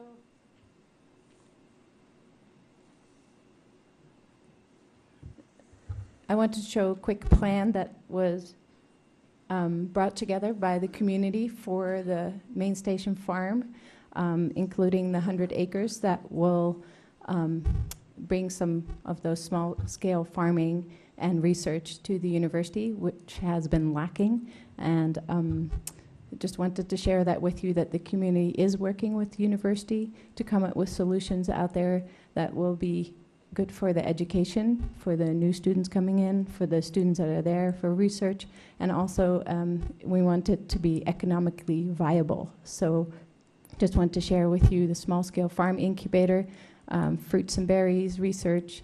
There's already grazing there, but integrating it with wetland restoration and riparian grazing, then composting and fodder, cover crops, and then also crops dealing with salt and drought-tolerant conditions, since we live in Nevada. And those are the kinds of research we need to do out there. So I thank the university, too. I thank you for helping us work together and come up with a better plan for the main station farm, and look forward to proposing a viable economic option for a university to do research and farming out there, which is what this land was really put aside for. Thank you very much. All right, do you want to get an answer to the EIS question, or? Yeah, was that the only public comment? Yeah, those are the only public comment cards. Does somebody on the university want to answer the EIS question? You've got one more public comment, Pierre. Oh, I'm sorry. Yeah, this would be Richie. Okay. And then the other person is Ann Bollinger.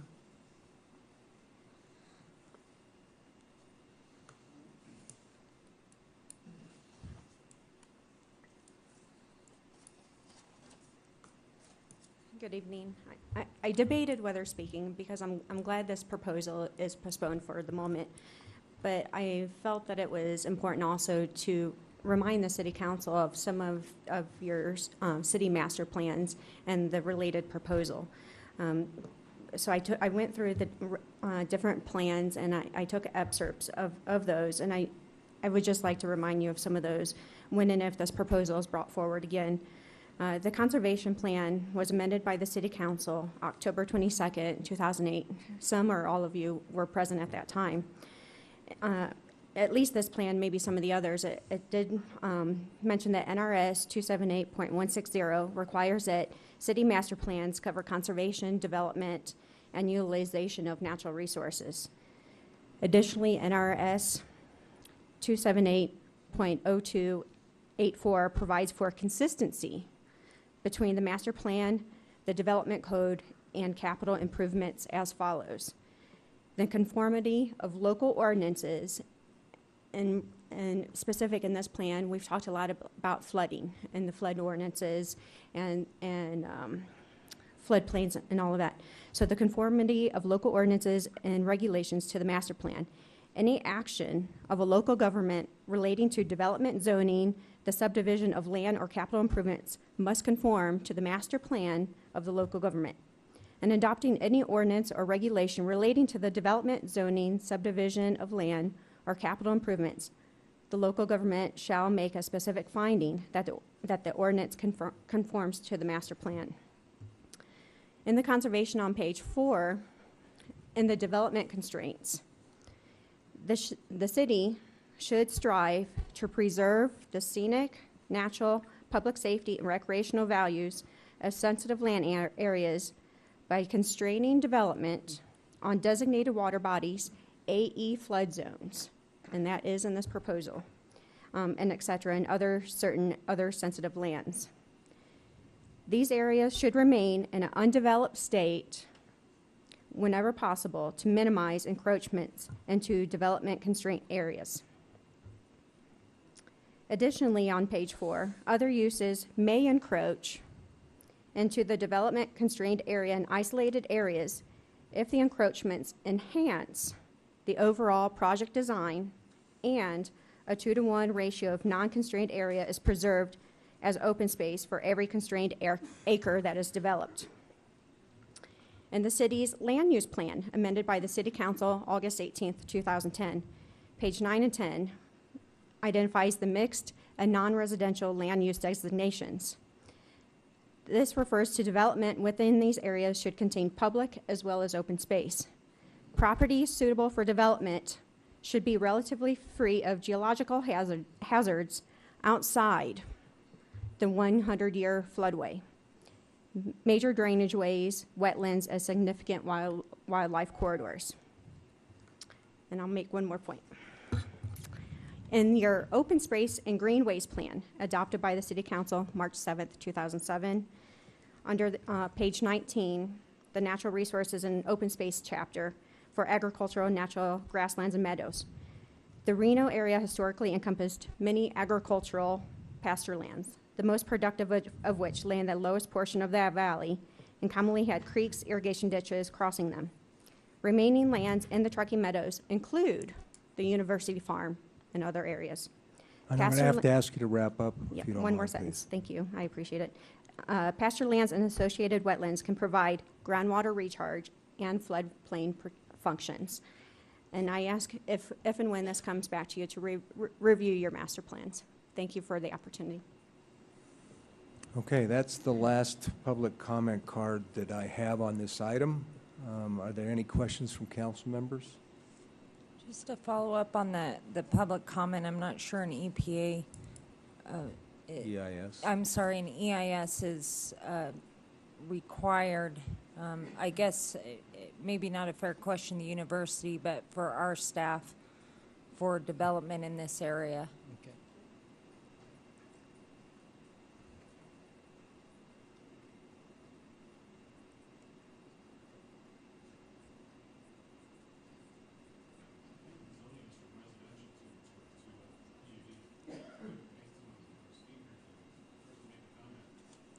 Person that made the comment commented that if it was from agricultural to commercial, but the correct zoning is from residential to PUD. Yeah.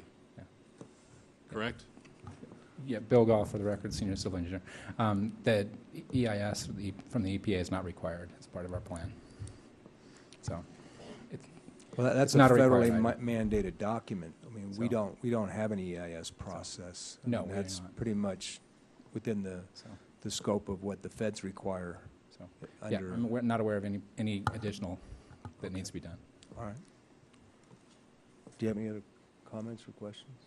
No, just on the continuance. So I would go ahead and make a motion that we continue the item. First of all, I'm going to close the public hearing because I don't have any more comment cards. I'm sorry. Would you leave that public hearing open so that we're continuing it from time to time? Okay, Thank sorry. you so much. All right.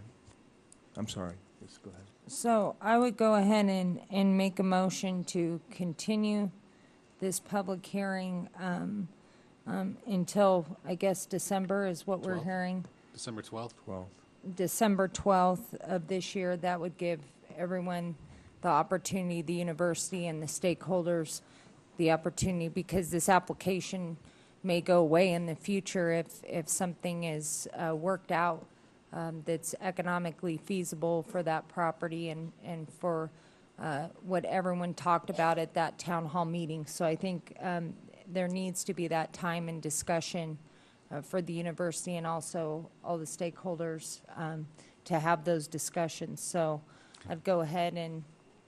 Time? Oh, for 6 o'clock. It'd be 6 o'clock. Thank you, Marilyn. All right, so is there a second to the motion? Second. All right, any further discussion? All in favor? Aye. Aye. All opposed, motion carries. So that concludes item N2. Then we'll go to item N1, which is the hearing regarding the opportunity to file written objections concerning the apportionment methods proposed for the downtown police and downtown maintenance special assessment districts. Madam Clerk, has proper notice been given? Yes, Mr. Mayor, proper notice was given, and we received one letter of concern from Michael Pawnee, representing El Dorado Legacy and Circus. All right. This public hearing is open. Mr. Pawnee, do you wish to speak? Yes, thank you. I'll be very brief. Michael Pawnee, McDonald Toronto Wilson, on behalf of El Dorado, Silver Legacy, and Circus Reno. Also note that representatives of CalNEVA are in the audience, and they asked me to indicate that they join in the comments that I'm putting on the record. We would just like, as a preliminary matter, to thank staff, Steve Hardesty, in their efforts and their work in putting together this proposal and giving property owners an opportunity to participate. We did submit that letter that provides some additional background on the assessment methodologies and our position regarding those, and rather than repeat those comments, we've just asked that that be included in the record. We do support staff's recommendation to leave the assessment methodology unchanged in the maintenance district for fiscal year 2012-2013. We welcome the opportunity to work with staff going forward on other potential alternatives in the future, including possibly expanding the district. We also support staff's recommendation on the police district assessments for fiscal year 2012-2013. We would note that we have some significant concerns with allocating a fixed percentage to any use type. But given the nexus between assessed values this year and the percentage that's proposed, we were willing to support for fiscal year 2012-2013 only the proposal that staff has brought forward. An important component of this compromise for us was the concept of bringing forward a alcohol overlay district, which we understand will be coming to council in April. That will provide another funding mechanism and method for allocating police costs fairly among the downtown beneficiaries. With that, we would welcome any comments or questions that council may have for us. Okay, if anybody has questions, we'll bring you back up. Thank you. Next person is Roberta Ross.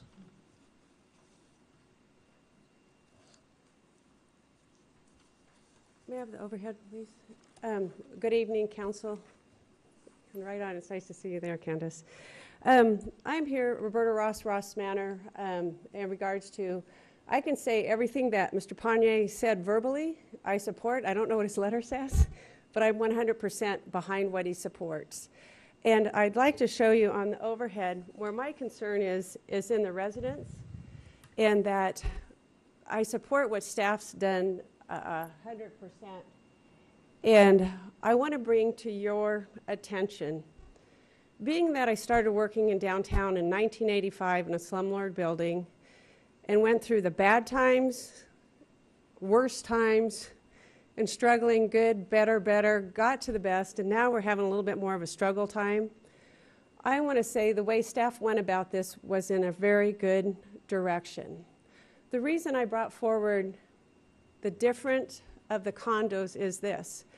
I've lived at the Arlington Towers for basically the last 3 years.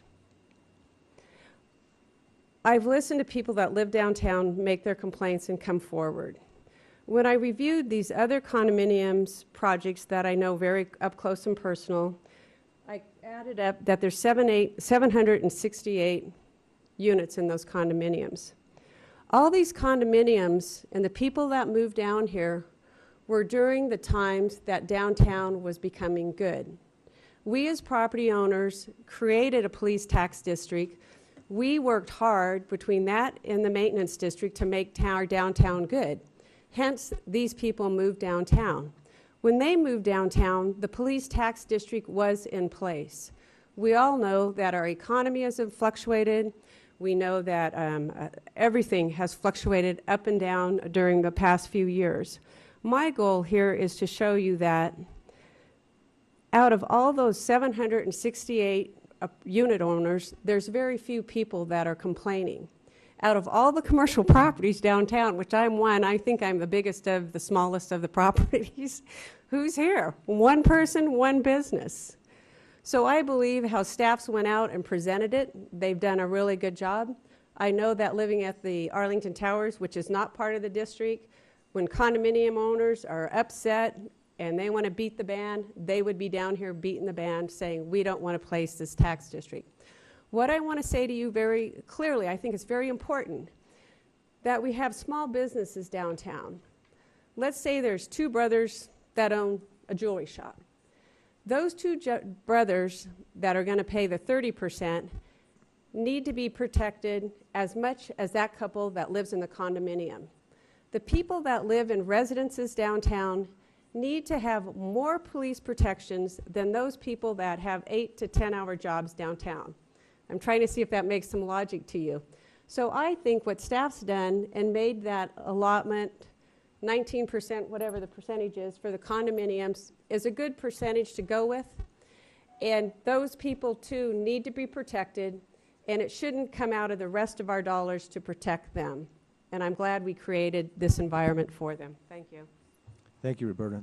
Next person would be Mr. Galloway.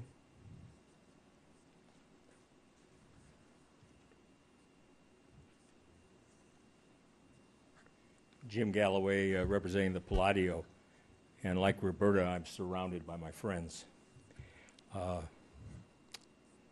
The original reason that we in the residences brought this up to council about 3.5 years ago was because we thought we were being unfairly charged versus the businesses. And the mandate that was given to Steve, and Steve's done a great job, was lift the burden from the residents. That's not happening. At least the numbers that I've seen, our burden is going to be 19%. There was a proposal in here that it'd be 9.4%. There are more people living in Roberta's properties than there are in the Palladio, and yet the Palladio is paying for those people at least 4 times as much. We're willing to pay something, don't get me wrong there. But when we all moved in, we knew we were in 2 tax districts. My original taxes were $786 for the 2 districts. Those have gone up to $1,407. So the police has gone up by 75%, and the maintenance has gone up by 95%. And when all is said and done, I believe, we don't have final numbers from Steve, is that my taxes are going to stay the same. They're going to stay at that elevated rate where I think that they should be lower. And I'll answer any questions. Thank you for listening. All right, thank you, Mr. Galloway. And then the other comment card is from Mr. Frank Partlow. Looks like he's representing the Palladio Homeowners Association. He indicates there are two issues, two really beneficiaries of the district. One are the residents, and then one are the liquor stores and the casinos, and he still thinks that the allocation is still unbalanced in favor of the latter at the expense of the former being the residents. So that comment can be read in the record. And then with respect to Mr. Pagni's letter, you're talking about the March 12th letter, right? That's the one you want to enter in the record? Okay. All right, I don't have any more public comment on this, so I'll bring it back to the table for questions. Unless staff, you want to make a presentation? No, I'm prepared to answer questions. Steve Hardesty, Public Okay. Works. All I'm right. ready to answer questions. Any questions from council persons? Mr. Mayor? Yeah. Steve, when you propose this alcohol overlay district, will it change the percentages at all for anybody? The proposal for the alcohol overlay district, which is being prepared by business license folks, Steve Hardesty again, Public Works. What the intent was when I first brought it up as part of the assessment process or the apportionment process is that would go, whatever was brought in with the money raised with the increased fees within the police district would go towards the police district. And then would lower the assessments right off the top. So if it's $1.5 million for the police district, and we take 10% off, we get $150,000 right off the top, and then everybody benefits from that. So all the assessments would be reduced over the whole district.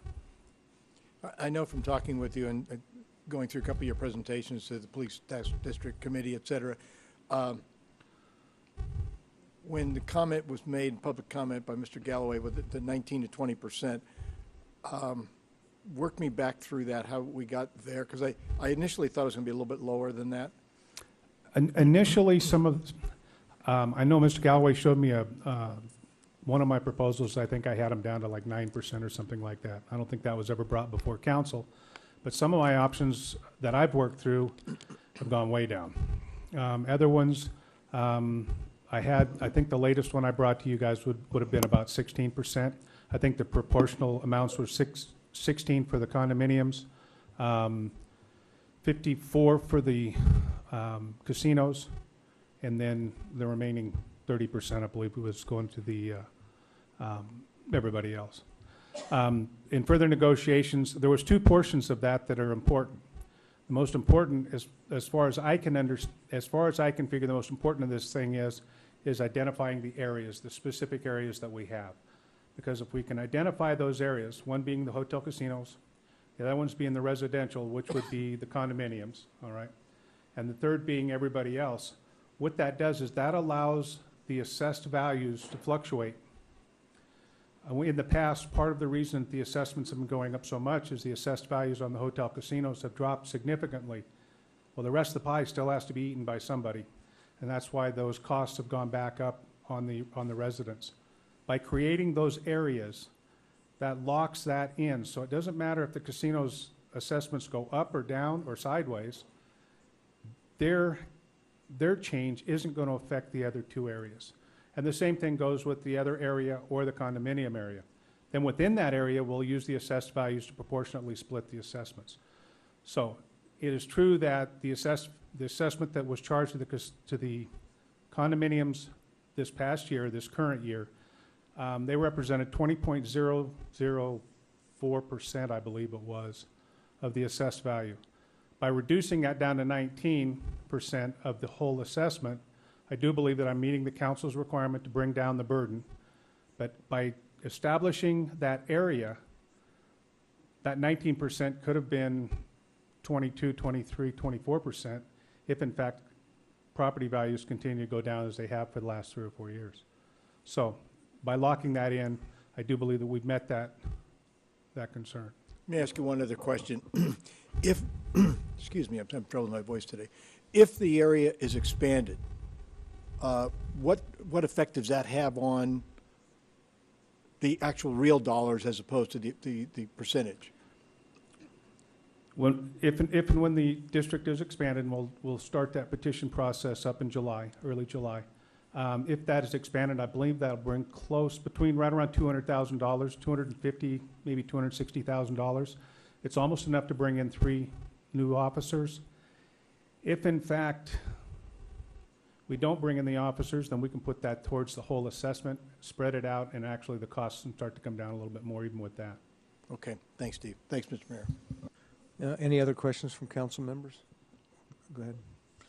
Steve, I just want to make sure that I understand this. So the new proposed methodology, would that still be bringing in the same amount of funding to the district, or would this lower that amount in any way? No, ma'am. It's the same amount. We'll still use the same methodology for increasing it, which would be the consumer price index. I'll probably have that next week as to what that percentage is. I'll get that from finance. I should be able to start spreading the assessments soon after. But no, the same amount stays. So even if there's a reduction in somebody's assessed valuation, whether it be on the gaming properties or the residential side, the amount of money collected would be the same? Yes, ma'am. Okay. That's why the area portions are so important.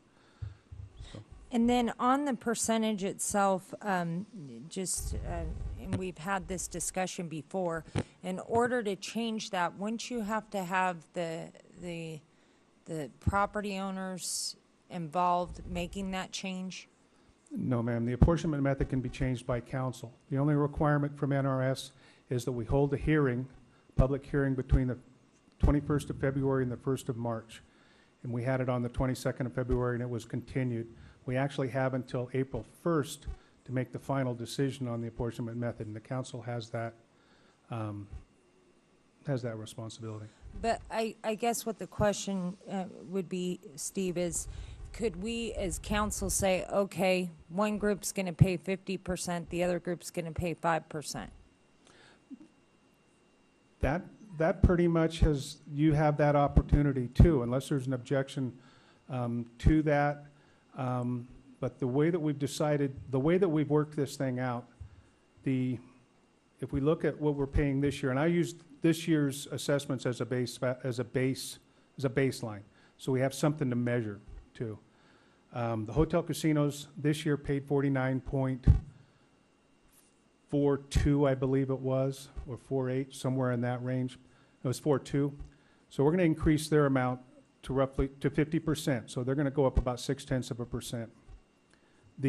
All the other portions, all the other properties, the Area 3 folks, they were going to come in at right around 30.56%. So rounding up to that, tacking on an extra 0.44, they're going to end up at 31%. So we could argue that the percentages that we're using this current year are the same as last year's, except for the fact that the condominiums will be reduced by 1% of their current. So, yes, you can make that decision. So if we wanted to, we could say the gaming properties pick up 80%, the rest is 20%. We have that purview. Yes, ma'am. Steve, and based on the tax district which Councilman Guston sits on, the allocation itself, there must be some kind of methodology, because you say when we do these percentages, I'm assuming they didn't get pulled out of the air. So when you say, okay, we're going to assess 50% to the gaming properties, are they getting 50% of the benefit, and is the residential getting 20% of the benefit? I mean, how did this methodology as far as percentages take place? The percentages are based on what they're currently paying this year, or in that general area. So that's where that percentage came from. The actual coverage, if we were to look at the creation of the district itself and the purpose behind the district, if a police officer is spending 50% of his time up around the casinos, that was not the intent, because the intent was that the casinos would put in a very large portion of this and pay for policing all of the other areas that couldn't afford their own security. And that was the main purpose behind these districts, both the maintenance and the police district. One to provide additional safety downtown, and the extra to provide extra maintenance and cleanliness downtown. I understand that, but getting back to it again, on the percentages themselves, at that time, how was that percentage based? Was it based on the actual service that was provided? So I guess I'm getting down to was it determined that the residential would pay 20%? Is it just because we have residential property downtown and it's within the district, so it's assessed that way? In the creation of the district itself, all residential properties were actually gerrymandered out of the district. There was no residential in the downtown area. That's why the Arlington Towers were left out. There's a notch up between, I believe it's 5th and 6th, I believe, that was notched out. It went into the alley and back around because there was residential properties there. What this is that the properties that now hold the condominium properties, they're now being asked to step up to the plate and actually pay their share, roughly 20% or 19% of the district. How the percentages were created, they were actually created based on the assessed values. So the real change in this thing is by creating the areas, and the areas are really the key to the whole program. And then my last question, you said this would be a freeze in the formulation of the actual percentages. So getting back to the what Jim had stated, you wouldn't see that increase in the property tax bill then. They're actually going to get a decrease next fiscal year of that 1%, and then they're able to budget on that because you're not going to see these huge fluctuations. One of the concerns that the casinos did have was the fact that we did lock these in year after year after year for a long period of time. And I believe that one of the concerns, that concern can be answered if we come back and analyze, do a good review. Because one of the concerns is, what if we lose another casino? Okay, in the case of the condominiums, what if one of the condominiums falls down or something, we have an earthquake and we lose a condominium? So that has to be fluid. So coming back annually to review and to take a look at this stuff is important. The 19 and the 31 and the 50%, I would hope without any major changes that we can continue with that. And hopefully if you approve of the overlay district and the allocation of some of that funding, we can also bring down those costs overall. And if we expand, we can also bring down additional costs. So let's say a property were to close, they would still get this assessment because it's tied to the property, correct? Yes. Okay. That's all I have. Any other questions? I do have, just occurred to me, I need to make a disclosure because I do have a client that owns a unit in the Palladio. So I need to make that disclosure as well. Okay. So I don't believe that's not an item of recusal, is it? Just disclosure? For the record, John Shipman, Deputy City Attorney, that sounds like a disclosure item unless there's something beyond just that disclosure. No. Okay. No. Okay, so thank you. If there's no further questions from staff, then the next item is, does somebody want to make a motion, or is there further discussion? And so do we need a motion to approve the apportionment methods? And then the approval of the resolutions? Is that what you're looking for? I think if you approve the resolution, it should take care of it all. So we just go straight to the resolution then? Yep. And Mr. Mayor, just there's been some changes in the resolution. Just wanted to that was distributed late, and I think it was just distributed to you before the meeting started. But just to point it out, there was some additional language put in there. The sunset provision, the apportionment method is only for this year. In the event that the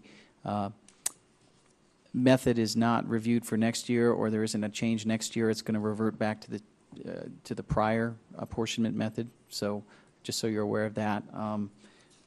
And then for the downtown maintenance assessment district, that apportionment method will remain as it was in the prior year. So with that, resolution number 7674, a resolution dispensing with certain protests and objections made at the public hearing on the apportionment methods for the downtown police and downtown maintenance special assessment districts. Move to adopt. Is there a second? Second. All right. And then I understand, Steve, you'll be coming back to us with the alcohol overlay district in April? No, sir. It'll be Michael Chomp and Alex Woodley. Okay. All right.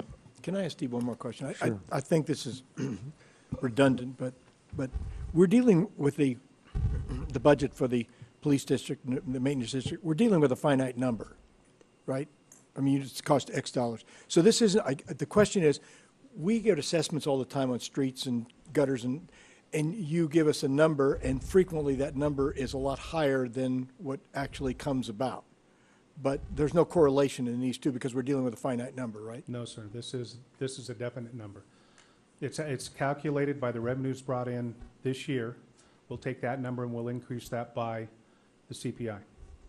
There is the possibility that after we had assigned a rate to last year's number, that it could have been reduced, which means that the revenues that we were targeting might have come in less, but we have to use that less number to put the CPI to. So the revenues next year could actually be lower than this year. But we won't know that until actually in July. Okay. Thank you, Mr. Mayor. Okay. There's a motion and a second. All in favor? Aye. All opposed? Motion carries on the resolution. And then I do have a request from Councilperson Zadra to reopen item L1. These are council agenda items for the next meeting. She would like staff to put on a moratorium, and Claudia, you can help me if I don't get the wording right, a moratorium on applications to expand a non-conforming on-premises sign, similar to what we heard today. Somebody wants to enlarge it or change it. Correct. All right. And then staff would come, obviously you'd put that on the agenda in the next meeting, and then we'll have a discussion about it. Correct. All right. Other than that, is there a motion to adjourn? Well, public comment, excuse me. Any public comment? None, Madam Clerk? Okay. Is there a second? All right. All in favor? Aye. Motion carries.